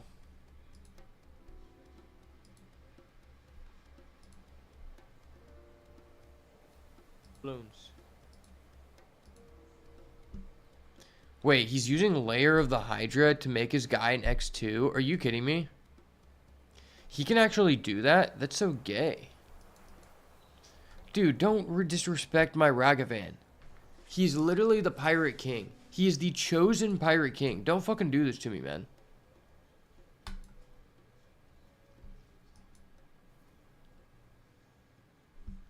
Legitimately, I think I just hold this. I could get the Surveil land, but the reality is I could just hard play this, and maybe that's enough.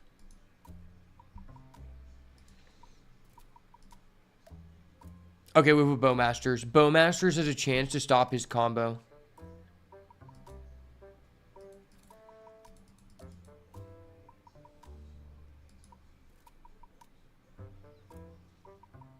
Look at the top 5 cards you reveal it, put into your hand, put the rest in the bottom.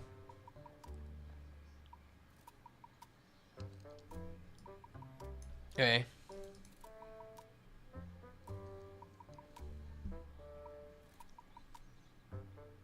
What is this? Pay 1 life. Create a black human. Sacrifice 5? You never transform me that.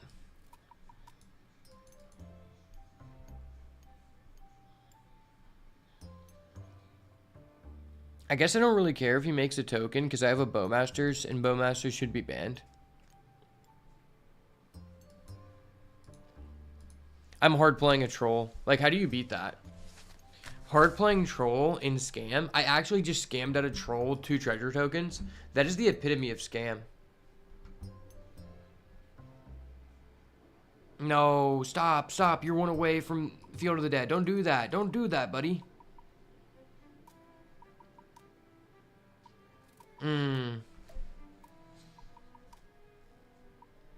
I could go Fable.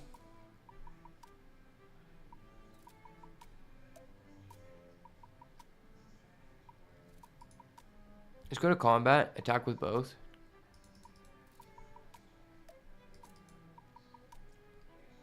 And then we just Bowmasters.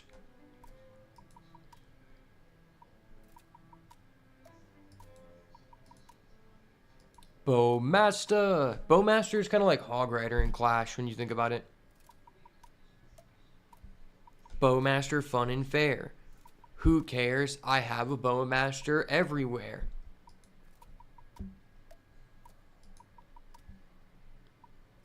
And then I'm going to play a Fable the Mirror Breaker. Because I know for goddamn sure that you do not have another Boseju. That is a legendary land, sir. Unfortunately for you, my Goblin tokens are not legendary. See, you chose the gay choice of bringing a My Little Pony set of sleeves. Alright, what are we doing here? You're getting 2 tokens, but I'm threatening for a lot of damage. Wait, what does this do? Oh, he can get a Titan? Well, he can get a Titan, but he doesn't have the mana to do that, right? He doesn't have the mana to do that. Oh, I get a second Bowmasters? That's huge. That's actually huge, right? Because what if I kill this? He blocks. He can't block that. He blocks this. That's 6-8. Yeah, that's just game, right?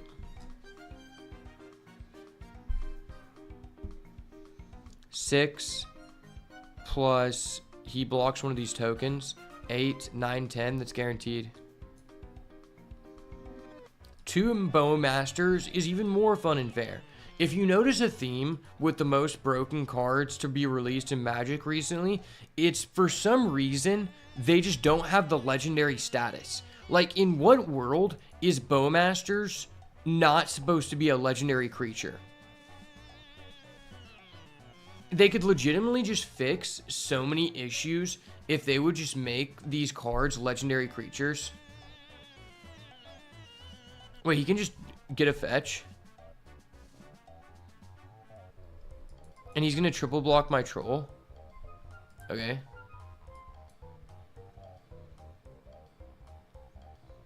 And that puts him at 1 life? Well, how do you get out of this? You go Titan, and then I somehow just deal you 1 damage?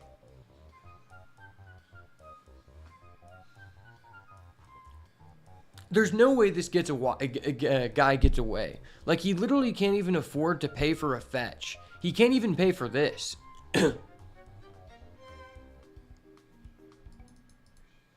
Like, this just gets him 2 lands, and then he can't even fetch. So that gives him 2 2/2s. This is equivalent to 3 bodies. Okay. You better have the greatest 2-card combo of your life, because this just gets you 3 bodies, and I have to hit you with 1. You need minimum 5 bodies here. Oh, no, he can just do that. I didn't realize that. I forgot. Field of the Dead just broken as shit. Alright, give me a ping. Give me a 3rd Bowmasters. I top deck the 3rd Bowmasters here every time, or I get a Fury.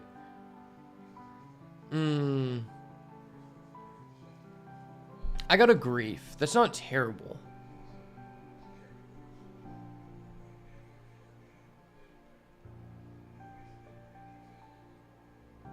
I mean, but if you sacrifice this, he gets lifelink, which is stupid.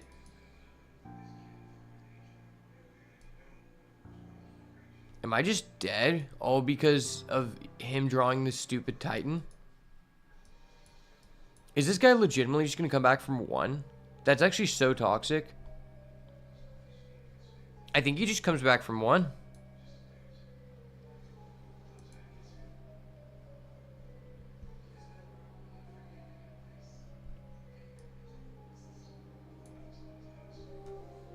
Yeah, because he just sacrifices 5 people.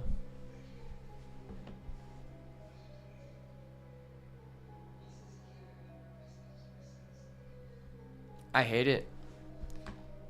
Bro, why are you doing that? Why do you have that? That's so stupid. What the fuck is this? Dude, what? That was beyond bonkers. This guy is beyond bonkers. I actually hate this card. This is my new most hated card. Literally never seen this card. I automatically hate it. And I have the right to hate it. I'm not seeing this shit. Bro, we both know exiling my graveyard literally has no impact on the game. Suddenly, I'm just at 3. How? How did this happen? Like, where did we get this far? That's actually so sad. I didn't deserve to lose. Westvale Abbey. Yeah, that's my most hated card now. That actually just sucks so bad. I put him at 1. He couldn't even afford to pay for a fetch. And somehow, he just randomly pulls one out of his ass and gets a Westvale Abbey to be able to get a 9/7 haste lifelink. I thought that I did everything right, but it turns out you can't do anything right versus Field of the Dead because it's just a not fun nor fair mechanic. I understand why Field of the Dead is banned in multiple formats because it is neither fun nor fair, but this is a fun and fair hand. Thoughtseize on 1, turn 2 Deathray Shaman Surveil, and he's mulling. I have to say, there's something special about when your opponent mulligans and you have a Thoughtseize, because you know the Thoughtseize just puts them so far back. Oh wow, this is just not fair. I feel bad for this guy, but there's no mercy.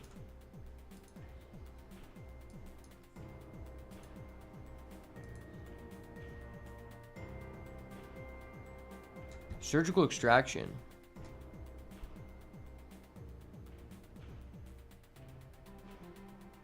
This guy's hand's really reactive.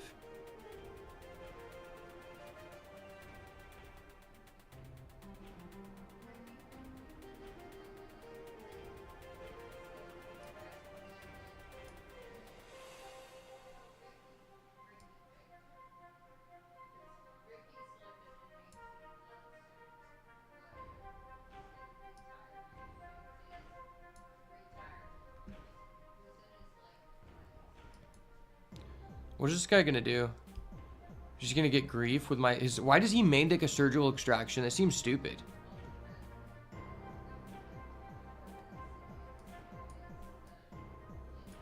Okay, you're getting rid of my Thoughtseize for the rest of the game. How does that benefit you? Am I playing Scam? Yes. I'm indeed playing Scam. Scam's a fun deck. Wait, why is this guy surgical extracting my Thoughtseize when Thoughtseize is no longer good in this situation? I know that the guy's hand does not, like, Thoughtseize does nothing. I mean, I guess I could grief and then get rid of his Get Lost and then go Ragavan with Dash, which seems legit.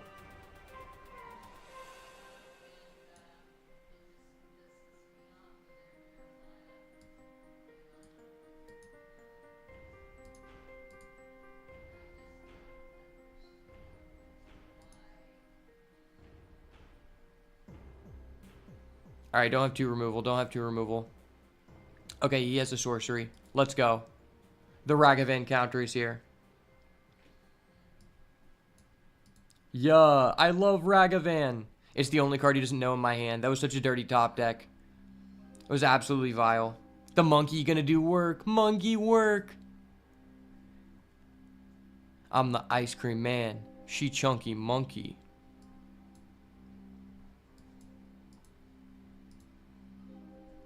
POV. Your opponent's last card is Ragavan in dash mode. Why is Ragavan plus Grief the duo that we never knew we needed?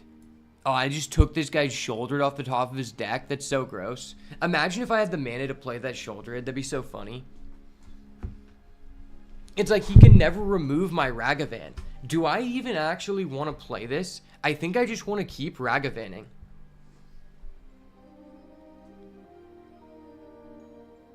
I guess I could just hard play Ragavan, but then he just removes it.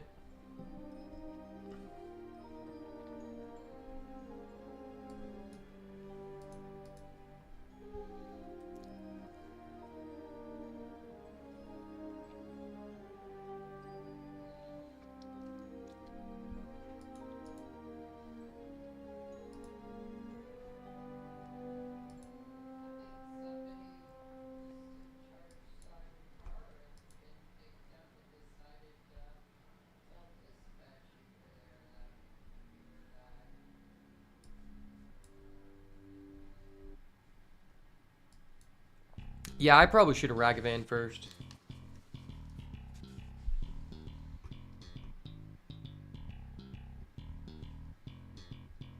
Okay, well, if he's just gonna do that, I'm pretty damn good. Wait, why is he doing that?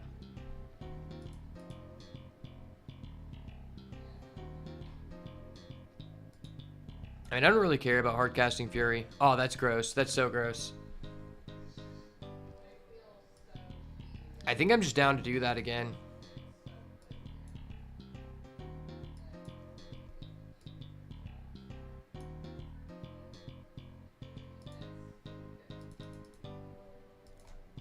Raga, Van.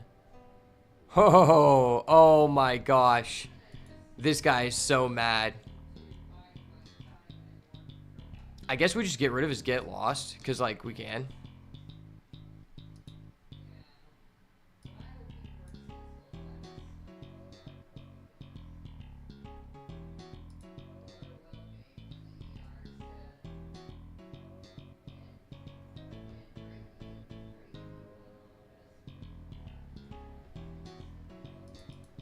Raga, Van. Let's go. What is that? What the fuck?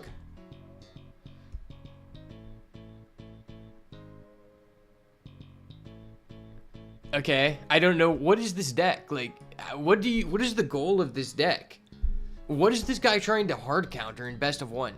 First of all, surgical extraction is literally so terrible. Alco 508 says I say Raga, you say Van, Raga. Yeah. For some reason, I don't have the TTS set up to come through my, I don't have the TTS set up to come through my, my headphones, but I heard that one. I'll have to figure that out. Alright, we're going Fable. I'm greedy. I like Ragavan. I like the fact that my opponent just knows I have a Ragavan, and I'm just gonna keep bouncing it back to hand, and he can't do shit. I really enjoy that. And it's like he has a Blast Zone, which already has one counter, so it can't remove my tokens. It's probably just get rid of these.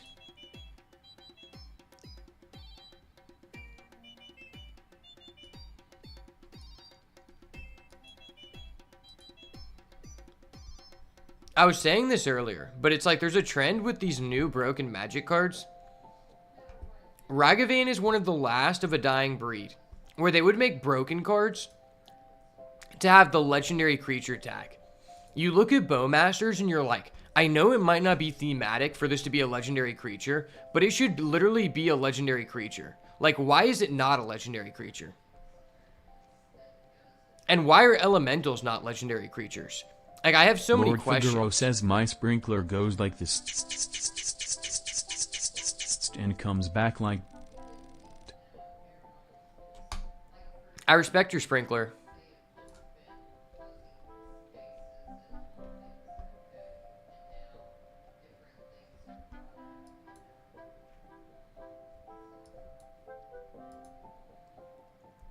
Bowmaster.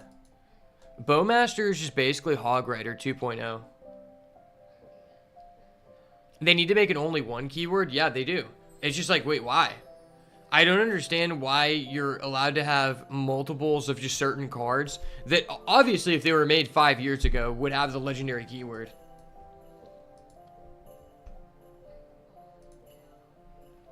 TTS is great. I need to set it up to where it comes through my headphones. I don't know how to do that.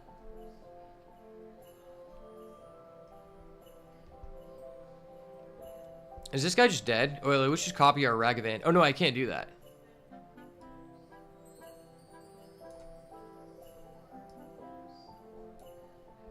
How much damage is this? 2, 4, 5, 6, 7, 8. Okay, I'm 1 off.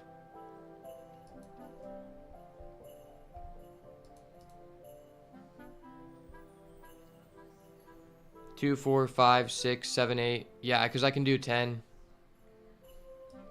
I mean, I might as well. It's not like he plays Bolt. He doesn't have red. So there's no way I draw into lethal from his deck. And he already used his blast charge, which was like a big mistake by him. The blast charge could actually just blow me out if he would have held it, but okay. What the hell is this? Oh, wow, that would have been really broken if he would have got that. I'm glad he didn't get that. Thank you, sir. I really appreciate it. Okay, cool. I like that. I like it when my opponent fetches for lethal. That was a respectable lethal. I actually really like this deck. Honestly, though, I do want to change something.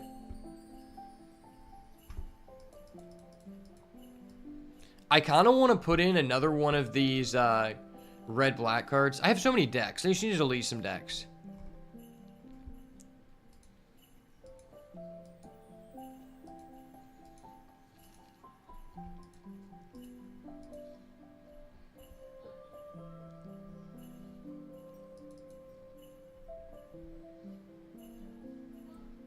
I kind of want to play a second one of this card. Well, I actually have this card in here too. I like this card a lot because it's red and black, which means it works with our Fury and our Grief, and that seems legit.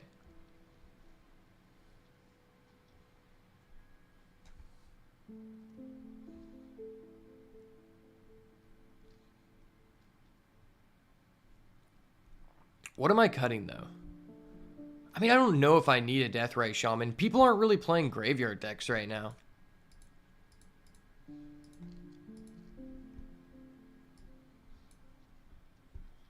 Yeah, I just really like that card. I want to mess around with this Boros Energy deck at some point. This deck is literally... I literally copied this from a modern deck list. The fact we actually have all of this legal here is crazy. I really want to play this at some point because... this card is just unfair. I think that card should have not been added to the game. This is another card where it's like, how is this not a legendary card? Why is there no limitation of 1 to this card? Because going this into another copy almost seemingly just wins you the game off the bat. I don't even understand how that card's an uncommon. It's actually so polarizing in draft.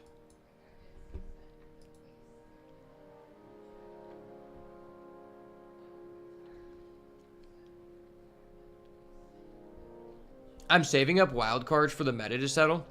See, that's how you know there's levels to this game. I'm what you call a big whale. I don't save up wild cards because I've been playing this game since it came out, and I primarily have just only drafted. So I own over 75% of the entire collection. And to be fair, I really haven't spent that much money. It's just I've done a lot of drafting, and I own all of the meta-relevant cards. I'm what you call poor. I never draft. Okay, to be completely honest with you, bro, I honestly don't think that it is legitimately worth it to play the game if you do not enjoy drafting, because it is not even feasibly economical to build more than one deck over the course of 3 months without drafting. And also, you got to understand at this point in the game, there's so many sets that you just can't get into Lord certain Figaro formats. says draft RN go 12-0, you do it. Draft right now and go 12-0. Okay, I'll draft right after this. I did buy a bundle, but can we put some respect on my squirrels? I ride for the motherfucking squirrels. And it's funny because I only remember this card from Modern Horizons 2 because I played in one Modern Horizons 2 draft. I showed up to the store, and it was when I was being really sweaty, and it was supposed to be a Wilds of Eldraine draft because it was a store championship, and it said so on the app. So I drive 40 miles to the store. They say it's a Modern Horizons 2 draft, and I'm like, okay, I don't know what Modern Horizons 2 is. I've never even seen any of these cards. So it turns out the person just literally changed what the event was, specifically so they could just sell packs that they weren't able to get rid of. And the judge coaxed me into playing in the event, even though I had no knowledge. And I was there to make a video. Like, I recorded my draft on, like, a tripod so I could, like, go over it later in a video. And I was like, I don't really know anything about this set. And the judge is like, no, I'll give you a crash course. Like, it's all good. And I'm like, okay. So then the judge gives me a crash course. the judge's crafts course is like, okay, I'm like, okay, so what is good? And he's like, okay, well, everything goes with everything. And I'm like, okay, well, that's obviously not true. Obviously, some stuff doesn't go with other stuff. Like, there's always something you want to, like, avoid, right? To some extent. And he's like, no, just like everything goes with everything. So he basically just bunked me in entering the tournament. I have no knowledge. Somehow I end up getting to the finals and getting second place with no knowledge of what any modern cards do. And one thing important to note about Modern Horizons is in person, it doesn't tell you what any of the keywords do. So like, I'm like, what the fuck is wizard cycling? And I keep having to ask people.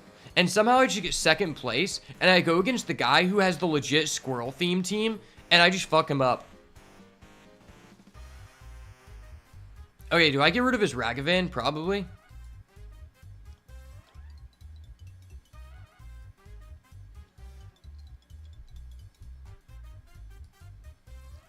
I think this guy's cooked.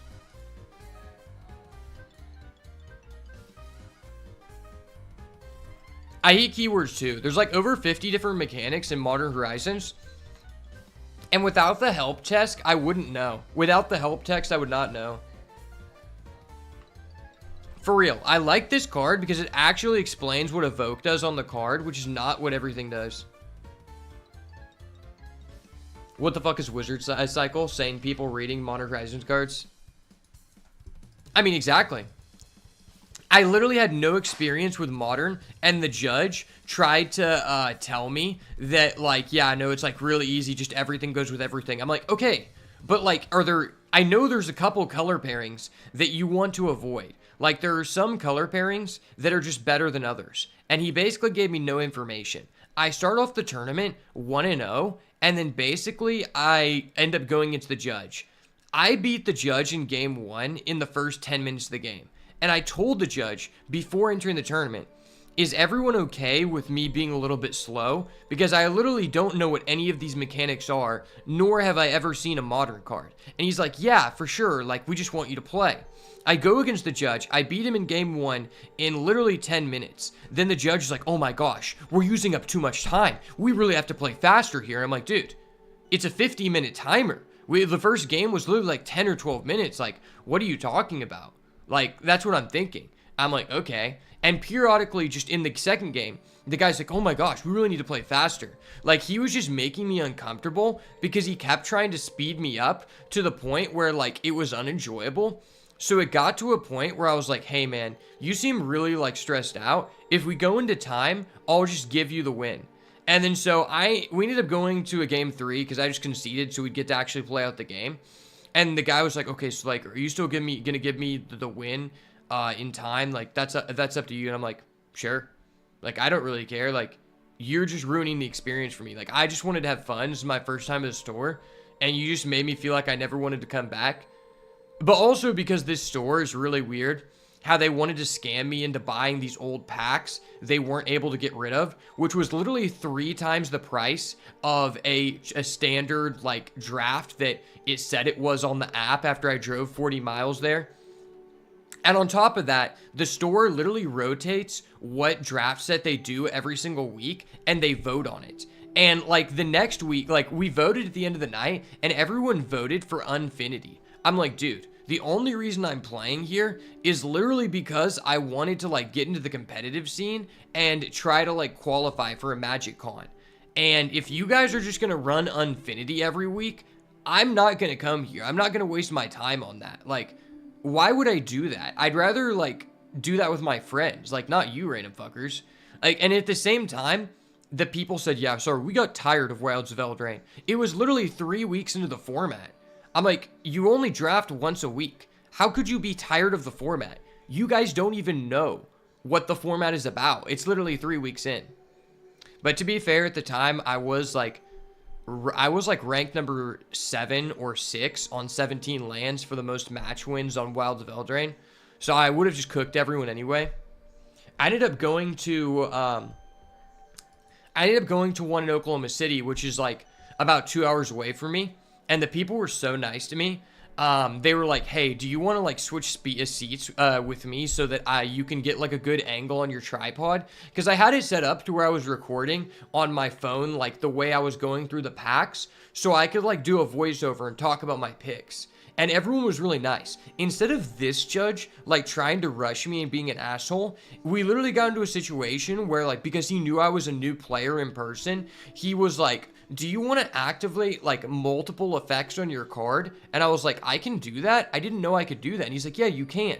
And he literally like, it's not like he was telling me what to do, but he was making sure that I didn't cheat myself as a new player. And I really respected that guy for that, because it made me feel welcome and want to come back and be a part of the community, unlike the original store that I went to. And if I was able to go to that place like consistently and it wasn't 2 hours away, I would actually play Magic on a consistent basis, but there's just nothing like that within a relative distance of me.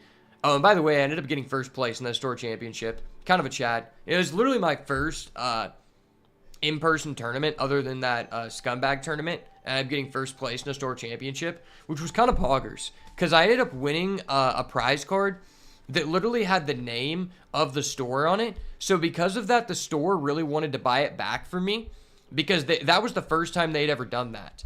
And the guy ended up working out a deal with me, because like the store owner, he knew me from my YouTube channel, and he basically gave me like I got like a play box of new Phyrexia that I gifted to my brother, because I really wanted to buy my brother a box, because like he like got me into Magic a long time ago when I was like 10, and he doesn't really have like time to play for anymore because he has kids. So I was able to give him a box, and the people there gave me a good experience, so it was goated. Man, I hate new people who try to trick new players.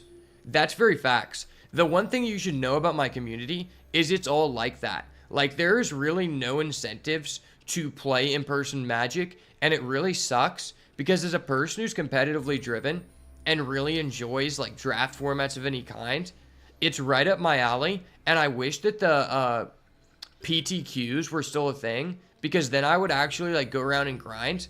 But I can literally look on the app and it's like, okay, the closest place that allows you to qualify for a Magic Con or a Pro Tour is like 200 miles away. And then it's like, a lot of the times the qualifiers for it are for formats that I don't even have access to, nor will they be played in the Pro Tour. So it's like, I wanted to go to the Denver Pro Tour, or whatever it was. I don't know if it's a Magic Con or a Pro Tour, but the way you qualified for that at like the closest place to qualify was using like Modern or Legacy. It was one of the two. And I was like, okay, but it's like a standard.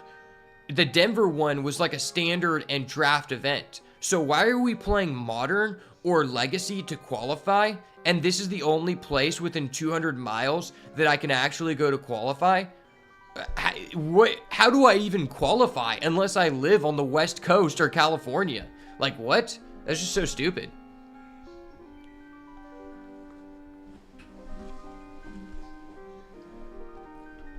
Alright, I'm gonna go to the bathroom and then we're gonna draft. Because the owner has a good Modern deck? That's facts. That's literally facts.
Okay, we're locked in.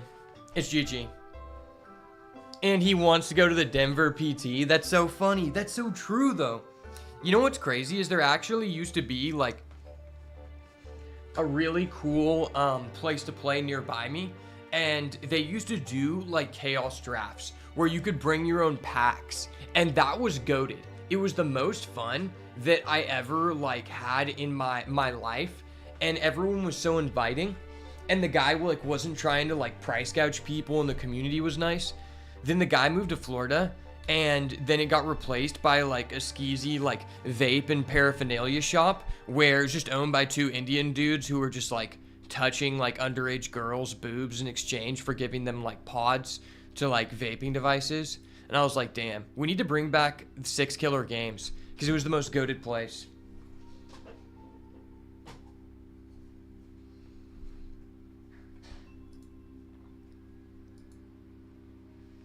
All right, it's wraps, boys.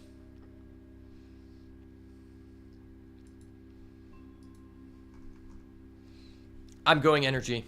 Trust. Johnny the Energy Jet has arrived. I'm popping off. It's crazy because I would actually play Modern and invest in a Modern deck. I wanted to invest in Standard, but this is the issue. On the app, it says that every store within 200 miles of me, well, I guess like 150 miles away from me, because like 2 hours away in OKC, they actually like have a consistent deal. But in my area, like anything under 2 hours, they either consistently run a rotating format. So there's no way I can just invest into like one format, or they just only do Commander. And I don't understand if this thing that where it's like all these stores want to do this Commander night for fun. It's like, dude, there's nothing fun about going against random people in Commander. If I wanted to play Commander, I would go against my friends. Because going against random people in Commander is the most cancerous thing you can do. Because there's either one guy at the table who opens up Mana Crypt and kills everyone on turn 1, or everyone is just taking advantage of this one person who doesn't know what they're doing and gets them to just like cuckold you. And then the one guy who's manipulating everyone just wins the game. Like, that is not fun. I don't understand how that's the premier format and that we've sunken so low.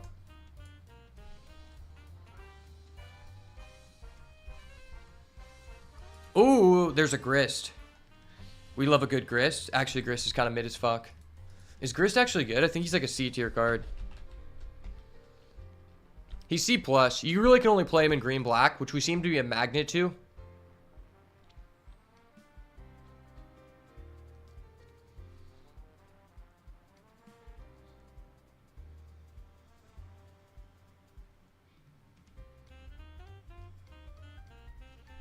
I mean, it's just a 1-mana 1/2 Death Touch. I'm not really interested in that. I might be interested in this. Ooh, but that's if Phyrexian Ironworks.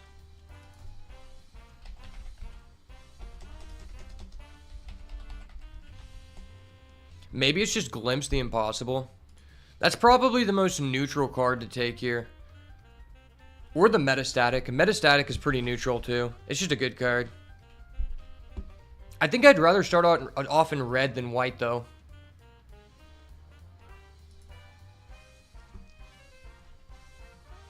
Okay, what is the best card in this pack? This is a really medium pack. I mean, this card isn't bad.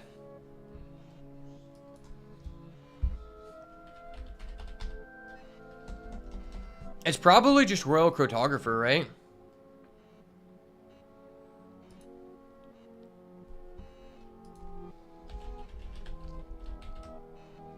Messenger is a decent card. It looks like a green card was taken from this pack, though. I'm pretty sure a green card was taken from this pack. So it's either the Cartographer or it's the Slith.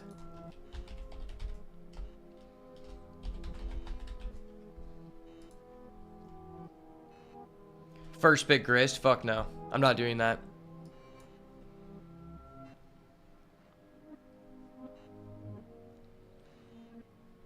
I think this card's better than that card.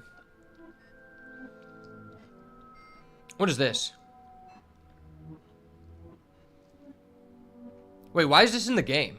Like, literally, this is a commander card. Why is this in there? It's actually so stupid. Like, what? Drowner of Truth?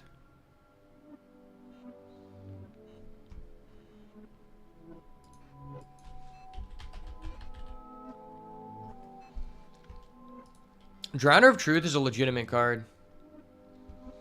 So is Unstable. It just depends. Do I think this card is better than that card? It seems like blue is being widely passed, but it's a lot of blue Eldrazi stuff. I think I'm going to try Drowner of Truth. At worst, it's a green-blue land.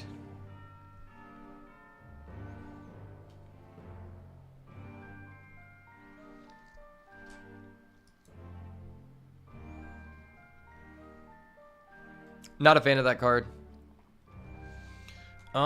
This is a really weird draft. I feel like people are already pivoting.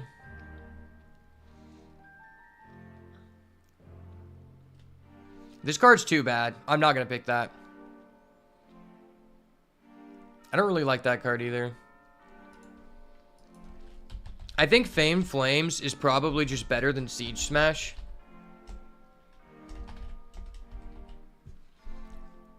Fanged Flames is probably just the best card in this pack. Bogart Trawler is okay, but I don't really want to play black. I'm not in a position to play black. Okay.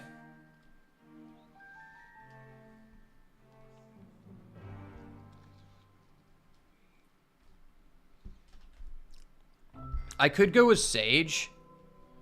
Sage versus... I'm not playing white.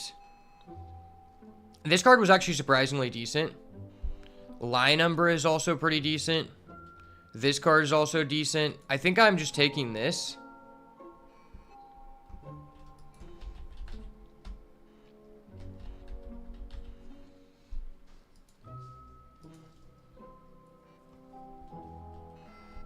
Elk is pretty nice, but I don't know. I think I'll just go with Aether Spike. I'm happy to play it in an energy deck. I'm satisfied to play it in a Eldrazi deck.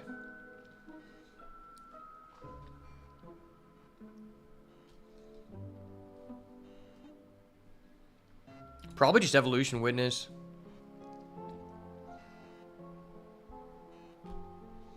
Evolution Witness versus Void Pouncer. I think I want to play green. I don't want to play this in my energy deck. And I think this is just a better card if I'm in Eldrazi. That lane's just not for us.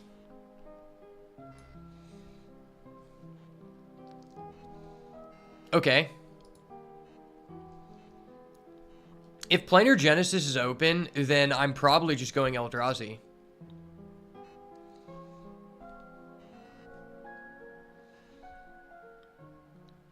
I think I like Planar Genesis more that it's going to pick 7 because it's a very decent card.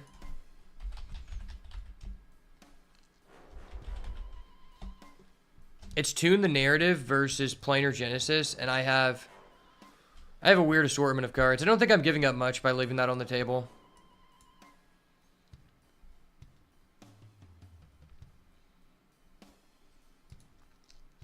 This is a card I'm decently happy to play in any slower deck, to be honest. It's actually overperformed for me.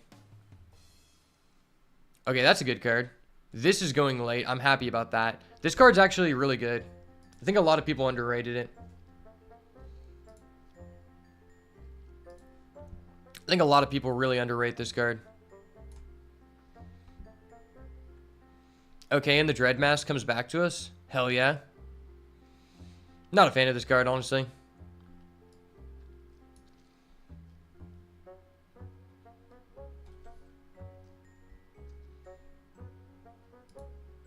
Do I take it for the collection? Like, we're never playing black, right? I mean, maybe we're playing green-black?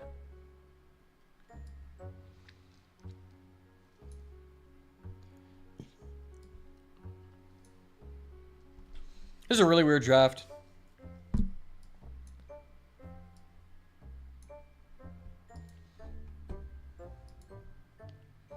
Wow, that going Peck 15 is pretty hot, though.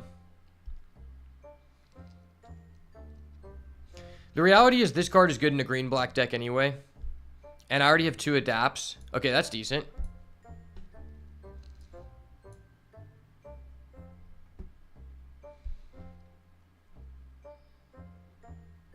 That card's very interesting. I think this is a good card to splash in your, like, red-black artifact deck, I guess.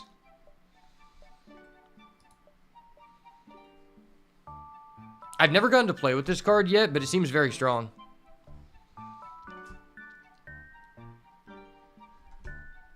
I don't think the Hunger Tides is very good. Yeah, it's not, but Basking is pretty good. I'm in a decent position to either play Eldrazi or to just go green-black. Like, I have this Surliest Century, and we have now our 3rd Adapt card with an Umbra, so...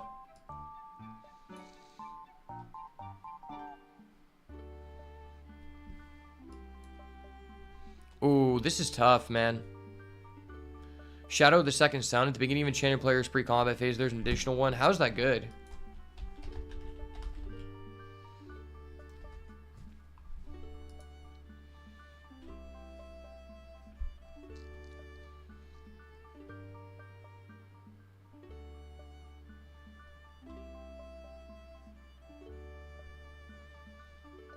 I don't know if I really want to play that.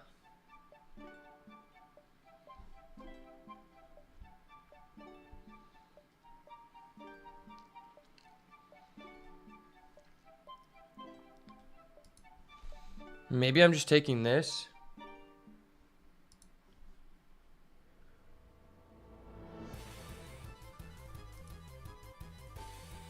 I'm either green red or green blue. Okay, well I took it. I guess we're doing a thing. Oh my gosh, how is this still here? That card's insane.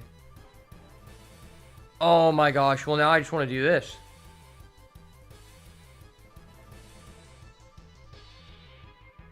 Bridgework Battle versus Vanguard. It's probably just Vanguard. Vanguard is the top, like, 5 card in the red-green deck. I can just splash that. Bridgework Battle is just a good card, though.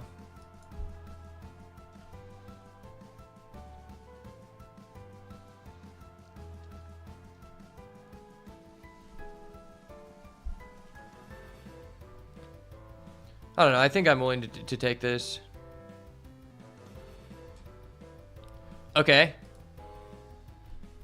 I think I'm okay with this. Well, actually, I think I need this if I'm going Eldrazi.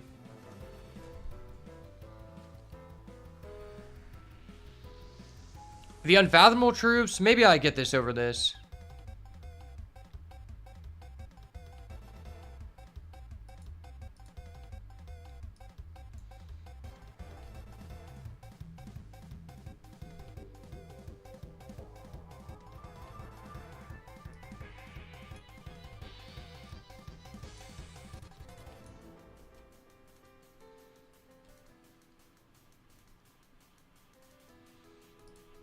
Probably just that.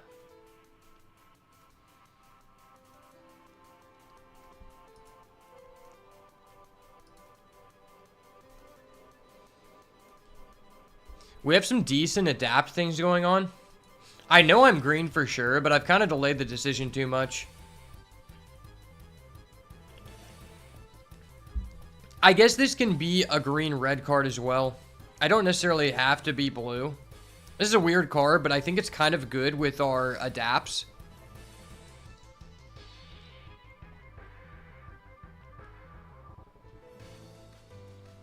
Probably Tusker. Deep Analysis is a decent card. The Flashback's really strong. Especially if you have, like, Malevolent Rumble. This card's decent, too.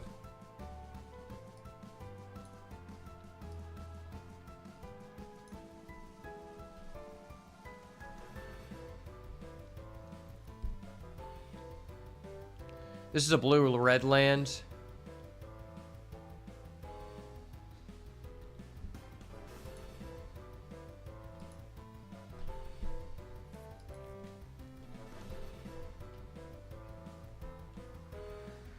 Do I want Ghostfire Slice over this Rush?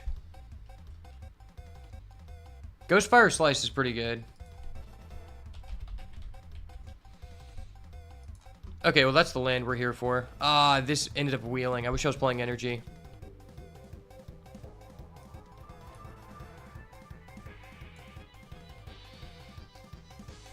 I'm down for one of those.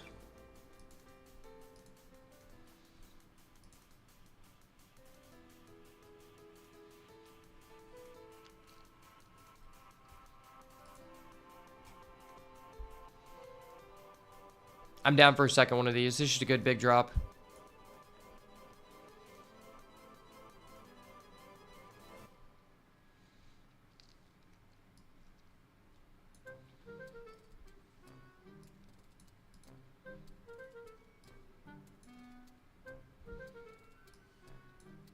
This is a really weird deck. It feels like I should be black, but I'm not black.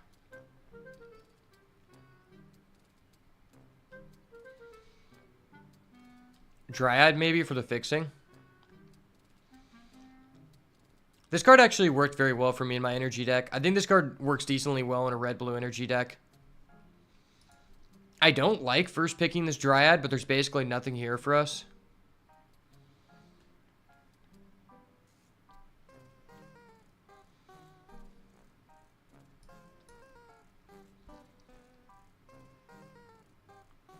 Oh, this is a tough decision. Labyrinth is a pretty good card. We have 2 7-drops. Wastscape is really good too.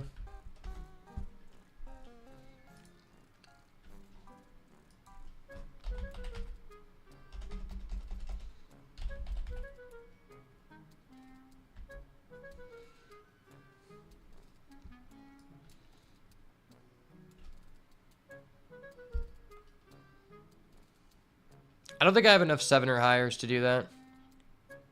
Try to wheel one of these lands. This is probably better than Malevolent Rumble.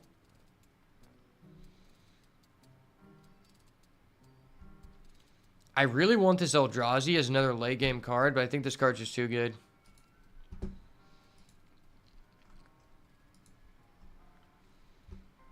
This is a really weird deck.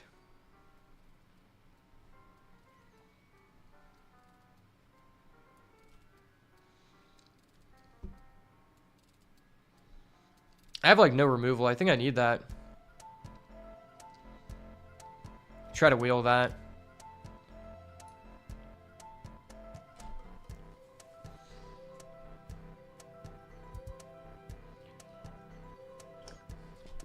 I need a flinger. And we need the red flinger or we need a chrysalis.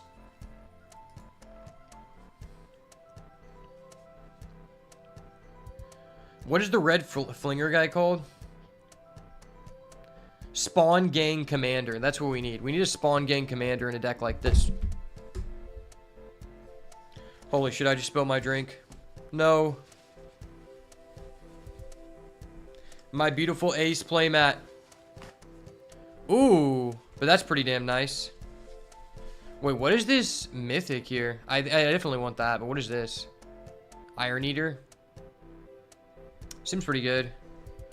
I need to prioritize some lands, but this card will be important for us to, like, actually do things. I think. Maybe I'm just over-prioritizing it. Maybe this is just a very aggressive deck. Maybe I just want another one of those. I don't know. I like that. Versus Rawl.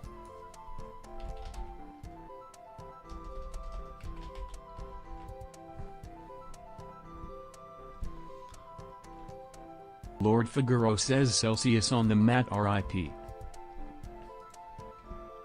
Celsius on the mat. It's not a Celsius. It's a Sprite, buddy.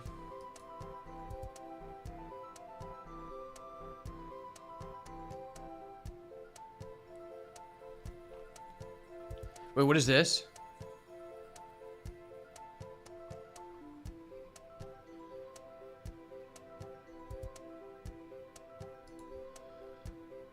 Wait, was that better than this?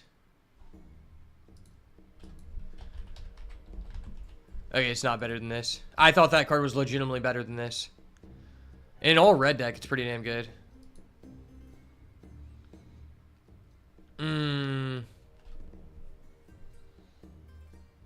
That's green-blue.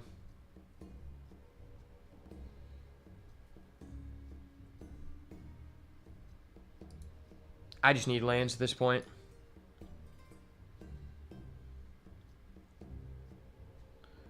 That's not for me. This is fine, though. Guess we'll take another one of those guys. I'm surprised this guy actually wheeled. This guy's really strong. Ooh, do we want this idol?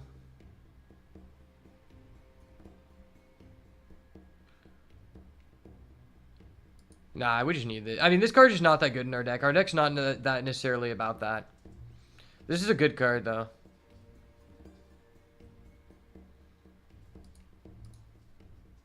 Probably more interested in that. This is a really weird deck. I think I should have been black. I think I definitely should have been black, but black was, like, starting to fade out. Like, black is really weird to get into because even though black may be open, sometimes the good black cards are not actually being opened in the packs, and that's when it really sucks. When the good black cards aren't being opened, you feel really bad. I guess I just have 3 Fang Flames. I think I should have taken a 3rd Temperamental Oozewag. That's probably the way we win with this deck. This is a weird deck.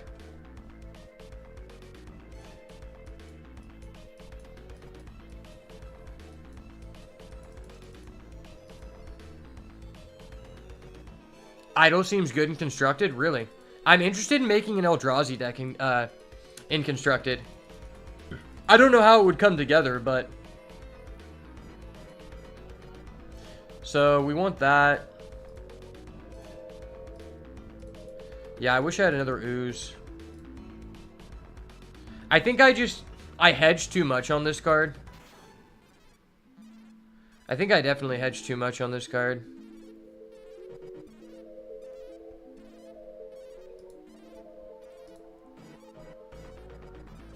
This is a card you'd probably play even if it wasn't a land.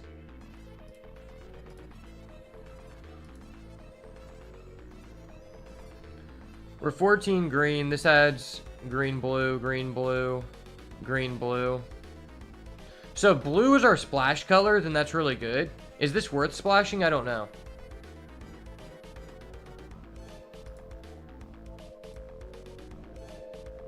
Probably.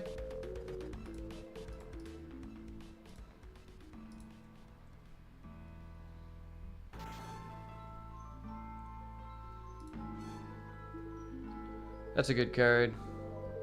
This is an okay card.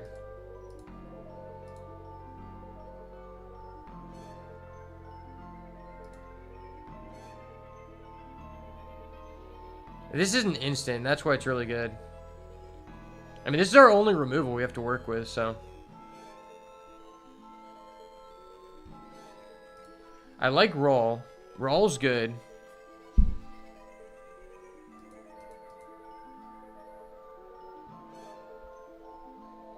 What if I just don't splash blue?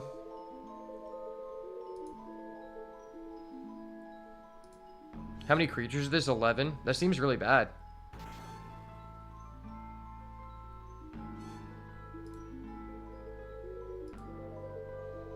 What am I missing out on in blue? Just like this guy?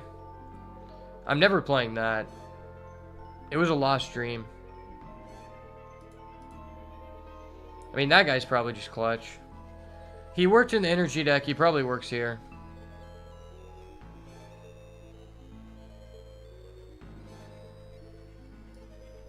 That's a land. That's a land.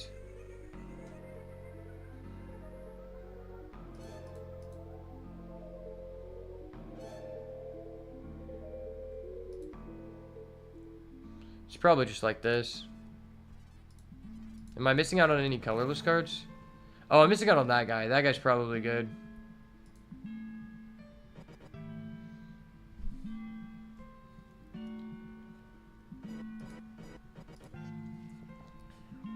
Maybe I don't want this. I mean, this is really good, though, because we don't have, like, a lot of reach.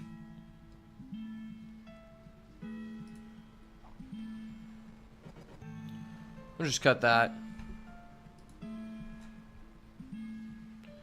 And then we want 1, 2, 3, 4, 5. 1, 2, 3, 4. Dude, stop adding me random forests. I want the same forest, please. 4, 5, 6, 7, 8, 9.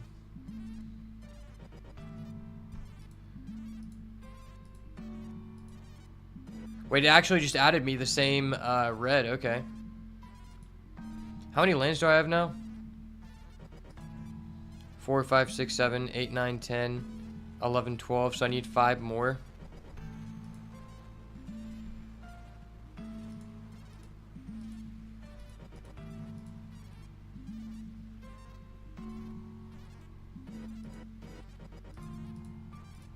$11, $12, $13, $14, $15, $16. They're pretty even. But these don't search. So I only have one of these that searches red. So this is...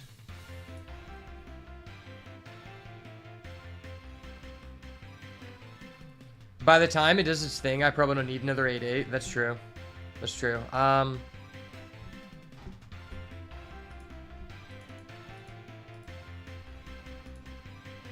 Alright, there we go.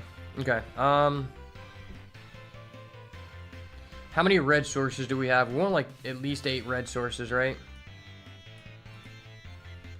5, 6.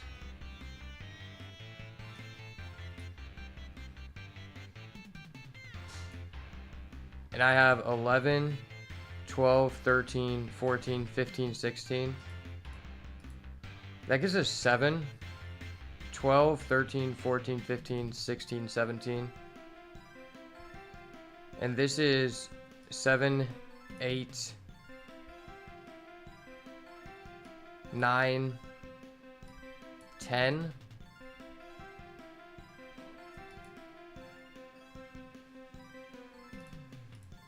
Five, 6, 7, 8, 9. That gives us 8 red, and this is 5, 6, 7, 8. Sorry, I'm really bad at math. So that gives us 10 green. I think that makes sense.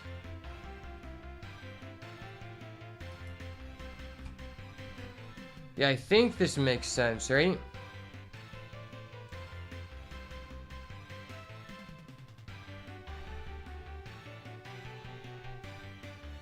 Because that gives us 8 red sources, and then it also gives us 6, 7, 8, 9, 10 green sources. I think that's legit.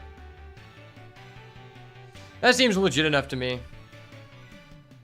I don't think we want to play any of these blue cards. Maybe if we like are guaranteed first, we can put in Aether Spike if it's like an Eldrazi mirror. But other than that, I don't think we need blue. Blue just hurts like the consistency of our deck. Yes, we have these duels, but what are we gaining by doing that? We're gaining literally a draw 3 when we have big dumb guys to be throwing down. I think this is legit. This is the deck.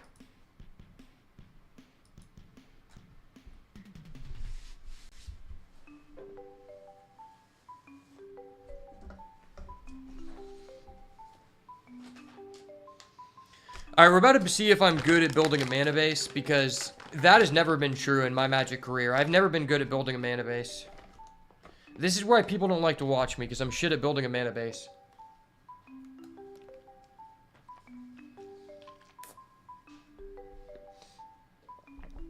Plus, I never get offered the Writhing Chrysalis. I literally saw a guy on 17 lands. He had a deck with 4 Writhing Chrysalis, 2 Spawn Slinger. And I'm like, this was 2 days ago. It wasn't even like on the first day of the format. I'm like, what pod are you in? Can I get in that pod? I've literally only ever had 1 Writhing Chrysalis. Our deck has a lot of removal though.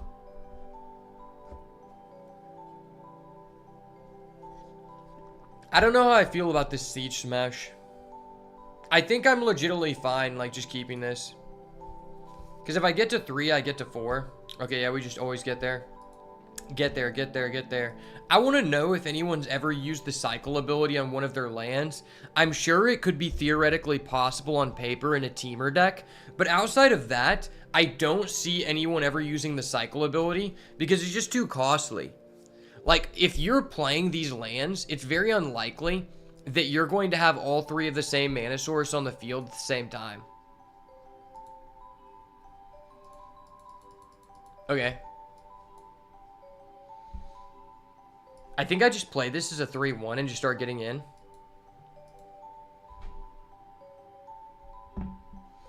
This is a weird card. It has, like, a bad rating on the tier list, but I seem to think that it's a decent playable.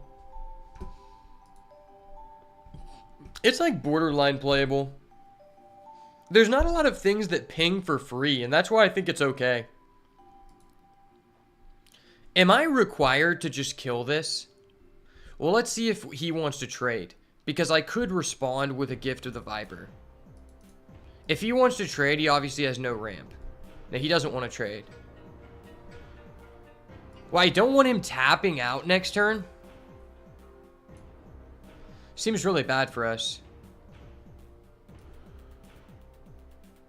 But I do want to be proactive. If he's tapping out, though, I'm not going to have an answer to whatever he's playing. I think I have to answer that.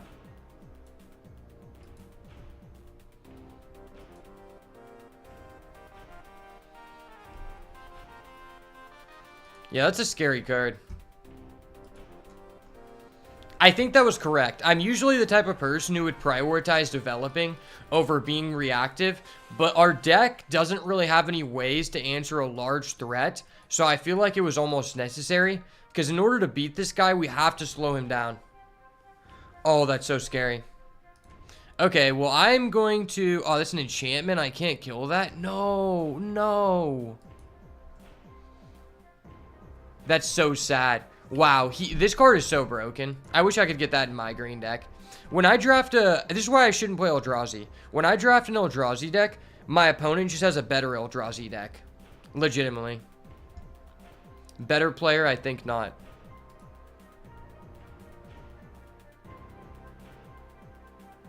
Dude, what do you have to respond here? You're doing nothing. You'll do nothing, like McGregor said. By the way, are you guys able to hear the TTS? Like, is it coming through or is it just for me? Because I just recently set that up and I don't know if it's like working properly because I didn't go through all the proper sets to like make it work. You can? Okay, cool. Because for me, it was just coming through my monitor. It wasn't coming through my headphones, which is what I have set up to like, for you guys to hear the music, right? So, I don't know. I watched a video on it and it was like 8 minutes and I just got kind of confused. So I didn't know if I did it right. Because this guy was trying to talk about how you set up like a picture to like open a mouth on and off, which was something I didn't care about. And so I got kind of distracted. Hey, well, missing a land is really bad here and that card's just broken. So I have to kill that. Why does my opponent just have all the good Eldrazi uncommons and I have nothing?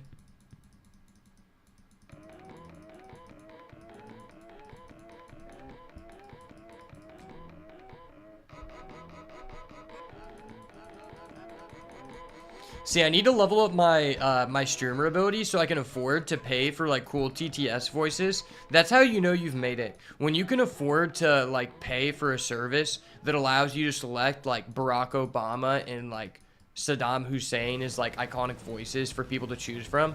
That's how you know you've made it in the streaming world.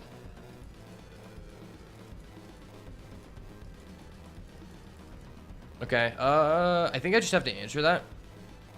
His stuff taps for mana, which is really weird. Destroy target artifact. Do I want to play this temperamental guy? I kind of want to just kill that, because it's just really good.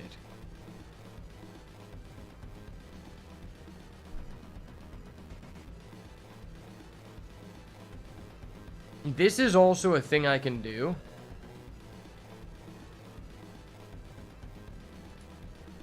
I think I'm down to just swing with both of these guys and see what his verdict is.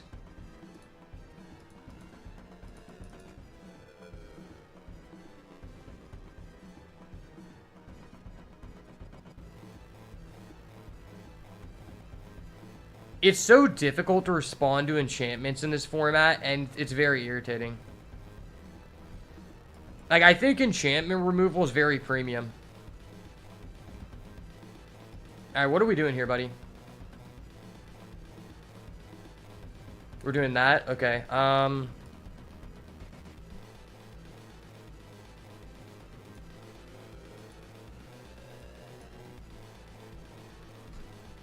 think I'm down with this.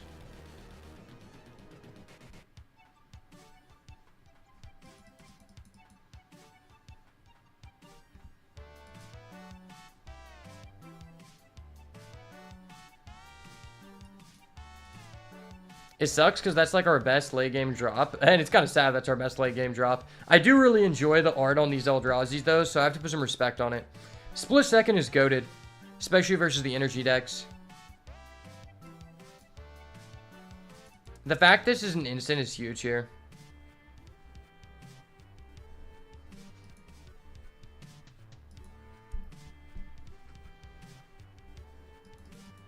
Alright, how many lands does this guy have? He's literally playing a 4-color deck. That's how you know this guy's deck's broke, because there's not a lot of incentives to, like, go for more than 3 colors, if that. Like, most of the time it's 2 colors and a splash, even in the Eldrazi deck. You're just, like, you're green-blue and you're splashing Writhing Chrysalis, because it's the best card in the game. Can I counter that? I cannot. That sucks.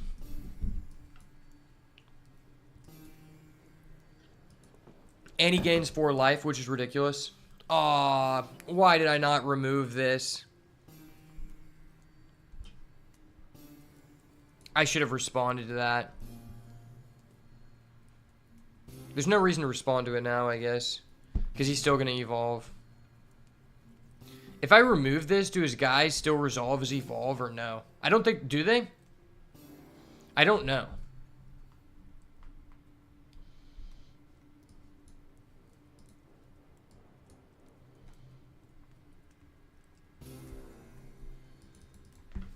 Well, we're going to find out. I think I'm cooked either way, so...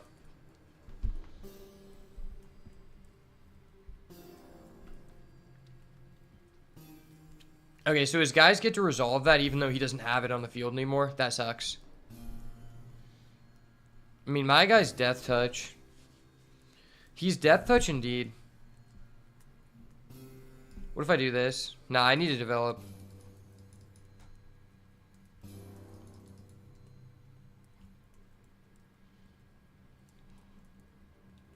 Modified creatures having trample is so goated. I can put this guy up to 6/6, and then I can go Siege Smash. I always look at this card and assume it's a 4-mana 3/3, because this is my first time playing in a modern power level set.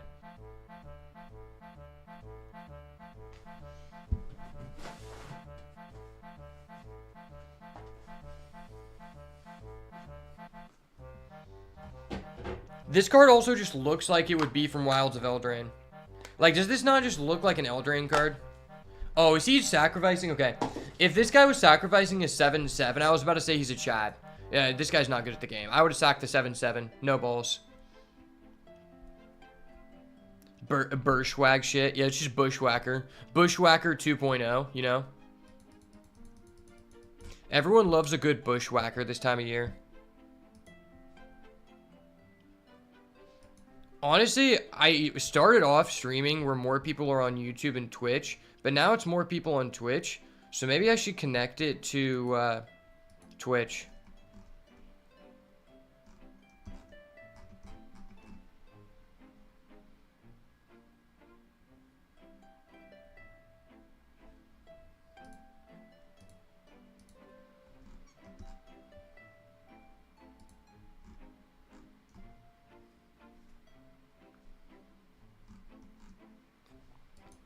Okay, that guy's kind of good here. Because I can just buff everyone. So let's do this.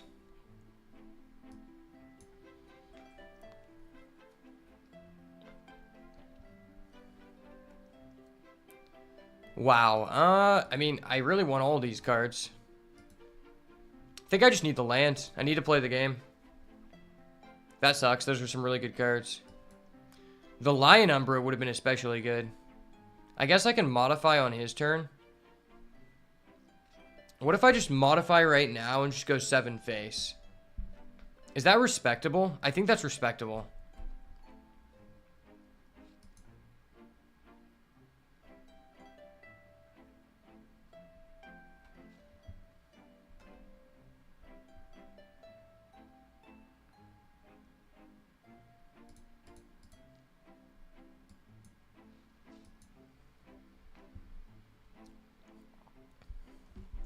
I think this is legit.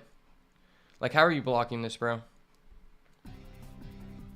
I'm not letting my Void Pouncer die. I'm not letting that die, bro.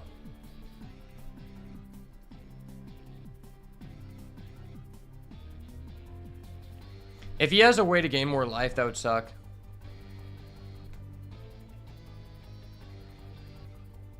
Do you block the Eldrazi Repurposer?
Okay, I just connected the stream avatars to Twitch.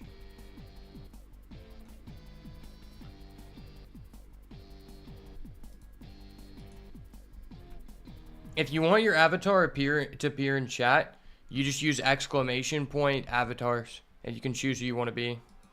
Oh, he actually had our good card. Bro actually took our best card.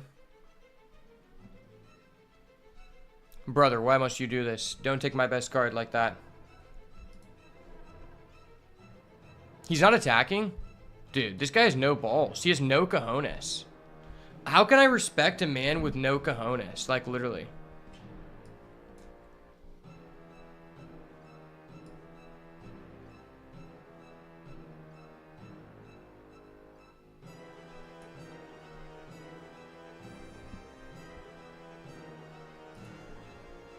Okay, do I play this Dread Mask, though?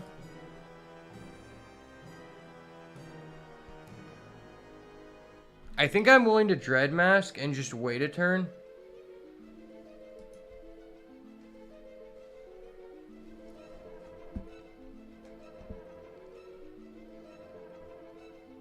Is this black?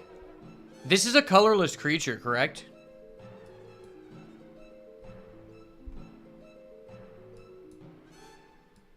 Yeah, I think that's a colorless creature.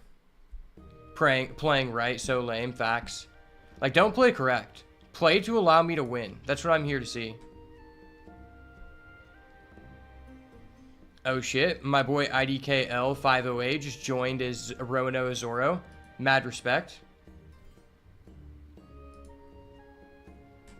Oh, I don't know why your name popped up as IDK. I read your name wrong on the stream avatars. I'm gonna start a battle royale with you, bro.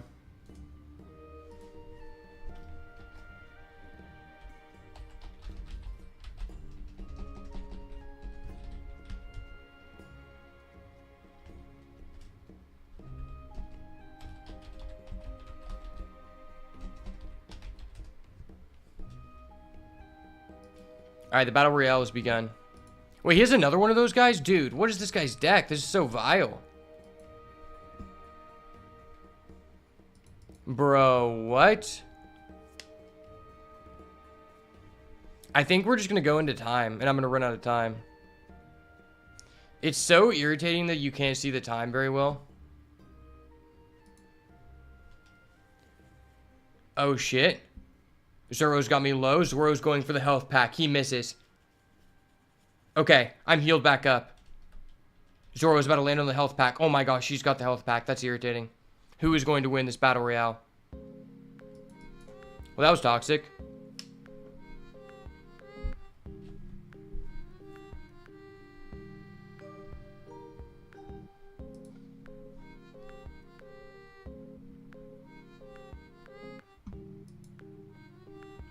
Ooh, that's pretty good, though. That's pretty damn good.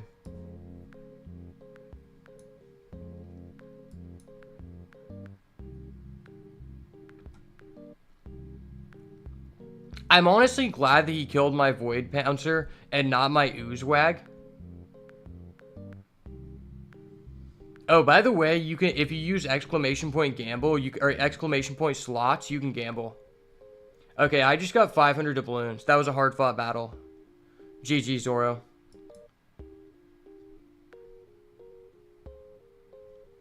So now all of my guys are modified, which means they have trample. Yeah, you can gamble, so do exclamation point slots. I just switched it over to Twitch. I had stream avatars on YouTube.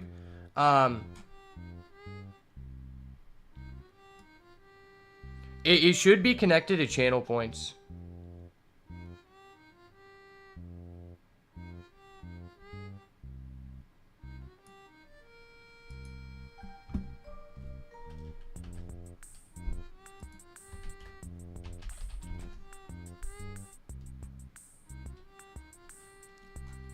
Alright, I'm doing slots. I'm going for a jackpot here.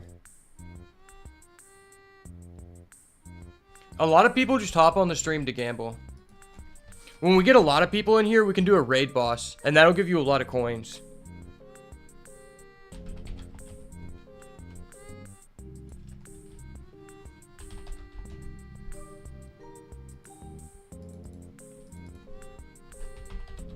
Wait, why is this guy's deck so premium? This guy's deck's so premium, I've had to resort to degenerate gambling. It's like, what the fuck, dude?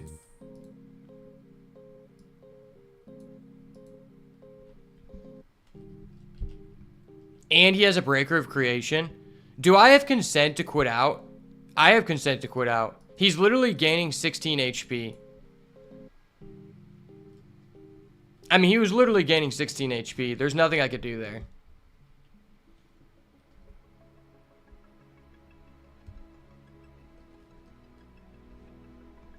Oh, wait, I want to be Jinbei.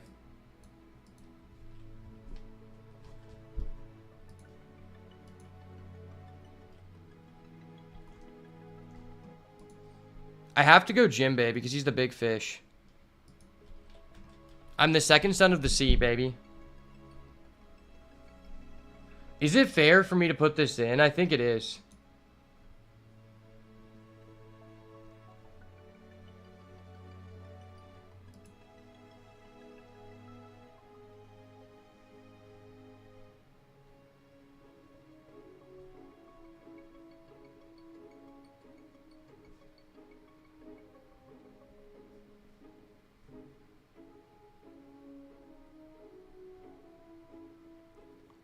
He doesn't really have any artifacts. I'll take this out.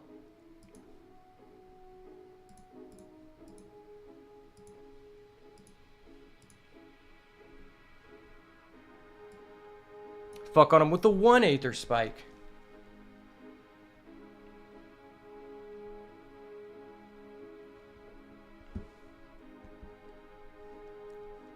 Alright, this guy better respect me for my 1 Aether Spike and my 1 Island. This hand seems very slow, but the thing is, I don't like to brick. Fuck it, I have to mull. Wait, I just clicked mull, okay. Alright, well, Aether Spike, you had a short-lived dream. Doesn't look like you're coming in, buddy.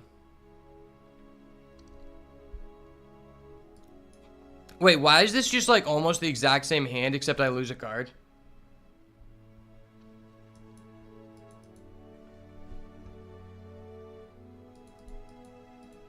Bend the spike. Yeah, I mean, that's what I was thinking. The Aether Spike dream was short-lived. That's all I'll say.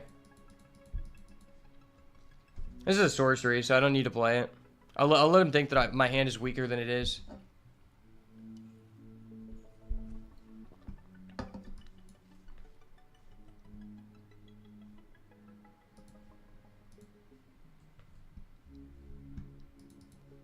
I think these guys are so cool that have the cycling.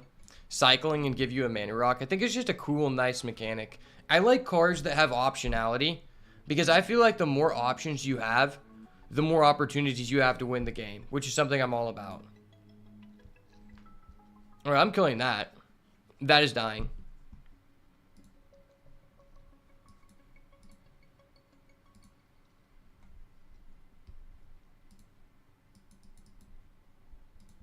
I probably develop my Oozewag first, though.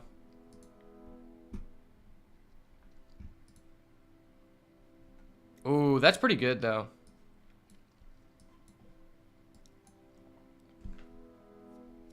Turns out paying 3 mana for 3 tokens is very strong.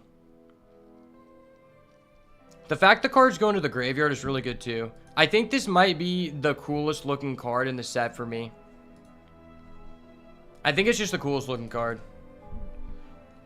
So next turn, I guess I could play this and go into the Ember Mage if he puts a big body up. And if he doesn't, we just go Fang Flames. Okay. Never mind, he's going to Fang Flames me. You dirty bastard.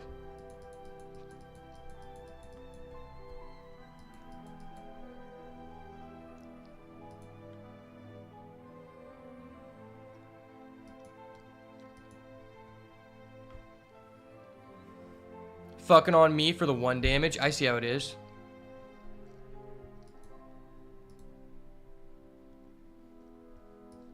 Alright, I swear, this is going to be good. It's going to be good eventually, just not right now. It's funny because in our last draft, we actually ended up using this card. Like, we actually just had 2 of this, and we used it to, kill a Writhing Chrysalis by sacrificing 2 mountains, and it was actually just insane. Because I had Force of Denial, the blue counterspell that you sacrifice a blue creature to pay for the cost. So I sacrificed the Superconductor, which has an ability that reads, on death, pay 3 energy, deal this creature's power to another creature. So my opponent had a Writhing Chrysalis that was 4/5 on the field. He attempted to play another one. I attributed the Superconductor to negate the Writhing Chrysalis, paid the 3 energy, dealt 2 damage to his 1 on field. Then I used this effect to sacrifice 2 mountains and do the remaining 3 damage, and it was vile.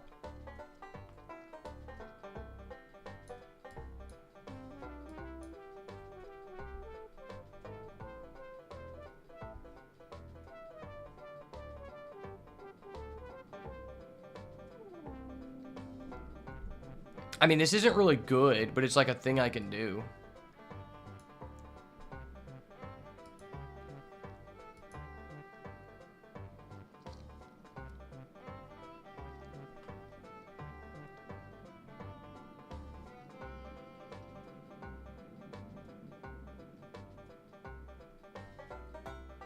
Maybe I should have just killed that. I don't know. Maybe that was just better. That might have been a misplay.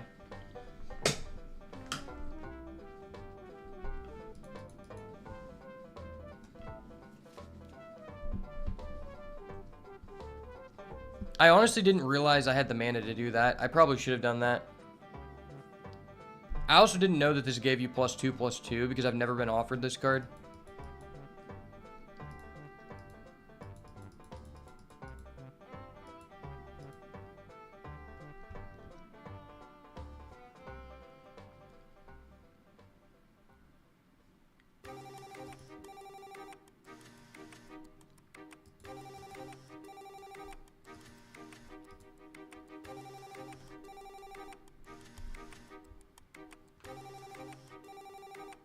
How much is it to gamble? I think it's like 5 or 10.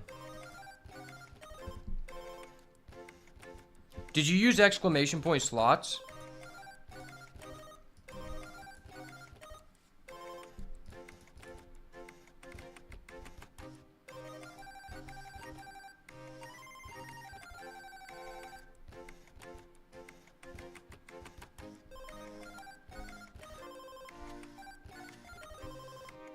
Wait, he actually has a hydraulic specimen? That's so BS.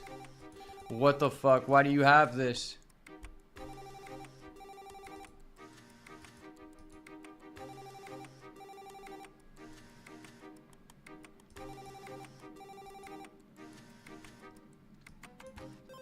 Could somebody please explain to me why this guy has every beneficial MDFC in the game?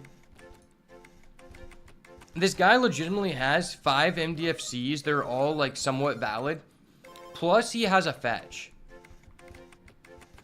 He has, like, such a premium mana base with such a premium deck. It's actually crazy.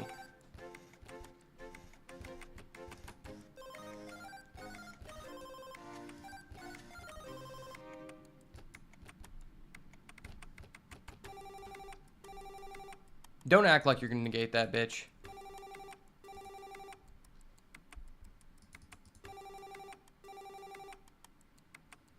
There's no bad MDFCs, they're all cracked. True, but there are some of them that are more situational than others. They all have some base amount of utility, but some of them are less good than others, right? Like, for example, I would argue that this bridge one is like a tier 1 card. Like, this is a borderline playable, and in any other set, you would be extremely happy to play this in your deck in a standard power level set, regardless of whether it was a land. It'd probably just be like, okay. It's probably like C tier in this set, but in a standard set, it's probably C+. But with the addition of the land, this is probably a B+ level card. The hydraulic specimen, that's probably just like a C level 1.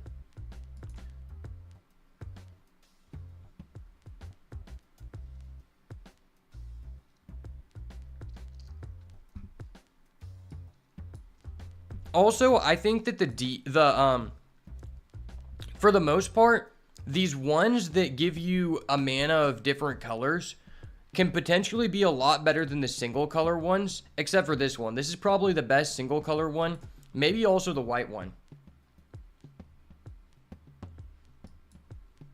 And he just has that. Fuck me. Fuck me, he just has a bomb. Bro, this guy's so rich, he can't afford a Writhing Chrysalis. So instead he has to pull out these bombs.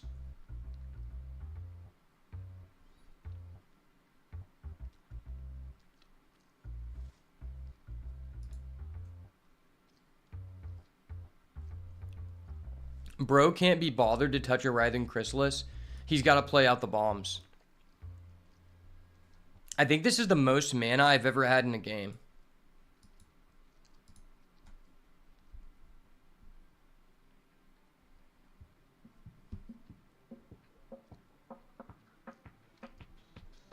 Honestly, you should have hit the jackpot so that you could gamble. Here, I'll battle royale you.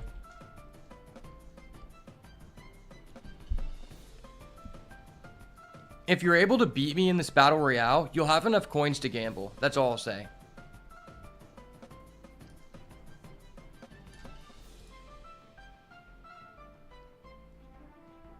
I guess if I draw raw, I want to discard a card, so I just keep this. Okay. Jinbei gets first hit. Brook is low. Jinbei's going for the health pack. Health pack secured. Oh my gosh. Jinbei's attack is insane. 10,000 brick fist. Go. Oh, you died. I'm sorry. My bad, man. I wanted to give you 500 coins for that, but unfortunately, yeah, that's just the way the cookie crumbles. You should have hit the jackpot on the slots. That's actually the most cooked I've ever seen someone get, like, slammed in the battle royale. It's usually pretty even.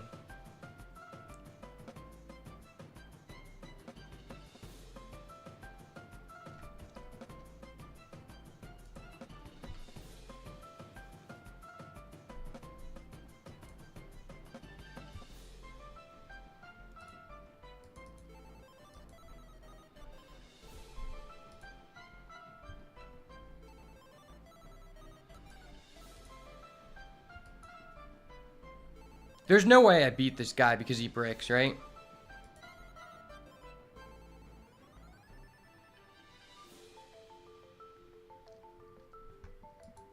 I actually beat him because he bricked. I actually don't think that whatever character you are has any, like, effect on the Battle Royale. I think it's strictly just a bunch of different dice rolls.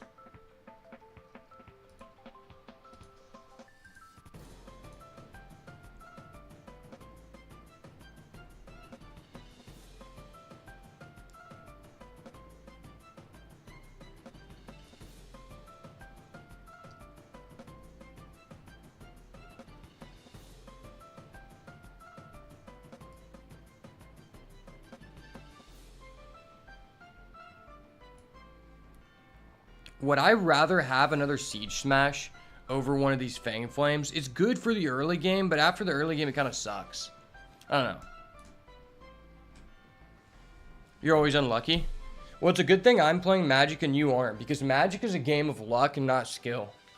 That's obviously depicted by the power level of my opponent's deck versus my own.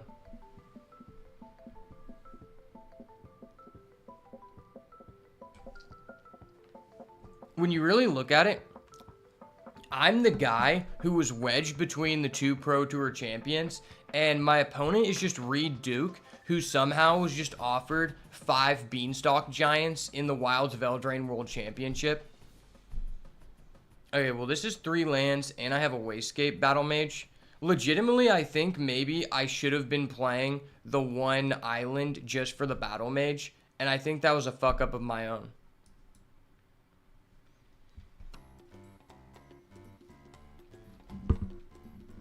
He has a busted enchantment, though. I think I just saved this. I don't think I play this turn 2. That's why you're a degen gambler, because you're always chasing losses. That's facts. I understand. We're the same kind of player. I'm actually glad I'm not tempted to play the Wastegate there, because this is going to be important when he plays a broken enchantment.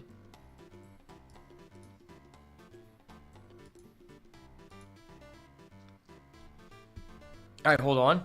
I would really like to find one of my 3 deal 4 damage spells to kill this piece of shit. This rolls, though, is going to be so crazy when I cycle. If he actually makes a bunch of tokens, he's actually cooked. No, don't do that. Why?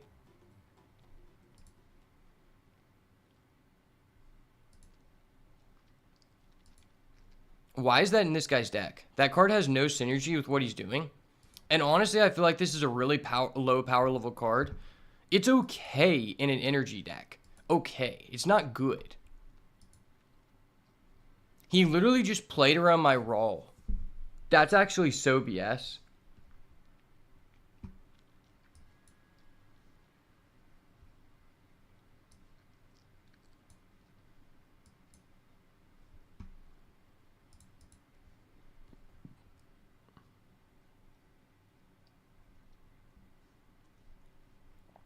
Okay, I guess the auto tapper will just cuck me out the ass. I could have afforded to adapt, but I guess I'll just choose not to adapt. Thank you, auto tapper, for adapt fucking me. In what world was I making that tap? Because regardless of what I wanted to do, whether I wanted to play this, I'm still paying the colorless. So why would I not leave the green up? If that allows him to kill my guy and it couldn't die before, I'm so pissed.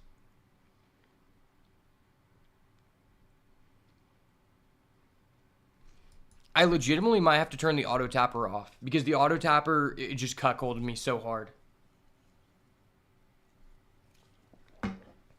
Please tell me there's a reason I needed that Eldrazi token.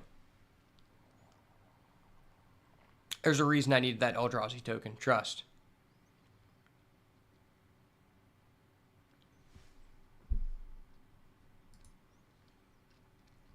Arena auto tapper is so dumb. Dude, there was a time I was watching a Maz, and he was... Do you know who a Maz is?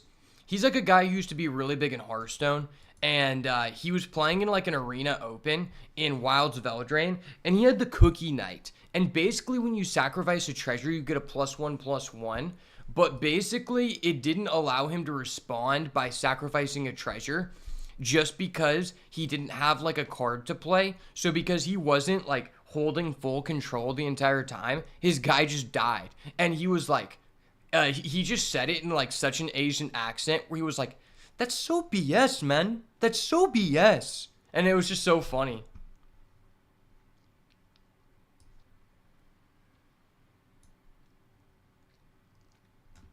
It hates tapping dual land so much. It used to a pain land at one life and I died before tapping one. That's fucked. That's actually fucked up.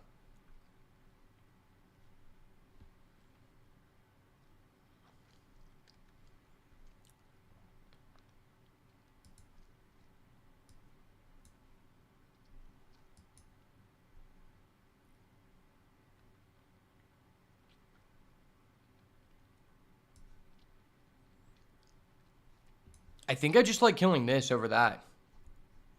Is that respectable? Because he probably has a big drop.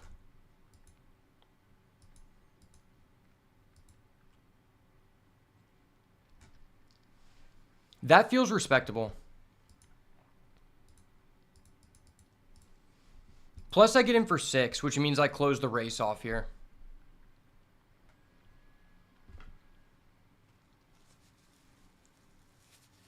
I might end up using my Eldrazi mana just to play the Battlescape Mage and then kick it and kill his enchantment. Getting in for 6 is big. I agree.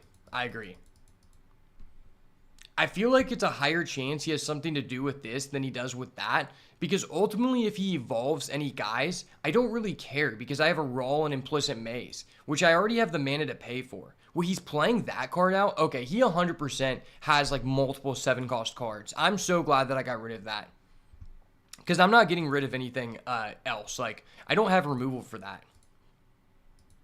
If we get a land here, we play the Warp Tusker, which is huge. He's actually just tapping to make... What the fuck? What? That seems so ass. Holy shit, that was ass.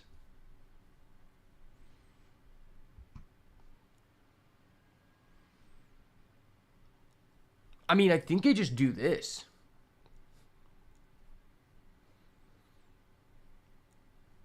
This seems legit.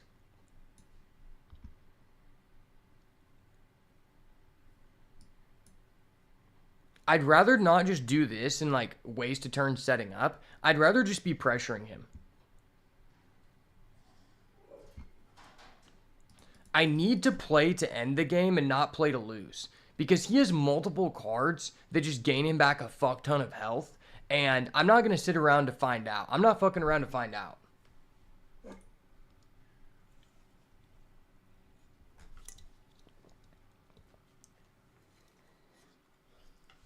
Trust me, I'm about to juice this man like Tropicana. I'm juicing this boy like Tropicana. Oh, I just realized the music went off.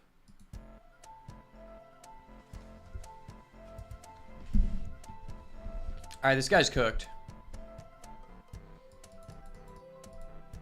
He's literally cooked, and he knows I have a broken card in hand, which is just a stat stick. It's funny because we both have Eldrazi decks, but neither of us have been able to end the game because neither of us, to my knowledge, have a Spawn Gang Thrower or a Writhing Chrysalis, which is like the 2 cards that allow you to end the game. Okay, what are we doing here? Well, that's not a land. Am I willing to just go Rawls?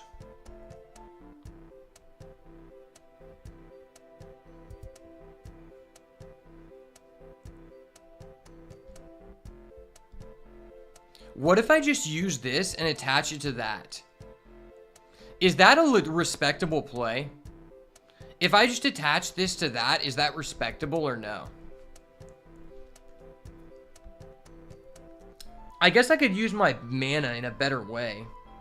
I could just go Rawls and then get the discard.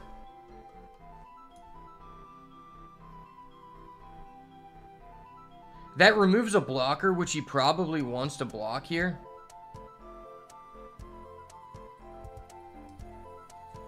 I think this is legitimately fine.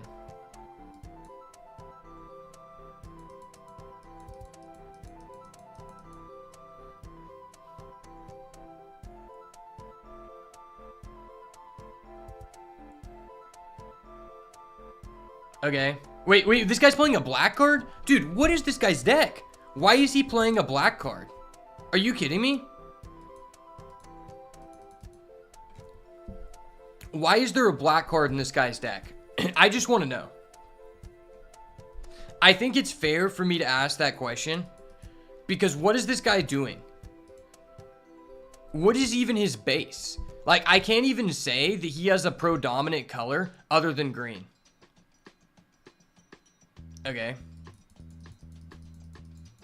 Well, you have 5 mana, so you can't even play out your World Breaker. You don't even have an Eldrazi.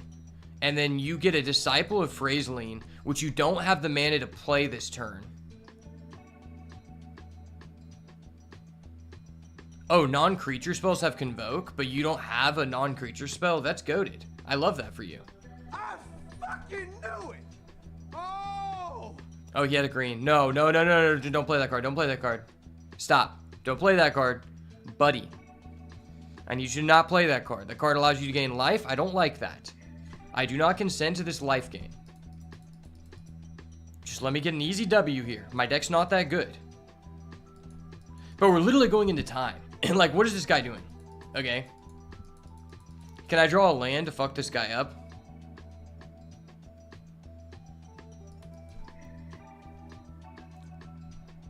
This is an enchantment, so technically I can Battle Mage get rid of that.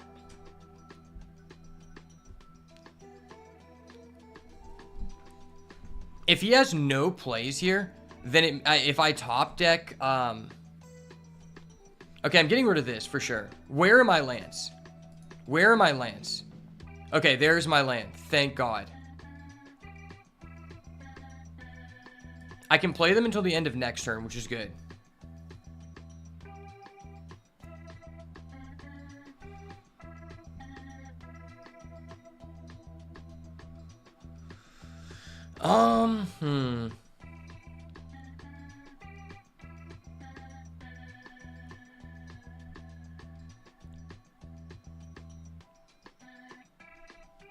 I kind of just like doing this.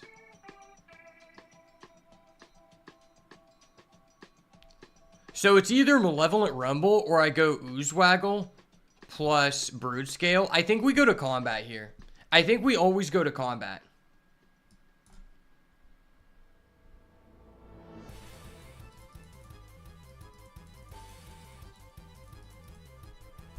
My guy has Trample. He probably double blocks here. With both of his 1/4s, I kill his Party Thrasher. Dude, why are you not blocking with your Ronus? You use Eternalize and bring it back. That seems like such a bad play. Okay.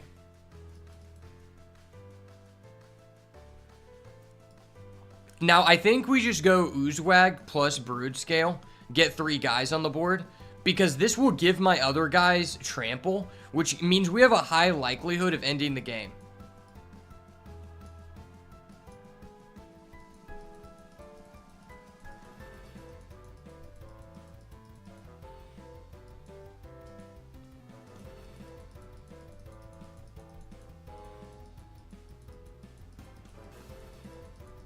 I will have a 3/3, a 6/6, and a 6/6 with Trample. The likelihood of me getting through with 2 damage is decently high. And if not, I have multiple spells for my Spellgorger Weird. This is going to give us a token though, which means I'll be able to kick this if he plays the stupid enchantment. Okay, he's going with that guy. That only gives you 1 spawn. I don't think that's worth, right? Is that enough to stop me? I guess he can tap his guy for 4 green, but he loses a blocker.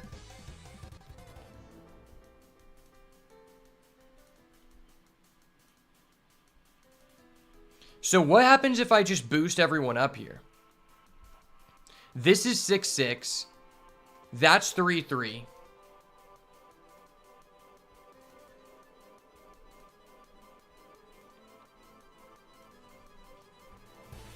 So he blocks this with that.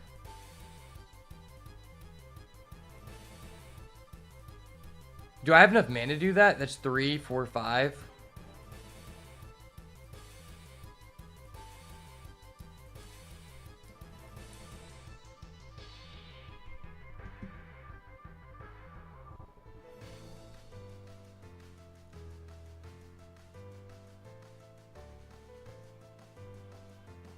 If I attack with all 3 of these, then what happens?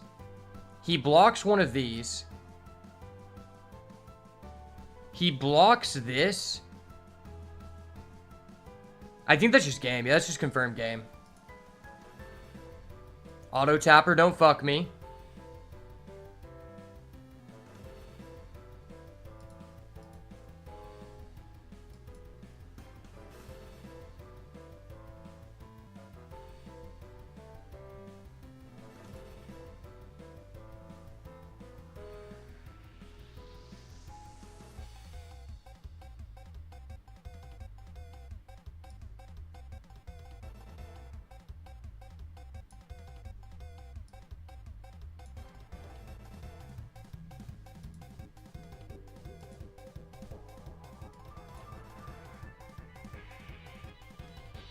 Kicker is green, kill that guy. Yeah, it's just game. Okay, I was trying to make sure that the auto tapper did not cuck us, but I just straight up cooked there.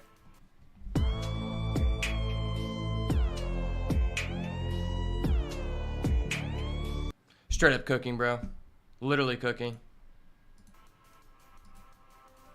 I honestly don't know if we deserve to win that. What did I change about this deck? Oh yeah, I think I wanted to actually just put in a blue. Well, no, I have this as a blue if I actually wanted to get to this. I think the kicker on that is decently important, and it doesn't necessarily negatively affect our deck. But we do have multiple double reds. Yeah, I don't know. I don't think it's worth it. I was thinking about putting in a blue for our kicker on our battle mage, but to be fair, we can just play our dual land green-blue guy, and that's like the same.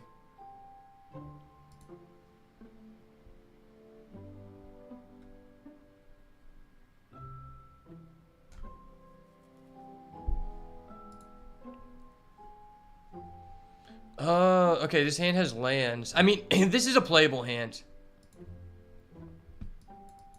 I really want our Essence Reliquary deck because it's cool just bouncing back the MDFCs and using them with Essence Reliquary.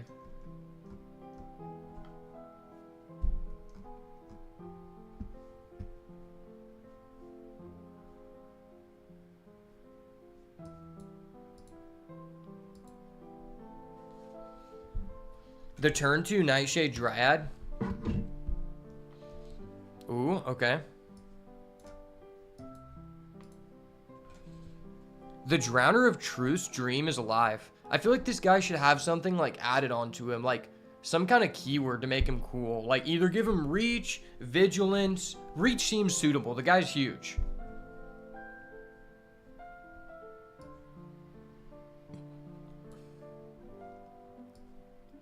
Do I just play this as a guy?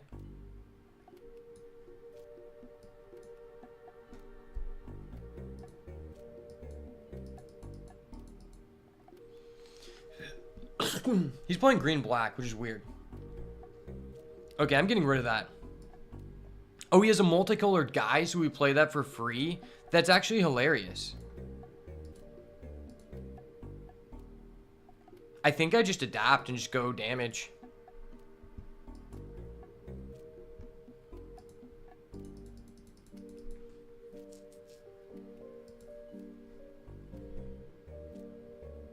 The fact you get to keep all the counters makes that so worth.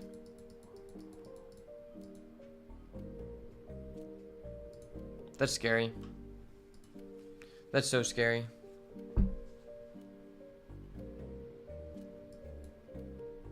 We're one away from playing this.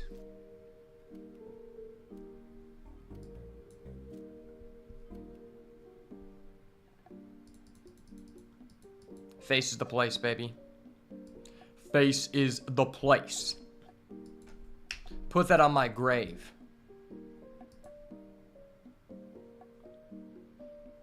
When I die, bury my 1/1 counters in the motherfucking grave, okay?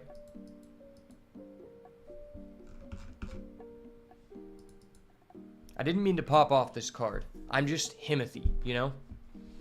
It's not my fault I'm that guy.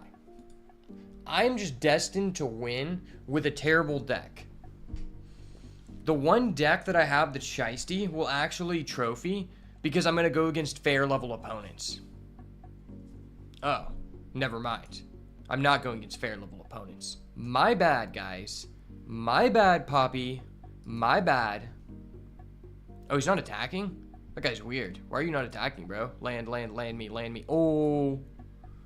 Land, baby. Bam, bam, bam. What if I attack first? I think I attack first.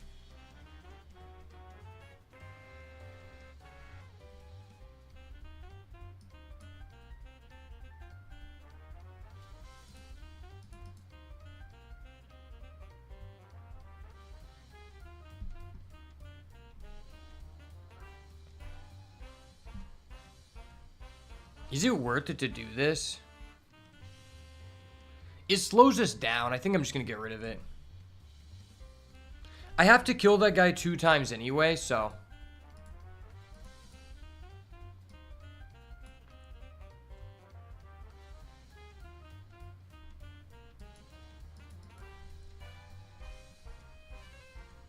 Plus, I think the counters are better suited on this guy. That is a really good thing to do. Just put this on a spawn. Because you're basically just getting 2 copies of it. It basically like it has Undying. Okay. If this gave it Trample, it'd be so goated. I guess I had to do that, though. Because if I didn't play this, I wouldn't be able to cheat this out next turn. Which now I can.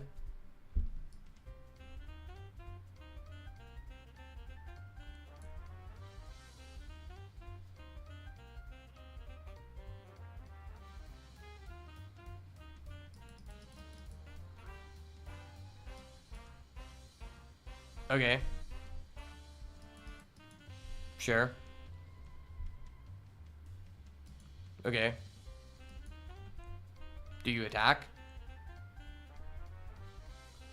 You're attacking with that? Are you dumb? Is you stupid? Is you dumb?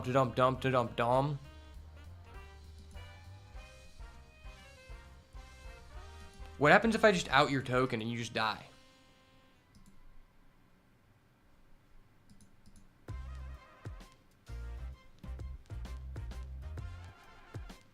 I literally can just exile his enchantment and he just cries. He actually just cries if I exile his enchantment, right? Wait, I'm gonna bait him. I actually just bait this guy.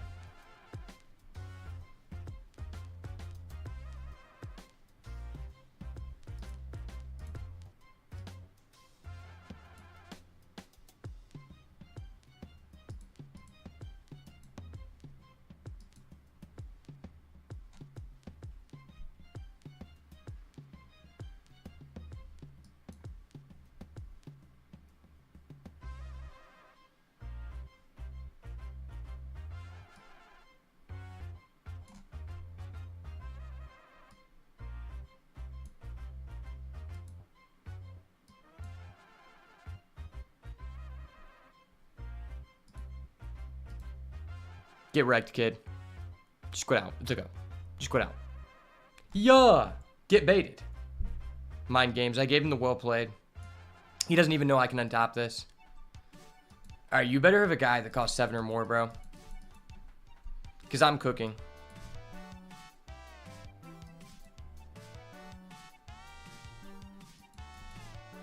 Yeah, this is game. I am actually just clapping people with this degen terrible deck. Like, how do I even beat anyone with this deck? I don't know. I think the people we're going against are just have low-value decks. Or they're just bad at the game. It's early enough where I can say that people are still kind of bad. But my thing about this set is, what I've noticed is that it's attracted a lot more hyper-competitive people. Because there's a lot of people who are mainly, like, MTG online or whatever players. But because there's finally like a modern power level set on Arena, they're coming over here. And that's normally not the case. Because this is like, we looked at Modern Horizons 2. There's a lot of hyper competitive people who didn't play Arena and just played MTGO because it was available on there. I think this is a respectable hand. I think this is a respectable hand.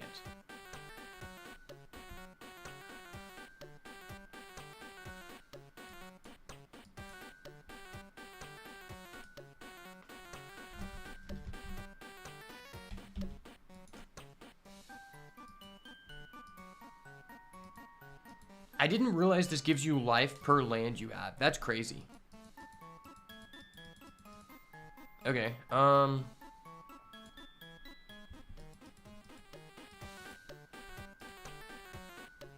like, dude, even on day one, I could tell I was going, like, let me tell you this. So in Lost Caverns of Ixalan, I literally went 3-0, 7 or 8 times in a row on the first day because I just forced pirates every time. And it turns out pirates were broken and other people didn't know that early on, but I did. And they were just wide open every time. But then in this set, day one, I had done a little bit of research, right? These people are playing 4-color decks with like 5 bombs in them. And I went against 4 people in a row who had minimum 2 Writhing Chrysalis. And I'm like, wait, where are my Writhing Chrysalis? Like, obviously I know that's a broken card too. I'm not an idiot. But like, these people's decks are just insane. Like, that's how I know there are a lot of like hyper competitive people that like were playing day one and either were early access people, which is the most unfair thing in the game. I just feel like early access is such a BS thing for the people who are competitive, because then they just have an advantage over other people. And I've applied for the early access thing before and I didn't get it, so that's why I'm mad about it. I'm just gonna play this guy. When you exert this, you can target creature ++, whereas the X is number of permanent counters. Okay. Do I play this or do I play that? I think I just play this. Do I attack with this, though? I think I do attack with that.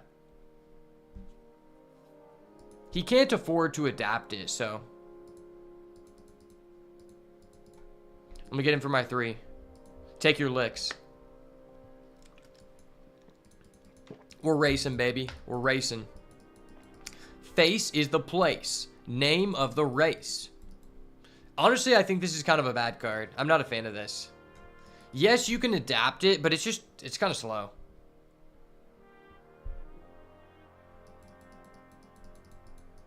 Exerting is really weird, because you just exert, and then you invest mana into this card, and I just kill it. Because there's, like, so much rampant removal. Imagine you paid 3 mana for this, and you exert, and a guy has a Galvanic Discharge, and you're like, alright, well, I'm fucked. And you just target the guy that he targets with the ++ counters. You don't even target that. So then he's just set back so much tempo. Oh, that's broke. That's really broke. This guy's deck turned from trash to insane with 1 swing of the game. Like, dude, what? This guy's sequencing is crazy. Holy shit. His hand was broken. What the fuck?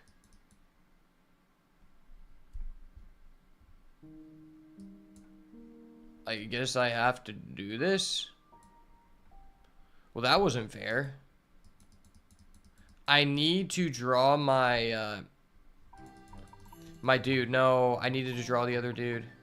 Oh, wait, this is really good. Wait, does this just clean up the board? I don't know. I'm not good enough to say whether it does or not, so I'm just going to do it.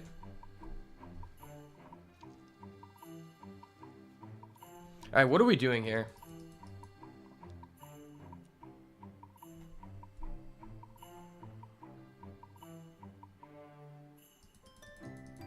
Stop, you don't know how to do that. Dude, what are you doing? What?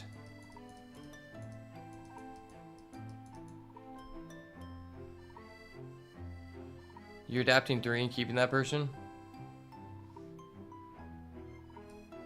Does this just mean he has lethal? I don't know.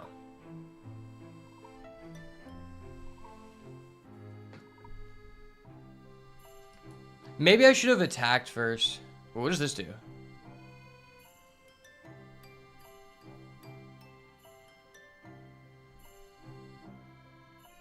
He doesn't have any 1/1 counters on that.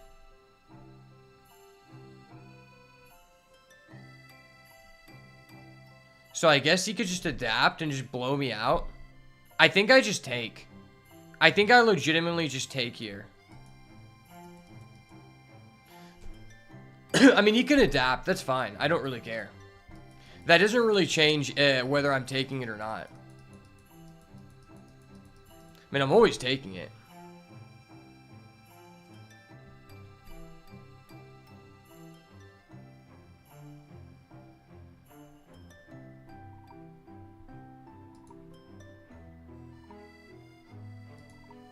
If I don't get a land and I discard that, I'm cooked. I have to just do this.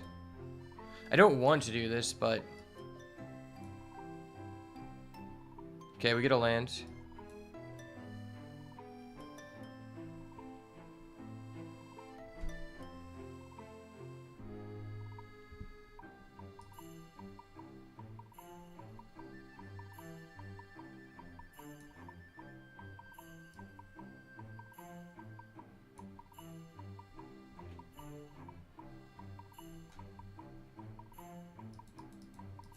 Yeah, get that out of here. That card's broken.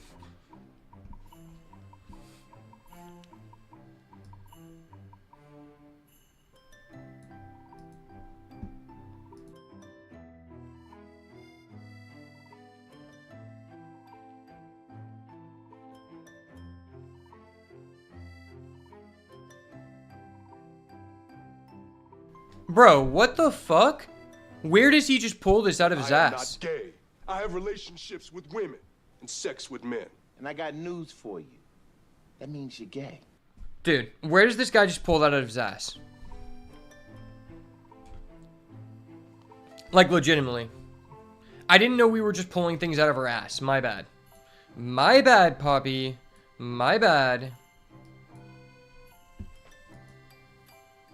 Why are you attacking with this? What was the point of this?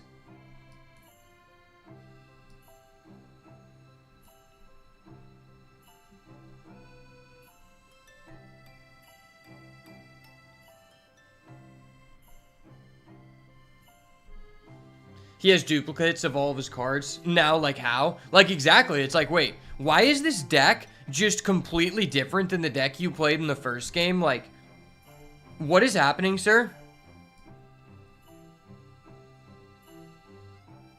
Wow, I'm one off of healing here and just blowing this guy's back out. That sucks so bad. If this would have died, I would literally be able to heal up and I have a shot. I don't know what I can get to get this. Okay, I have to do this. I have to get the guy who destroys an enchantment.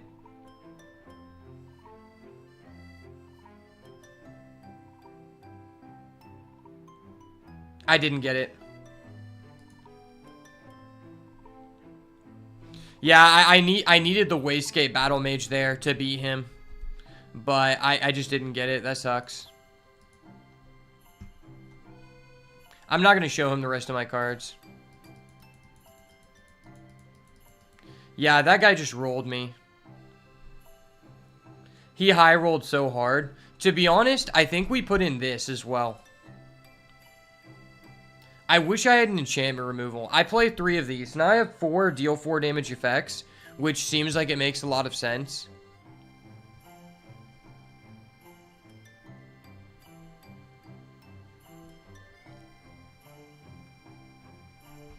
Did he have artifacts? I don't think he did.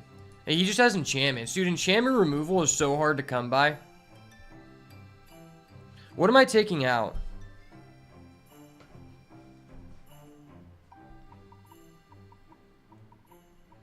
Maybe Siege Smash? Siege Smash seems kind of mid. Roll and Implicit Maze is nice. I think I'm legitimately just taking out Siege Smash.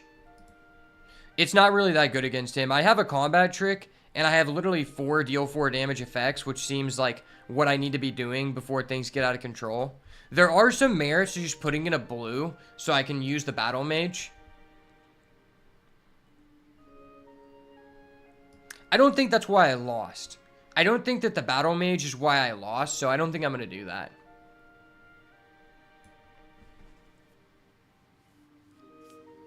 I lost because he drew 2 copies of that stupid MDFC that gives him +1/+1 for all enchantments and all creatures he controls. Okay, well, I drew the guy. I get to do the thing. I like this. I have a Flames, which is probably really good. I hold it until he invests in something, probably.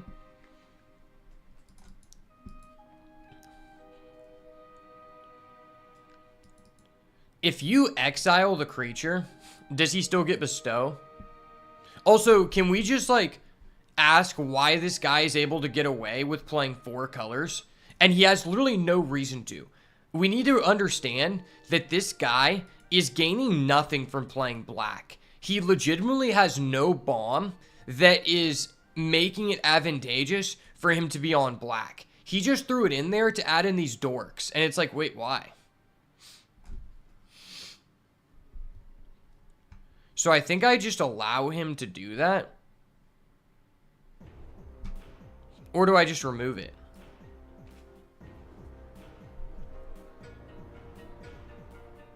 I don't just want to play this guy because he has a lot of enchantments. I think because he has a lot of enchantments, maybe it's correct for us to Fanged Flames here to not get behind. We could do that, but I almost want him to invest in this adapt, right? I almost want him to invest in the adapt.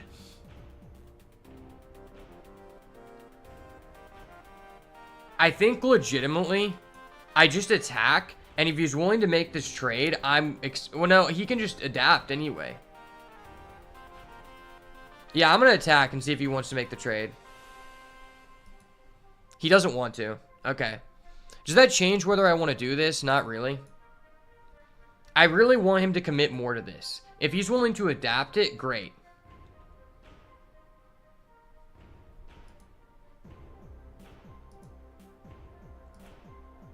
Okay, he's not adapting. Okay. Oh, yeah. I'm getting rid of that. Fuck that, dude. I'm getting rid of that. Oh, and I have a way to add that back? That's crazy.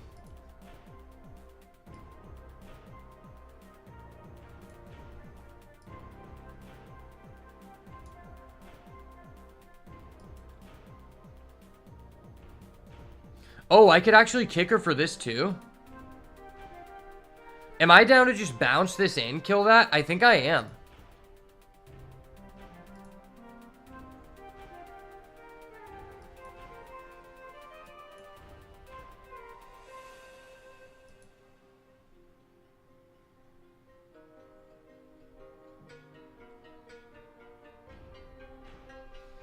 Now he's set back on tempo, and if he kills this, I add it back with the evolution witness.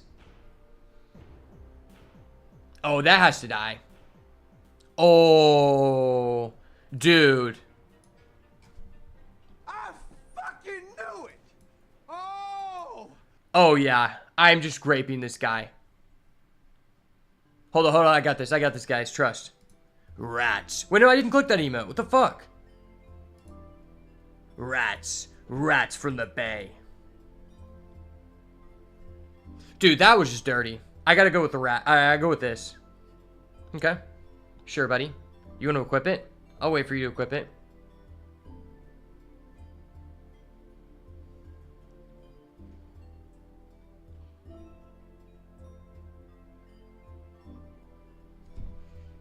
What am I getting rid of here?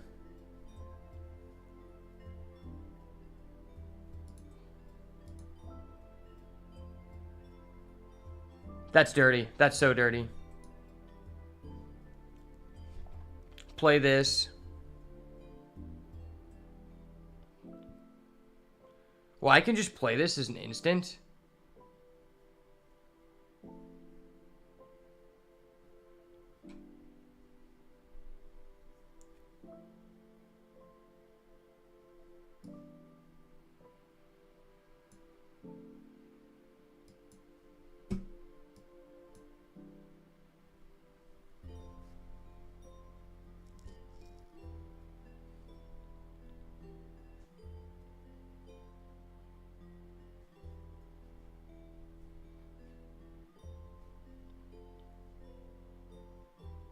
Do I just kill this right now?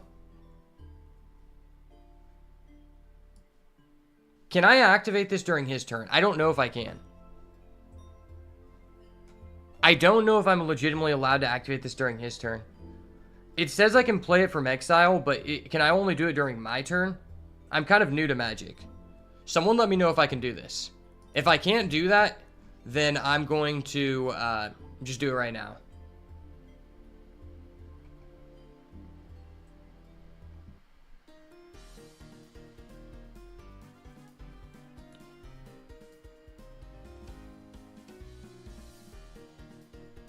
You may play the top 2 cards of your library. You may play them until the end of your next turn.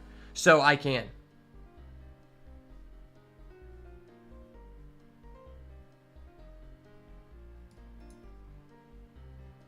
I can? Okay.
The issue is he can adapt 5 now.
Okay, I feel like I should have done it last turn.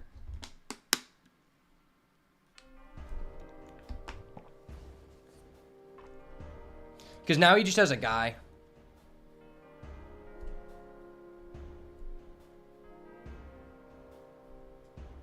Oh, that's so vile. What the fuck?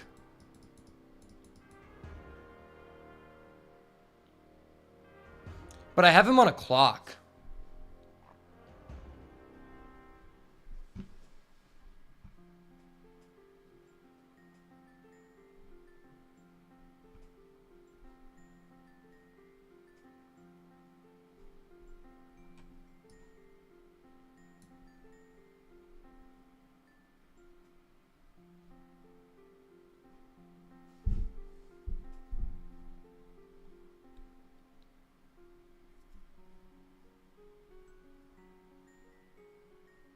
Do I want him to kill this or this?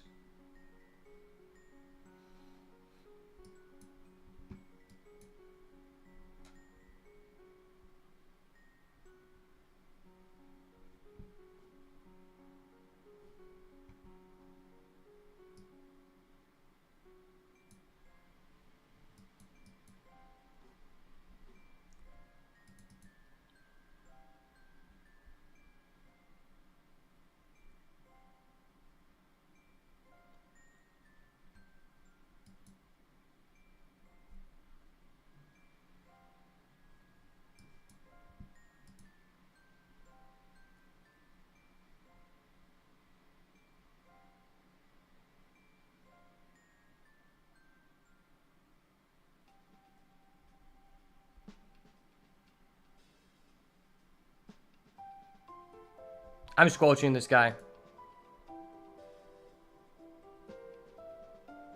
Okay, sweet. Okay, thank God. Yes, I did not want to lose to that guy. I should have killed his flyer last turn. That was so stressful, dude. That was so stressful. I don't know how we're 2-0 with this deck, but we went against the most jank-ass guy who had to draw a 4-card combo to even come close to beating us, which was ridiculous. I got so confused because I thought that it was more advantageous for me to hold up that spell on his turn, but then I realized he could respond. I thought he could respond. I didn't realize after that turn he would have enough mana to be able to respond to my spell at the same time.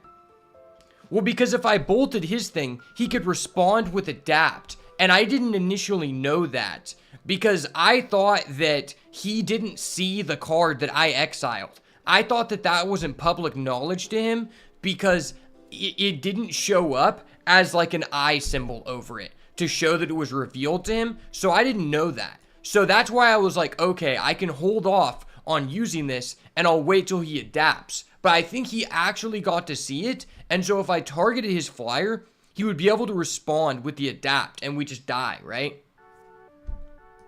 Holy shit, that's broke.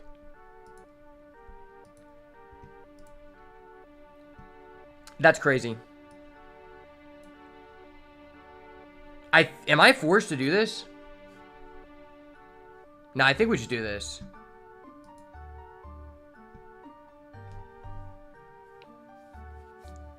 This card's actually so good against aggro, because like that's where you want this card, is in the aggro matchup. It's like the graveyard, that's the reason you can see it. Okay. It's just mostly whenever it shows you that the other guy can see it, it puts like a marker over it, and it didn't. Oh, he's actually using that on me. Okay.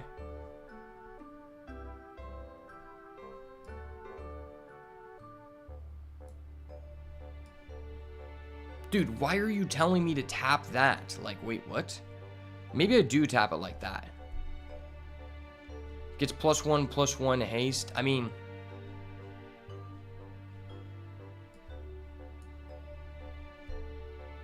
That's for my in-hand deck? Okay, gotcha. I mean, you gotta realize I'm relatively new kind of person, so... Like, I haven't played in, like, very many in-person events, so I don't know, like, all the rulings. Is it better just to kill his guy, develop my guy, or just to hold this and save this? That's a good question. Because if he just gives someone haste, is that really bad? I guess I can hold this.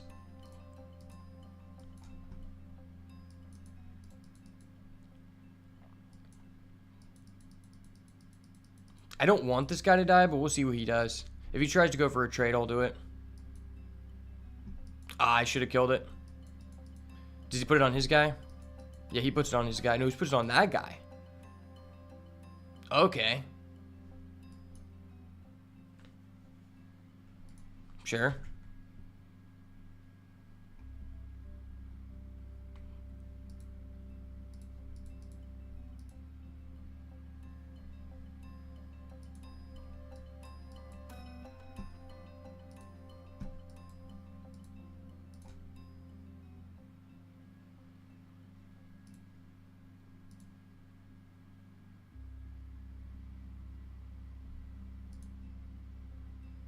Ooh, that's nice. That's really nice.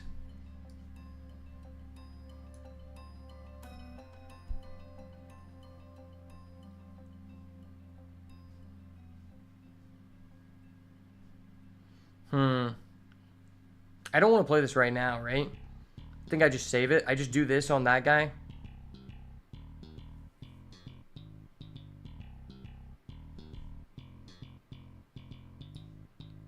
See if he commits more to the board.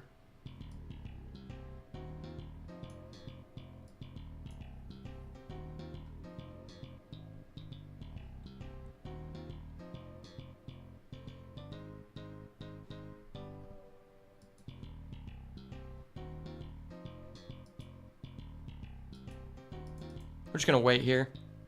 See if he builds up something better so I can roll. He's playing aggro, so it's decently likely. Okay. Oh, that's gross. Oh, that's so gross. Fucking shield counters are so damn broken. Oh my gosh, shield counters are so damn broken.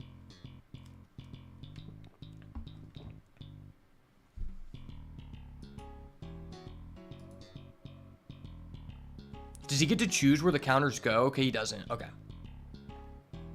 This is not good. That's facts.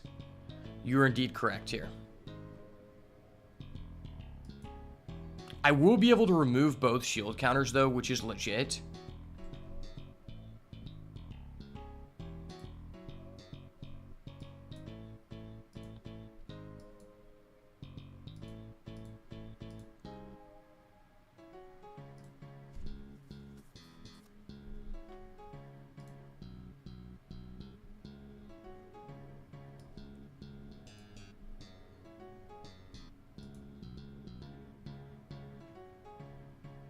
Proliferate, choose anything with at least one counter on them, and then for each of those they get one more. Okay, see, that's the way I thought it worked, but I didn't know if there was a way he could choose to place the counter in a different place.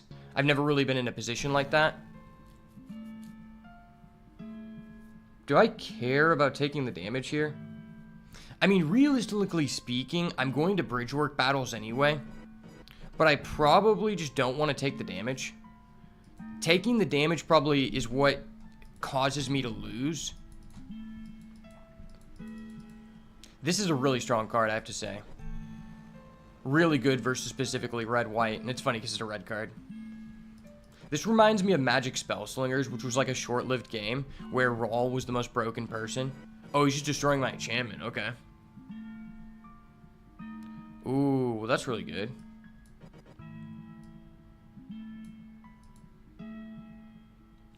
So I could just play this, give my guy +1/+1. I think I'd rather just wait on that. I'd rather just answer his guy immediately.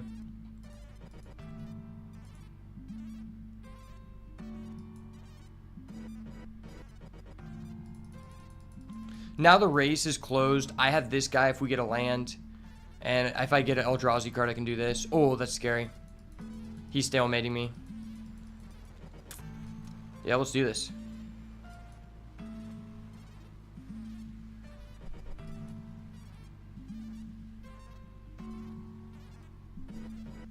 I think I just play this. There's no reason not to.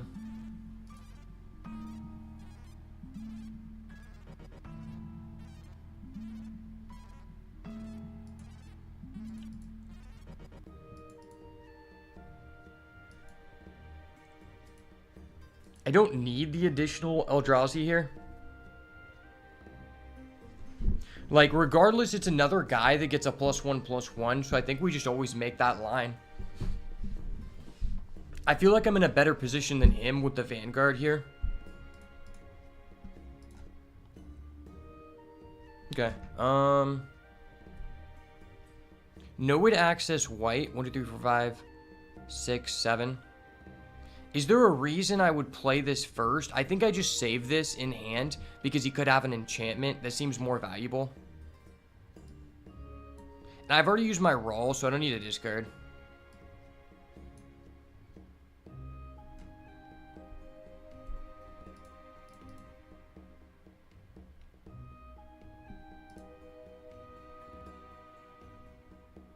It's a miracle his board is dead with the amount of shield value he had gotten. That's facts. That's literally facts. I don't know how his board is dead. I'm just legit, man. I guess we were tapping down my 4/4. You're taking 4. You're taking 5. Yeah. It turns out Vanguard's a really broken card. A really fucked up card at that. I think this is just lethal. Yeah, it's just lethal. Wow. Turns out you don't have to have a good deck as long as you can stop a person with a good deck from doing what they're trying to do. So I definitely put this in. Like, his deck is just really fast. I just need to answer his game pieces.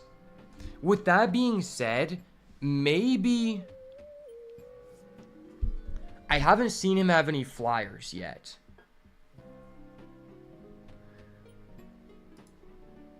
Is it respectable if I take out a top-end card? Like, what if I take out this Dread Mask?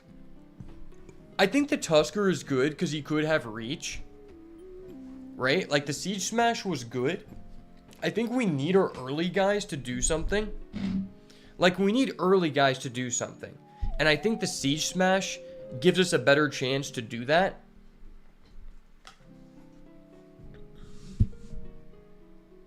I think I'm willing to just take this out. Like, I just need to stick one big guy, right? And I think this guy has reach, so it's probably more powerful. That seems about right. I like this guy, even though he's overcosted. He gives us a comeback mechanic because he gives back life, which seems pretty integral. This card is really good, to be honest. Yeah, I think I'm cool with this.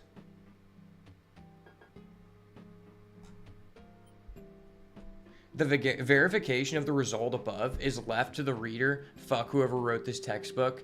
I'm dead. Are we actually about to receive our first trophy in Modern Horizons 3 with this terrible deck that has really no direction, but has decent removal? I don't even say we have decent removal. We have no galvanic discharge. Okay. Is this a keep? I think this is a keep. Legitimately, I think this is a keep because we can just answer 2 of his things and stall. So even if we can't play a real card, if we can stall, I think we just beat this guy. I'm keeping it. It's a little bit risky, but I don't think we need that. I can't cast 2 of my spells, that's true, but you forget that I'm really fucking good at this game, son. Don't talk to me right now. I'm nice right now. I fucking knew it. You forget that I'm really fucking good at this game, son. And then I just draw this guy with the kicker. I'm literally cracked. I'm literally just insane at this game. I'm literally just insane. This guy should retire. There's a reason they call me the boat, baby. Because I'm the best of all time, okay? Let's go. Goats come and go, but boats stay afloat. And that's where they call me the best of all time, baby. Let's go. Not done yet. Underestimated 3.0. Boom. Better players top deck what they need. How could I forget? Dude, you can't be forgetting that, man. I think you need to do some more gambling. You're not thinking level-headed enough. It tells me that you've had a lack of gambling during your streaming experience.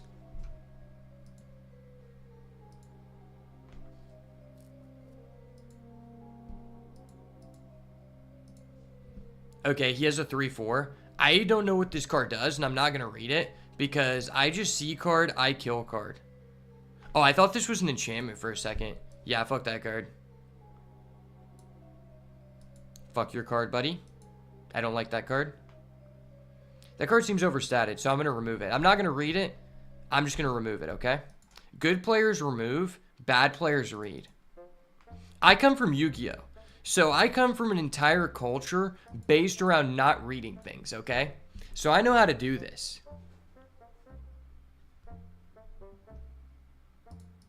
You're at 990. You're ready to lose it all again. I'm dead. Bro, this card's so broken. I actually have to just remove this because this card's just unfair. No. What is that? Stop. This is broken. No, what are you doing? What the fuck? This is broken. I have to remove this over that, right? It's always just this.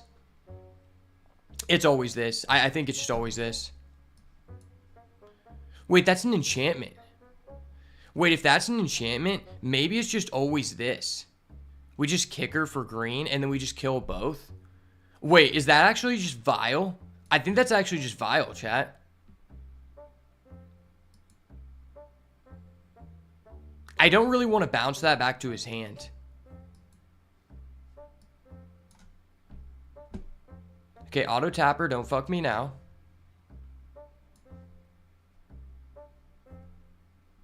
Okay, I got this. I got this, boys. I got this. I'm nice right now. Rats. Rats from the bay. Let's fucking go, boys. Rats from the bay. I'm working here. I'm working here, baby. Give me a land. My SCOA is getting hard right now. Let's go.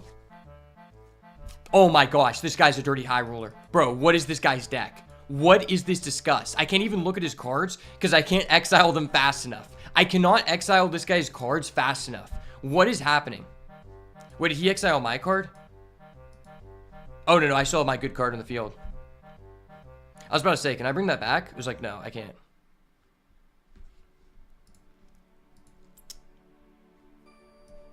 I think I want this just to accelerate, right? I want to get to this guy as fast as possible. I want to accelerate. Oh, that's so good, though. I think I legitimately take this because that gives us a mana, which means if that stays on the field, we just get this.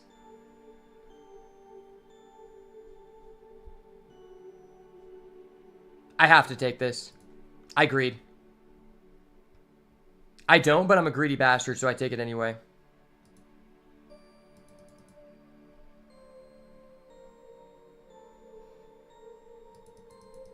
I'm a greedy bastard, baby.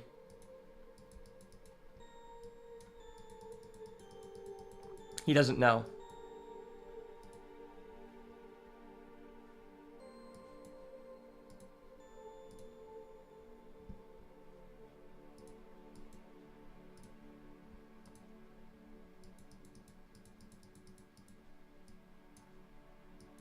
Ooh, I'm dirty. I'm so dirty, chat.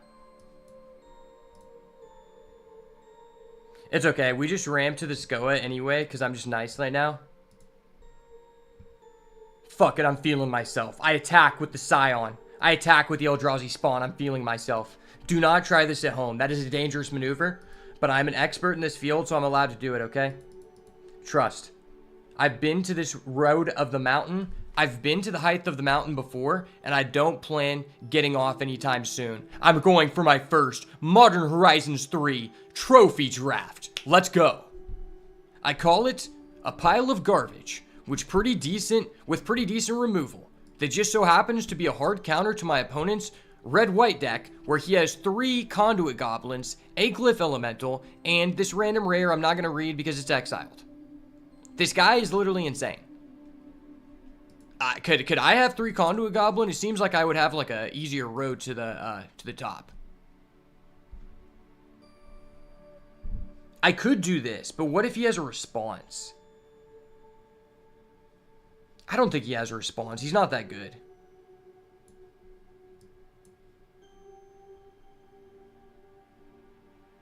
Yeah, he doesn't have a response. He's not that good. He's not like me. Let's go. Yes, sir, ski brother. Hand is hovering over the sound effects button. I have it ready. I'm ready for this. Don't worry, my body is ready. He doesn't know. He doesn't know about my insane removal package. That's just every card in my deck. Okay, let's get rid of that because we can just keep adding it back to hand. Give us a land. Give us a land. No land. Fuck me, man. Fuck me, man. I have to use like another removal out of my hand. I wanted to save that, man. You can't be doing me like this. Wait, is this just game? What if I just do this and just buff that guy? And that's just like a lot of damage she has to block for no reason. Wait, no, this is just game.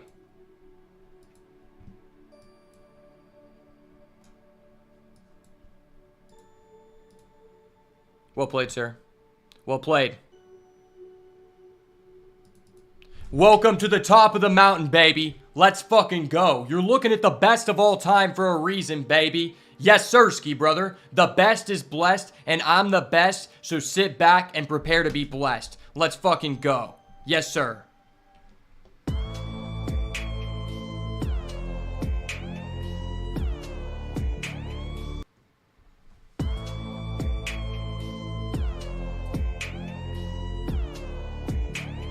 Yes, sir. It's Hot Boy Summer for a reason. It's Hot Boy Summer for a reason because I made it. I made it to the top with probably the worst deck I have drafted in my entire experience in Modern Horizons 3. And this is like 7 days after the release of the set, so I don't know how I did that. But there is a reason why they call me the best of all time, and it's because somehow I'm able to trophy with this pile of garbage. Let's do a quick deck overview. So we basically have no strong payoffs for being an Eldrazi except this guy, when we don't really have a good way to generate Eldrazi tokens in the first place. We also have this guy, which is really difficult to bring out in our deck, but we do just have like a lot of cards that say deal 4 damage. Dealing 4 damage is very good, and it was very good in this draft. So rule number 1 of Modern Horizons 3, if a card says deal damage, me going to pick. Can't see the screen? Okay. Alright, so quick little deck overview of our experience. So we ended up with a pretty clean pile of garbage. So the first thing you got to notice with this deck here is that we really have no payoffs for playing Eldrazi. We have a Titan's Vanguard, which is a very strong card. We just don't have that many ways to generate Eldrazi tokens. On top of that, we have basically no like good top-end finishers. We have this guy, which is very difficult to put on the battlefield, and in fact, we never successfully summoned it. And as well, we really have no cards that really work together. But one thing we do have is a lot of cards that say deal 4 damage, which turns out to be pretty good Because when you have a shitty deck, it's actually better to not go for your way to win the game. Just stop the other person from playing the game and go against only aggro, and you will prevail. All in all, this is probably the worst deck in general that I have drafted so far in Modern Horizons 3, but somehow we trophied. So I really hope you guys enjoy this experience. There will be many more terrible drafts in the days to come, and I will ultimately trophy with them again. So thank you so much for getting this far in the video. If you enjoyed it, make sure to subscribe to the channel and turn post notifications on so you never miss another banger. And as always, thank you so much for watching, and if it's not the goo, it's got to go. Peace. Also, I want a Writhing Chrysalis next time, please. All the other kids at school have a Writhing Chrysalis, Mom. Why do I have a Breaker of Creation? It's not fair. Alright, that's going to be a banger video. Yeah! We got our 2 playing tokens for when we enter the playing tournament and then just go 4-0 in the first day qualifier. Then we go to the second day and we just go 2. That's literally happened to me every time in the qualifier. And it's really sad, but that's okay. I enjoy trophying in this game mode. It validates me when I see my gems go up, because I know I'm lowering the gems of other people. Honestly, my next goal in Modern Horizons 3 is to get a deck that actually contains one of the elementals, because I am yet to have seen one in a pack, nor been able to play one. Ugin's Labyrinth, that's a good card. I am just building up my wild cards. See, when you just play a lot of traditional draft, that's just the best way to build up a collection. The Popper Staple reinvented. Okay. This is a new card, I'm pretty sure, right? Like, this isn't a reprint. I think it's a new card. Yeah, like, if I didn't just only do traditional draft, I probably would not have nearly as good of a collection on this game as I actually do. Because it just gives you so much resources. Because basically what I do is, anytime a new set comes out, I use almost all of my uncommon and common wild cards if I'm going to play in that set, and pre-craft all of the uncommons and commons, prioritizing the ones that are actually decent first, because that way, as soon as I start the draft season, any of those cards are just increasing my chance to open a vault, which gives you like 3 rares and a mythic wild card or something like that every time you reach 100%. And when you get to a certain point, if you're just doing it because you enjoy drafting, then pretty much any of the rares and mythics you pick just give you 20 gems back every time, and even the packs you open too. So it just makes it even easier for you to go infinite, because then you don't even have to get 3 wins. Like, sometimes you can get 2 wins and you accumulated enough gems where it just pays you back, right? Summoned Yu-Gi-Oh player over here. Rakdos Scam, super good right now. It's new, facts. Rakdos Scam, in my opinion, is the best deck in Timeless. I do really want to cook with this card at some point. This is probably the next card I really want to play around with, because I've been playing a lot with the Generator, and I haven't really gotten to use this because I've only seen it one time and we weren't in Energy, but I've heard good things about this card.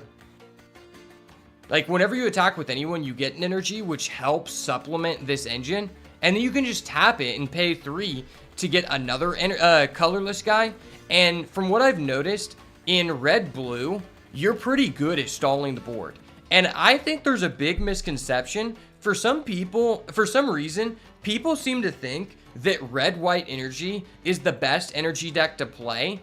And I could not say that that is farther than I can't say that's farther from the truth. Red-blue energy is 100% the way to go. Like, red-blue energy is one of the only ways you can play a control game, because all you have to do is stall the board and get a value, like a infinite value engine on the board like this, and you just win, right? Like, you can't really play control in any other senses because the game goes so fast. But because red has the most premium removal, and a lot of the red removal cards incentivize you to be in blue, it's very possible to play a control game. Okay, we're just going to get 2 Null Driftle. Fuck me in the ass and call me Sally. Thank you, Null Drifter. I'm not going to lie. I'm really glad that I didn't... Oh, hey, there's another one of those cards. I'm really glad that I didn't play in Outlaws of Thunder Buttfuckers because that set seemed extremely gay. My brother, who is like 18 years older than me, he's literally like almost a boomer. He would just keep telling me about all the people talking shit about the set on Twitter and how it just like was really fucking gay. And I'm glad that I didn't play in it. Where did the numbers in your math go? Cursed Mirror, that's an interesting card. Chthonian Nightmare. Dude, this guy abused that against us in that draft. I think it was earlier today or it was yesterday. This card was broken. This card was really broken. Well, now I'm going to have some drafts to upload on the channel, so super excited about that. Oh, shit, I wasn't even recording. That sucks. That was my first trophy and I wasn't recording. That means I'm going to have to re-upload that. Fuck, I'm going to have to upload it in 720p. That's actually ass. That's actually so bad. I mean, I have the first draft. I'm actually so mad, bro. It's actually so bad. Because when you download something from YouTube, essentially it only downloads in 720. Dude, also, I hate on Twitch, it literally just flagged your message and I had to approve it because you said the word gay. What is wrong with that? Like, that is stupid, man. I don't even have that in the settings. They're just doing that.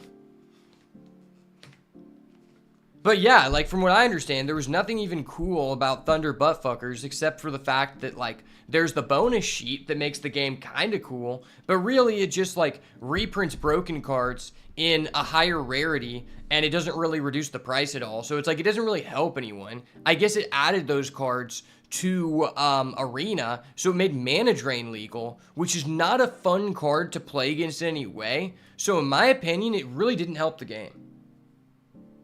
The setting was cool, and that was it. Yeah, also, I want you to put into consideration here. So 3 months ago, the Hearthstone set that came out at that time was called Showdown of the Badlands. And it was a literal Western theme that was on the exact, like, to the T, the same style as Outlaws at Thunder Buttfuckers. And they literally just copied Hearthstone. And if we go back before that, the Clue set that also seemed gay and I didn't play in, it also was a direct copy of a Hearthstone set called, like, Mystery at Castle Nathria or something, where it was also based on mysteries. And they literally just copied Hearthstone. And the Hearthstone sets came out first. It's actually just disrespectful. They're out here with no new ideas. Damn, that really sucks. I'm going to have to find a way to actually, like, download this in high quality. I mean, I don't know anything about the cards. The cards might be super fun. I'm just saying the, like, overall theme of it is not that, like, cool. It's not that original. It just shows they're running out of ideas. I heard the Boros cards were broken. And you know what? The Boros cards are broken in this set, too. But I have been streaming for about 7 hours now. So that's going to be it for me. Thank you so much for everybody who stopped by. Really appreciate it. If you're over on the Twitch, make sure to go check out the YouTube channel so you never miss another banger. Probably going to stream a little bit tomorrow, but I've got to do something with for Father's Day with my friend's dad. Since my dad's no longer here, we're going to do something. But probably going to do some more drafts in Arena in the future. Super excited for the new Hearthstone set. But hope you guys have a wonderful rest of your day. And as always, if it's not the goo, it's got to go. Peace.